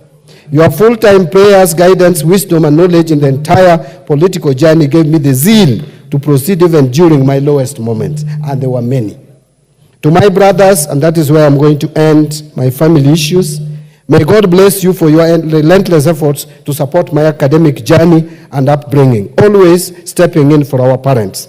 Exceptional appreciation will go to two of my brothers, Stephen Ogola and Maurice Ogalo. If not for you, I would have dropped out of school. My brother, Stephen Ogola, I will never forget how you braved the harsh, cold weather of Kericho tea plantations, denying yourself the basics to get me school fees from your meager savings. I salute you. How I wish our late parents were alive to witness this historic moment. They have always wanted the best for us. May God keep their soul in eternal peace. And to the people of Suba South, I am deeply conscious of the fact that the thrust of dynamic debates and my parliamentary standing on the relevant issues was planted in me at a time of curious and unrelenting search for leadership position by you, my constituents, for 3 terms.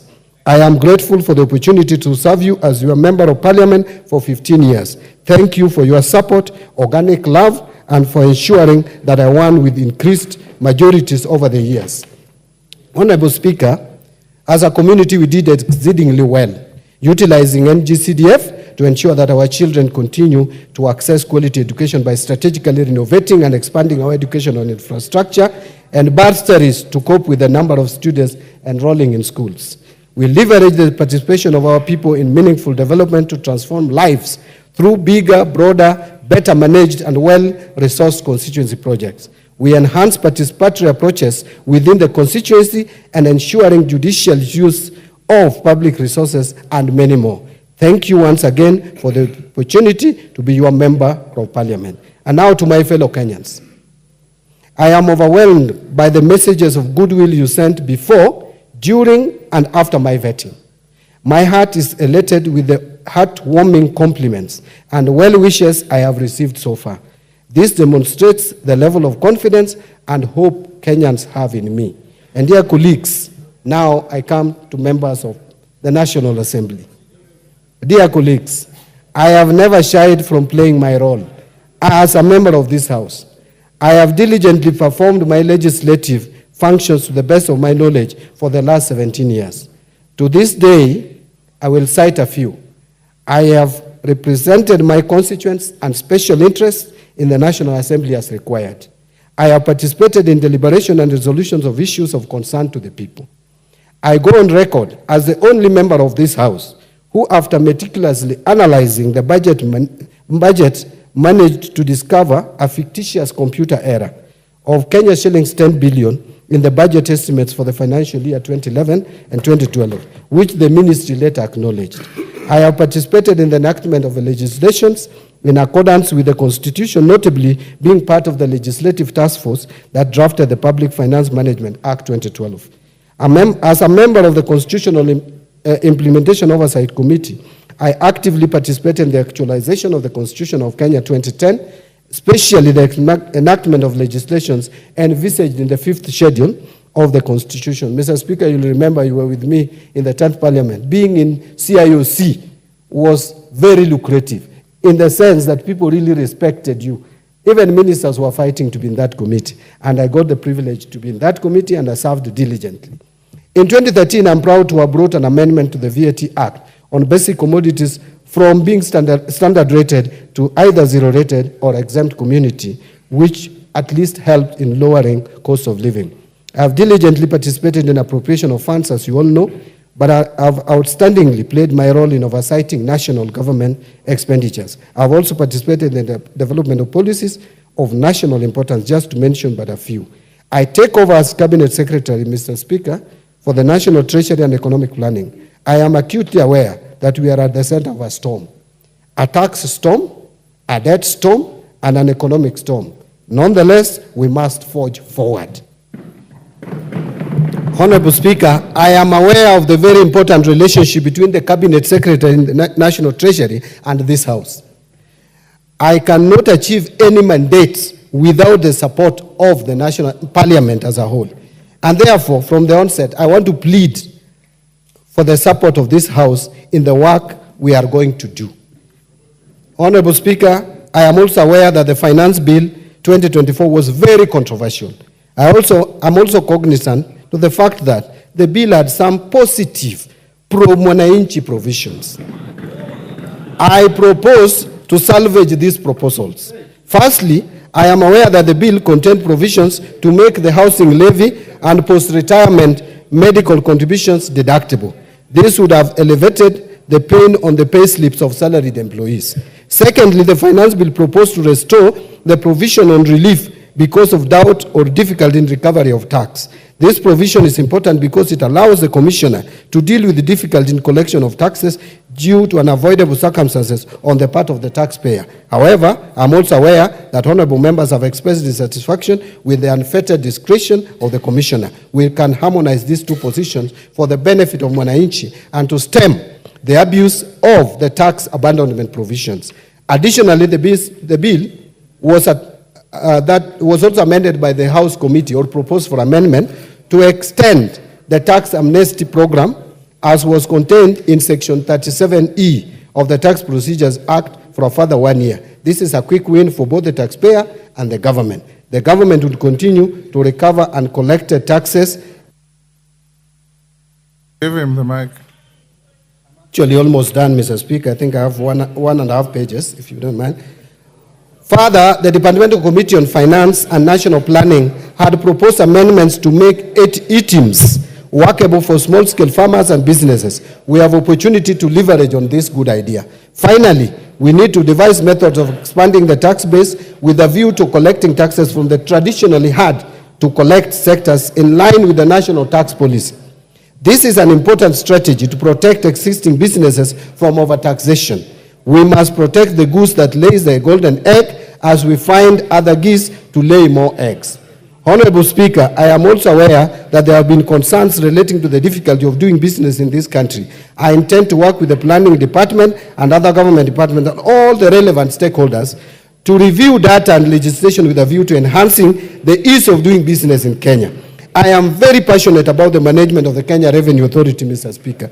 The first and most important aspect is that we must employ the principles of corporate governance in the management of KRA, just like any other corporate body. There should be a distinction between the role of the chairperson of the board as a whole, and the Commissioner General as the CEO and the management officers of KRA. Honorable Speaker, additionally, during the vetting, I spoke about recruitment of competent officers at the Kenya Revenue Authority. I favor the policy where graduate trainees were recruited and trained both in class and on job. We need to restore policies that worked at the Kenya Revenue Authority before. Mr. Speaker, and this is my last page, honorable members. Honorable Speaker, with regards to Article 223 of the Constitution, I've been very vocal.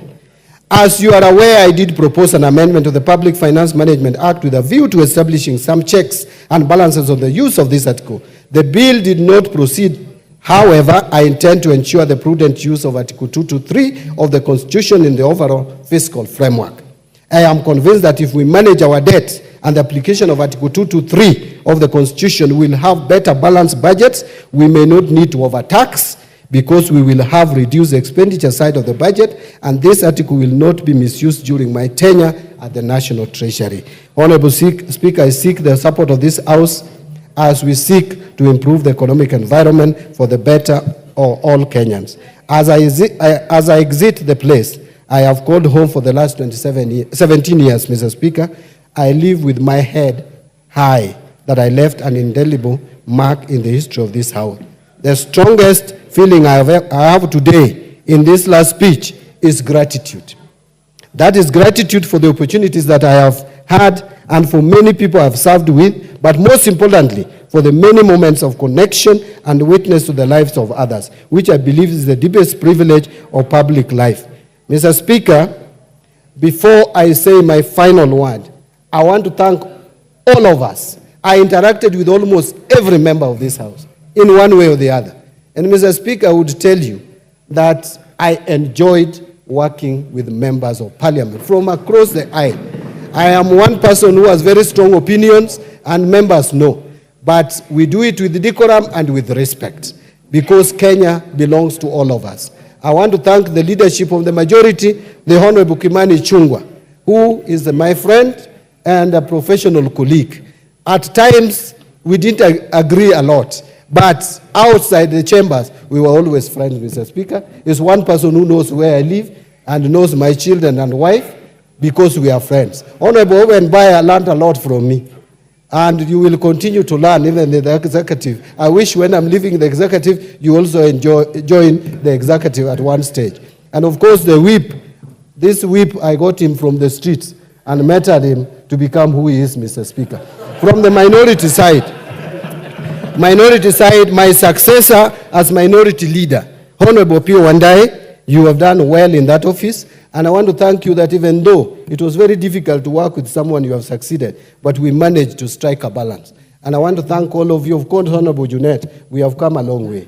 You know what we have gone through. I would not want to disclose in this House, but we have faced a lot of challenges. Mr. Speaker, to you, I want to be grateful to you again, once more. We have interacted a lot. We started in the opposition, working together. Of course, I found you in the government. Then we worked in the opposition. When we were facing a lot of frustration, Mr. Speaker, you remember one time I had to save you up there when some MPs wanted to kill you. And Mr. Speaker, I did my best to save you. But today, interestingly, we are finding ourselves somewhere again. So I just strangely, One of those who attacked me is in this house. Yes. And it's a lady. But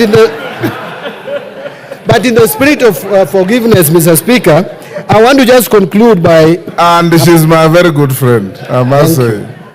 I want to give a parting shot. Mr. Speaker, if by any chance I offended anyone of you, all members, through my actions, I kindly ask for forgiveness. Equally, for all those who wronged me, I forgive you. And by the way, I don't even see. None of you actually wronged me. So, but if there is any who I may have forgotten, I forgive you. Thank you very much. Mr. Speaker, it's a very emotional moment. Imagine a place you have called home for 17 years, continuously. Now you are leaving to another uncharted waters. May I pray that God bless Kenya and God bless National Assembly of the Republic of Kenya. Thank you. All the honorable members, I don't want to open any debate on this.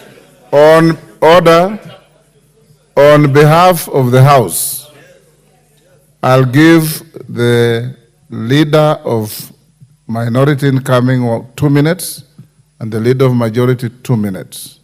If we open debate, each one of you has accolades for your colleagues.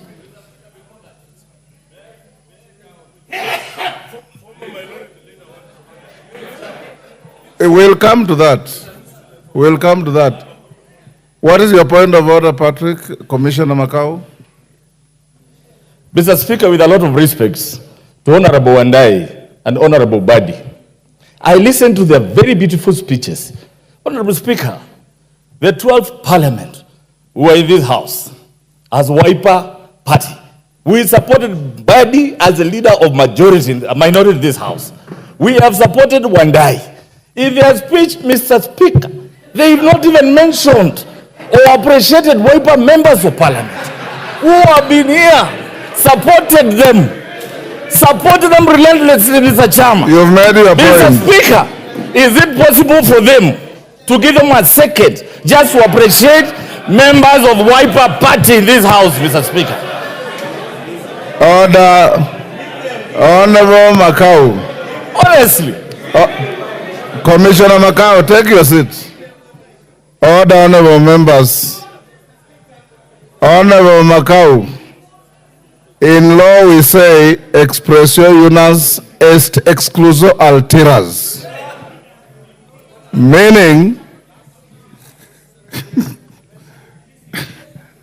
expressio unius est excluso alteras. To specify one is to exclude another. So, for them not to have mentioned you is neither here nor there. Don't solicit to be mentioned. Order, honorable members. Order, Shakil. Take your seat. Junet, you have 2 minutes. Thank you, Mr. Speaker. Mr. Speaker, today is a bit heavy day for me, Mr. Speaker, because the people this House is losing today, Mr. Speaker, who are going to the executive, are people I have worked with very closely, Mr. Speaker. Honorable Mbadi was our minority leader in the 12th Parliament, and I was his whip, Mr. Speaker. Honorable Wandai is the outgoing minority leader, and I was his whip, Mr. Speaker. These are two gentlemen that I have worked with very closely in the House and at the party level, Mr. Speaker. And I am very sad because we will miss their leadership, we will miss their guidance, Mr. Speaker, as a minority side and at the party level, Mr. Speaker. Because, Mr. Speaker, these two members of Parliament have really mentored many members of Parliament on our side, Mr. Speaker. So, Mr. Speaker, I want to wish them well. I want to tell them that we will hold the fort here if they leave us behind. Mr. Speaker, Honorable Mbadi is an amazing person, Mr. Speaker. Mr. Speaker, Mbadi has been the chairman of our party for the last 10 years. And he has guided this party in a manner that there were very little disputes, Mr. Speaker, in the party. And for members of a huge party like ODM, a national party like ODM, to have faith in someone, Mr. Speaker, it means a lot. It tells you what kind of a leader is, Mr. Speaker. Coming back to the minority leader, Mr. Speaker, whom have worked with him the last 2 years as the minority leader, Mr. Speaker, I can say this without fear of contradiction, that he's a resolute leader, Mr. Speaker, a man who's very consultative, Mr. Speaker, a leader who consults on each and every issue that is before the House, Mr. Speaker, a leader who knew how to interact with his members, Mr. Speaker. And Mr. Speaker, the other day when he was speaking here, when he appeared, before the vetting committee, my heart went a bit, almost missed a second, Mr. Speaker, because I saw I will be lonely in this House, Mr. Speaker, as the whip, Mr. Speaker. But having said, Mr. Speaker, they have to go and serve the people of Kenya. I can tell you, when the nominees who came from the ODM appeared, Mr. Speaker, before the vetting committee, I was very proud, Mr. Speaker. The way they answered the questions, the way they know the dockets they have been taken to, the way they understand the challenges Kenyans are facing, Mr. Speaker, I was very happy because I have seen we have sent a team who understand what's expected of them, Mr. Speaker. People who are experts in their own fields, Mr. Speaker. People who know what they want to achieve. People who have a vision. People who will make sure that the party, our party and our people are held high, Mr. Speaker.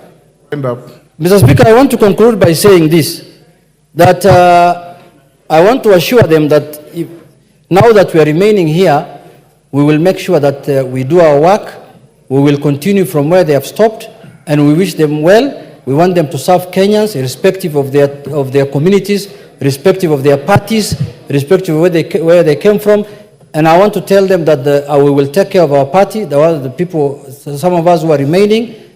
Mr. Speaker, lastly, I want to say that I am very proud also about my party and my party leader, Mr. Speaker. I can see my party leader has nurtured and brought up very serious leaders, Mr. Speaker.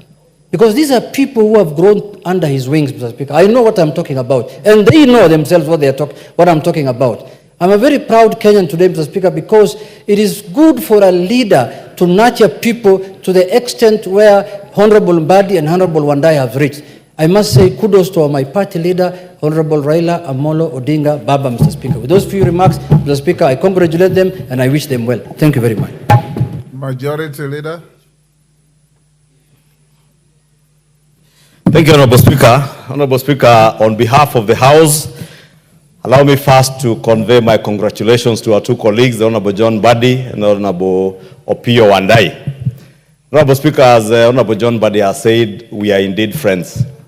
When I joined this House back in 2013, the Honorable John Mbadi was a member of the Public Accounts Committee, and I happened in my first term to be elected as the Vice Chair of the Public Investments Committee. And being professional colleagues, we had a lot to learn from each other, or rather I had a lot to learn from the Honorable John Mbadi, having been my senior, having joined the House 5 years ahead of me. And since that time, Honorable Speaker, even when he succeeded the late Honorable Nyenze as leader of minority, we worked very well together when he was leader of minority, and I was an ordinary member and later chairman of Budget and Appropriations Committee, where he also served me as a member of the Budget and Appropriations Committee, and we immensely benefited from his knowledge on public finance matters, having been one of the architects of our Public Finance Management Act of 2012. And indeed, I would say without contradiction that the Honorable John Mbadi is a member who has served this House, his constituency, and this country with diligence and with a lot of commitment. And I wish you well, my brother, as you go out to serve. As he said, Honorable Speaker, he's my friend. I have been to his house numerous times. I've had meals in his house. The only place I'm here to visit is his house in Suba, and I will soon be there, even as I oversight you as Cabinet Secretary, National Treasury. I will visit you. My brother, Opiyo Wandayi, when we joined this House together with Opiyo Wandayi back in 2013, as first-time members of Parliament, we got to know each other and became very good friends. And by coincidence, we were both nominated by our respective coalitions and parties to be leaders of minority and majority, respectively, Honorable Speaker, and we have worked very well with my brother Opiyo Wandayi, and not to forget the Honorable Robert Mbui, the Honorable Junet Mohammed, and the minority whip, Mheshimiwa Honorable Mwenje. It is true, Honorable Speaker, that we hold divergent views across the political aisle. But at the end of the day, we serve the same people in one country. And we must at all times remember that. And I must thank these two leaders because it has never been lost to them that everything we do here is in the best interest of the people of Kenya. It is true, as Honorable Opiyo Wandayi has said, we have at times consulted. We have at times agreed to disagree and done so respectfully. At times we have agreed to agree and push business on the floor of this house very well. And even as I congratulate and welcome my brother Junet Mohammed as the new leader of minority in the house, congratulations, Honorable Junet, and I look forward to working with you in the best interest of the people of Kenya. Honorable Speaker, as these two honorable members depart from this house, one after 17 years, the other one after 12 years, you go out now to serve in the executive. We shall remain here as your friends, but to oversight you. You go out to serve the people of Kenya, but we represent those people that you are going out to serve. We shall oversight you without fear, without favor, whether you came from this house or you are among those of your colleagues who are coming from the private sector. And Honorable Speaker, as I conclude, allow me to take this opportunity to thank His Excellency the President for seeing beyond our political divide, for putting the nation ahead of all our political inclinations, Honorable Speaker. Difficult times like this our country is going through economically, difficult times as the world is going through, Honorable Speaker, I was saying earlier, if you look at all corners of the world, from the far east to Asia, to the west in Europe, and the UK, as I mentioned, the whole world looks like is in turmoil. It calls great leaders, like the Honorable, His Excellency, Dr. William Ruto, and the Right Honorable, His Excellency, Raila Amolo Odinga, to see beyond their regions, to see beyond their political inclinations and parties, and put the nation ahead of every other consideration, Honorable Speaker. How I wish and how I pray that those of us here as leaders, and even those who are outside this house, Honorable Speaker, as leaders, we will always put our country ahead of our selfish and parochial interests and politics at times, and put the nation first. With those few remarks, Honorable Speaker, allow me on behalf of the House to wish the Honorable Opiyo Wandayi and my brother John Buddy all the best, as we say at the Alliance High School. Be strong to serve. Serve the nation diligently. Thank you, honorable members. We're coming towards the end of that session. Honorable Milemba, you wanted to say something, but I have passed that. Allow me not to give you. Honorable members, I have a communication in furtherance of what we have done. This is on changes in the minority party leadership. Honorable members, Standing Order 21 provides for the election of a member as the leader of the minority party by the second largest party or coalition of parties in the National Assembly. Additionally, Standing Order 20A provides for the designation of parliamentary parties, leaders, and whips.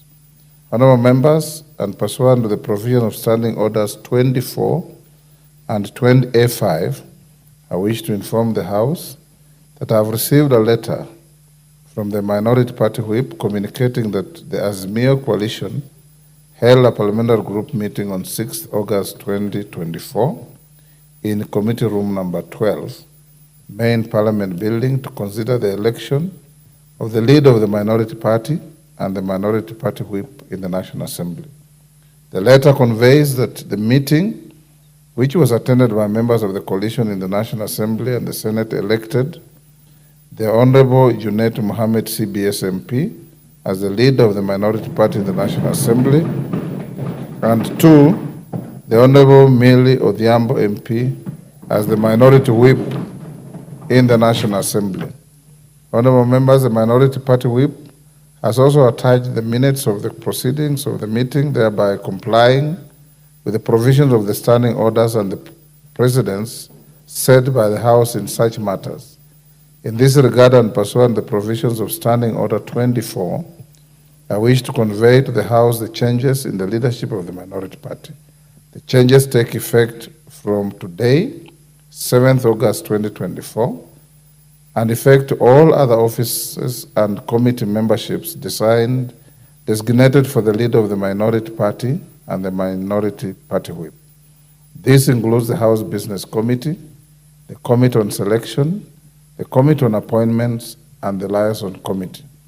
Honorable members, on behalf of the House, and indeed on my own behalf, I take this opportunity to congratulate the Honorable Junet Mohammed, CBS MP, and the Honorable Millie Odhiambo MP on their election to the respective parliamentary leadership offices. I wish them well in their new roles.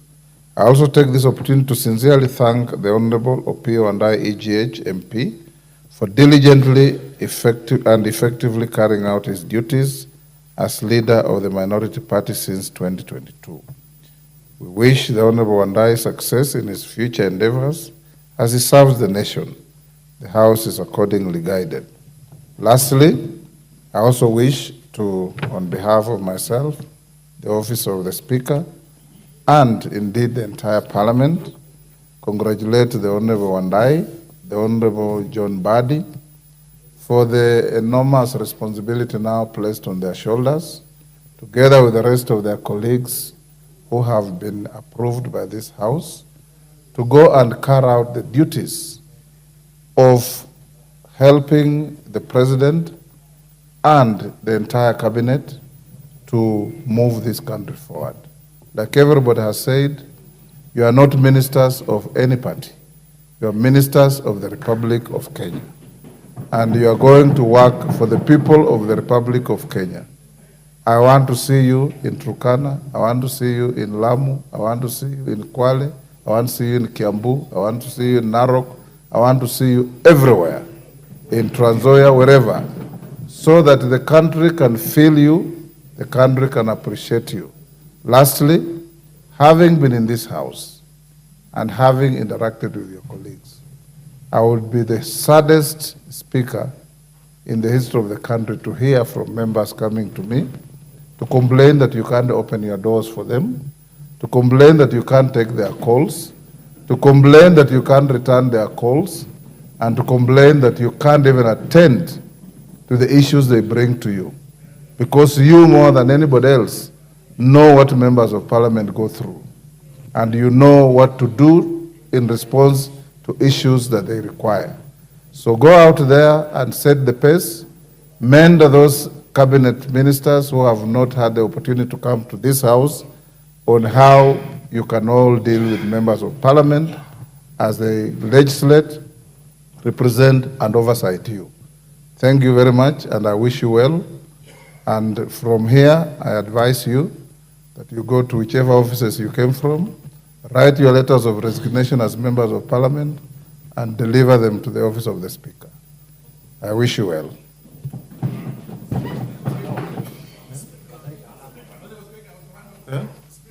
Wandai can now hand over to Junet without much drama.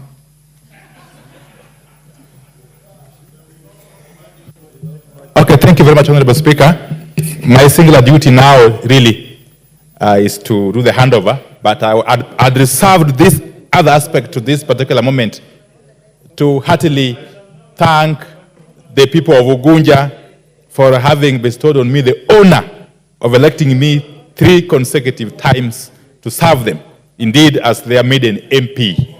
I want to pray that the Almighty God guides the people of Ugunja in identifying my successor moving forward. Let me therefore take this chance, Honorable Speaker, to hand over this file to the incoming leader of the minority party as his starter pack.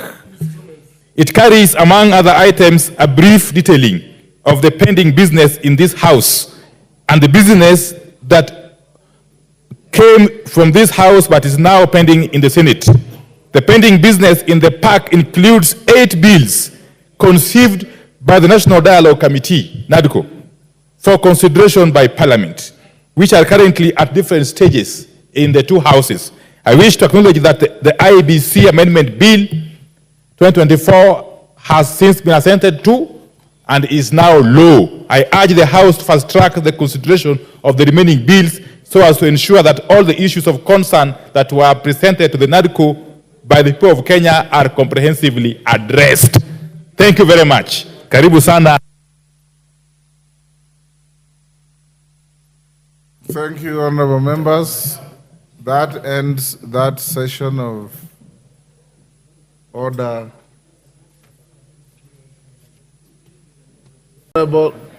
Yes, I can see her. Come. Come. Honorable Wanjiku Muya, continue. Take place. Thank you, Honorable Speaker, and allow me to take this opportunity on my own behalf and on behalf of my Committee of Regional Integration to congratulate our 2 colleagues, Honorable Bandi and Honorable Wandai. And Honorable Speaker, I wish to escort Honorable Wandai with a hashtag that we normally practice in Kipipiri. We say lighting up Kipipiri. So I want to tell him as the Minister for Energy to have the same and say lighting up Kenya. I wish them well. I wish them success. And I'm sure they will put this country where it should be. Honorable Speaker, I did move this motion, but in a nutshell, just to bring members and refresh their memory, the motion was about the visit of EAC, semi-autonomous organs, and I would like to speak of the institutions that were visited by the subcommittee. This was one, the High Commission of Republic of Kenya in Uganda. We do practice that in every partner state that we visit. The other main institution the subcommittee visited was the Inter-University Council for East African in Kampala, Uganda, the East African Development Bank in Kampala, Uganda, the Civil Aviation Safety and Security Oversight Agency, we call it KASOA, in Entebbe, and they also visited the Lake Victoria Fisheries Organization in Jinja.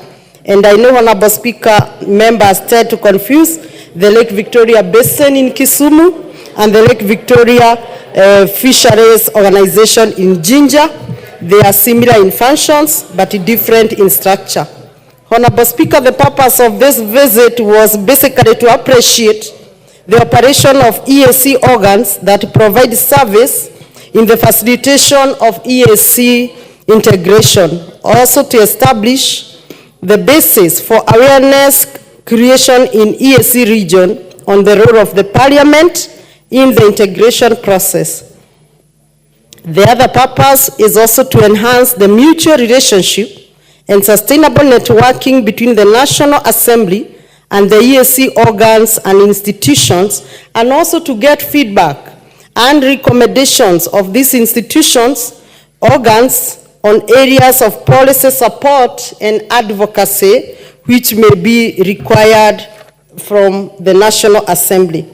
Honorable Speaker, the committee did make several observations, and among them, the committee found that lack of legal framework for the elimination of NTBs due to the delay in the finalization of the amendment of the EAC elimination of NTBs, the Non-Tariff Barriers Act of 2017, and its regulation is still putting the EAC back in terms of integration. Honorable Speaker, the intra-trade in EAC for a number of years has constantly remained low.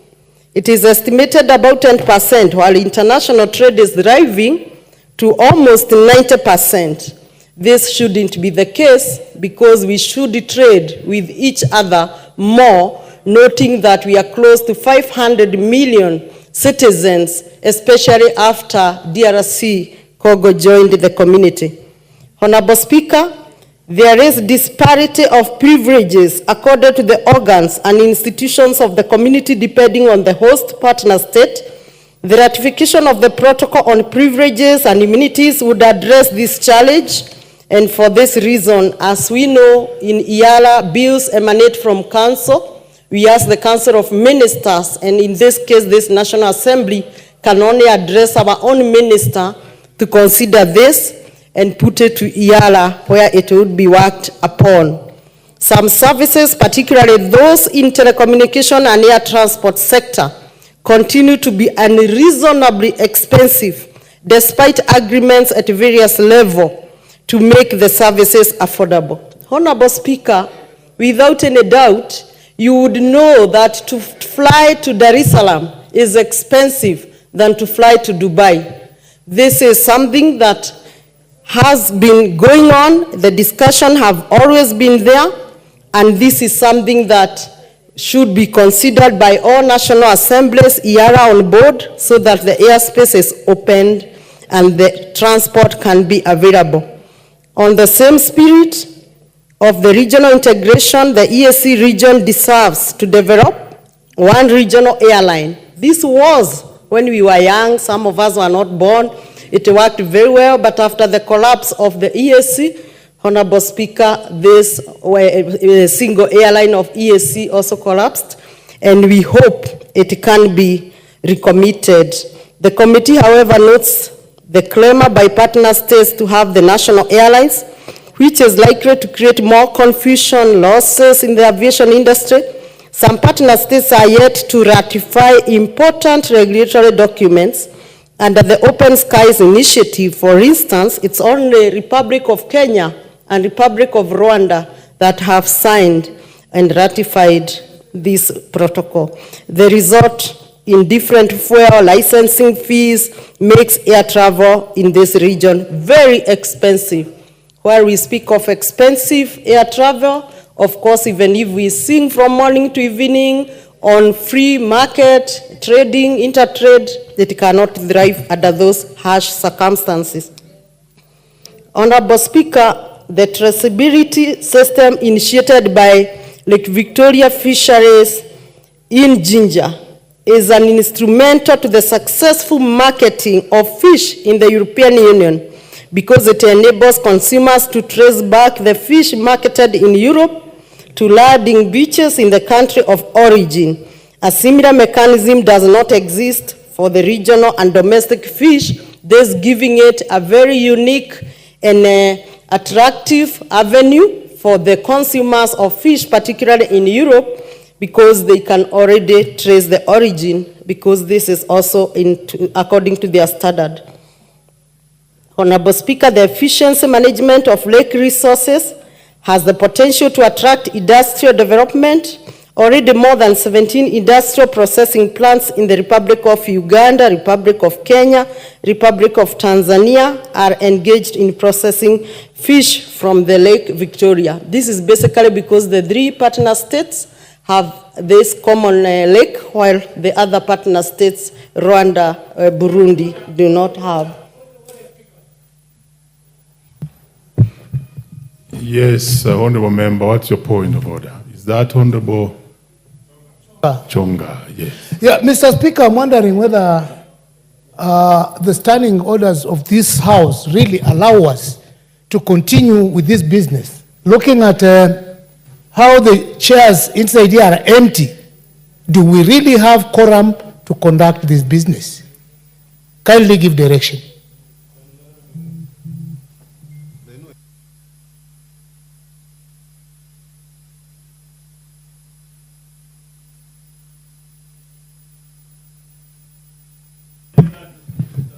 Very well. That is standing order number 35. Please, table, confirm that is standing order number 35. Very well. A member has risen for misplace. on Standing Order number 35, and indeed I can observe and see that we don't have the requisite quorum in the House, and therefore I'd want to ask the Sergeant at Arms to ring the quorum bell for 10 minutes.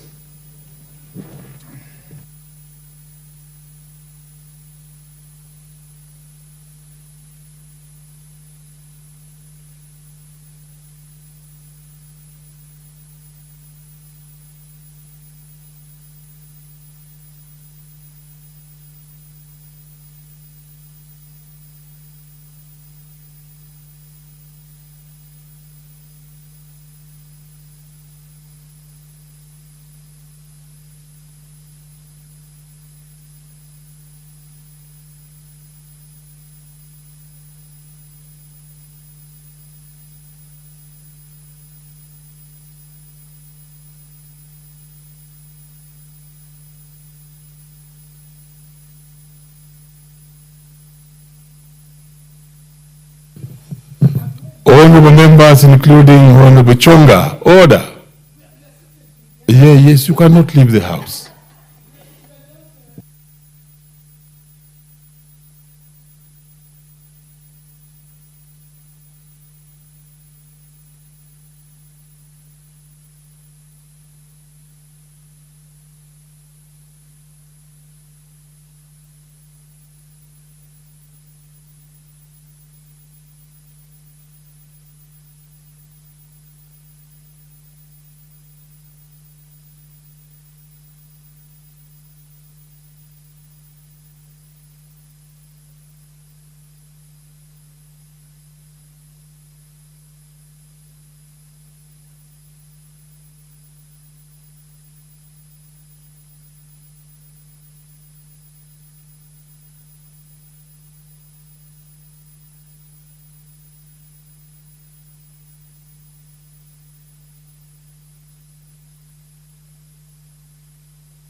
The 10 minutes are done, so the bell can be...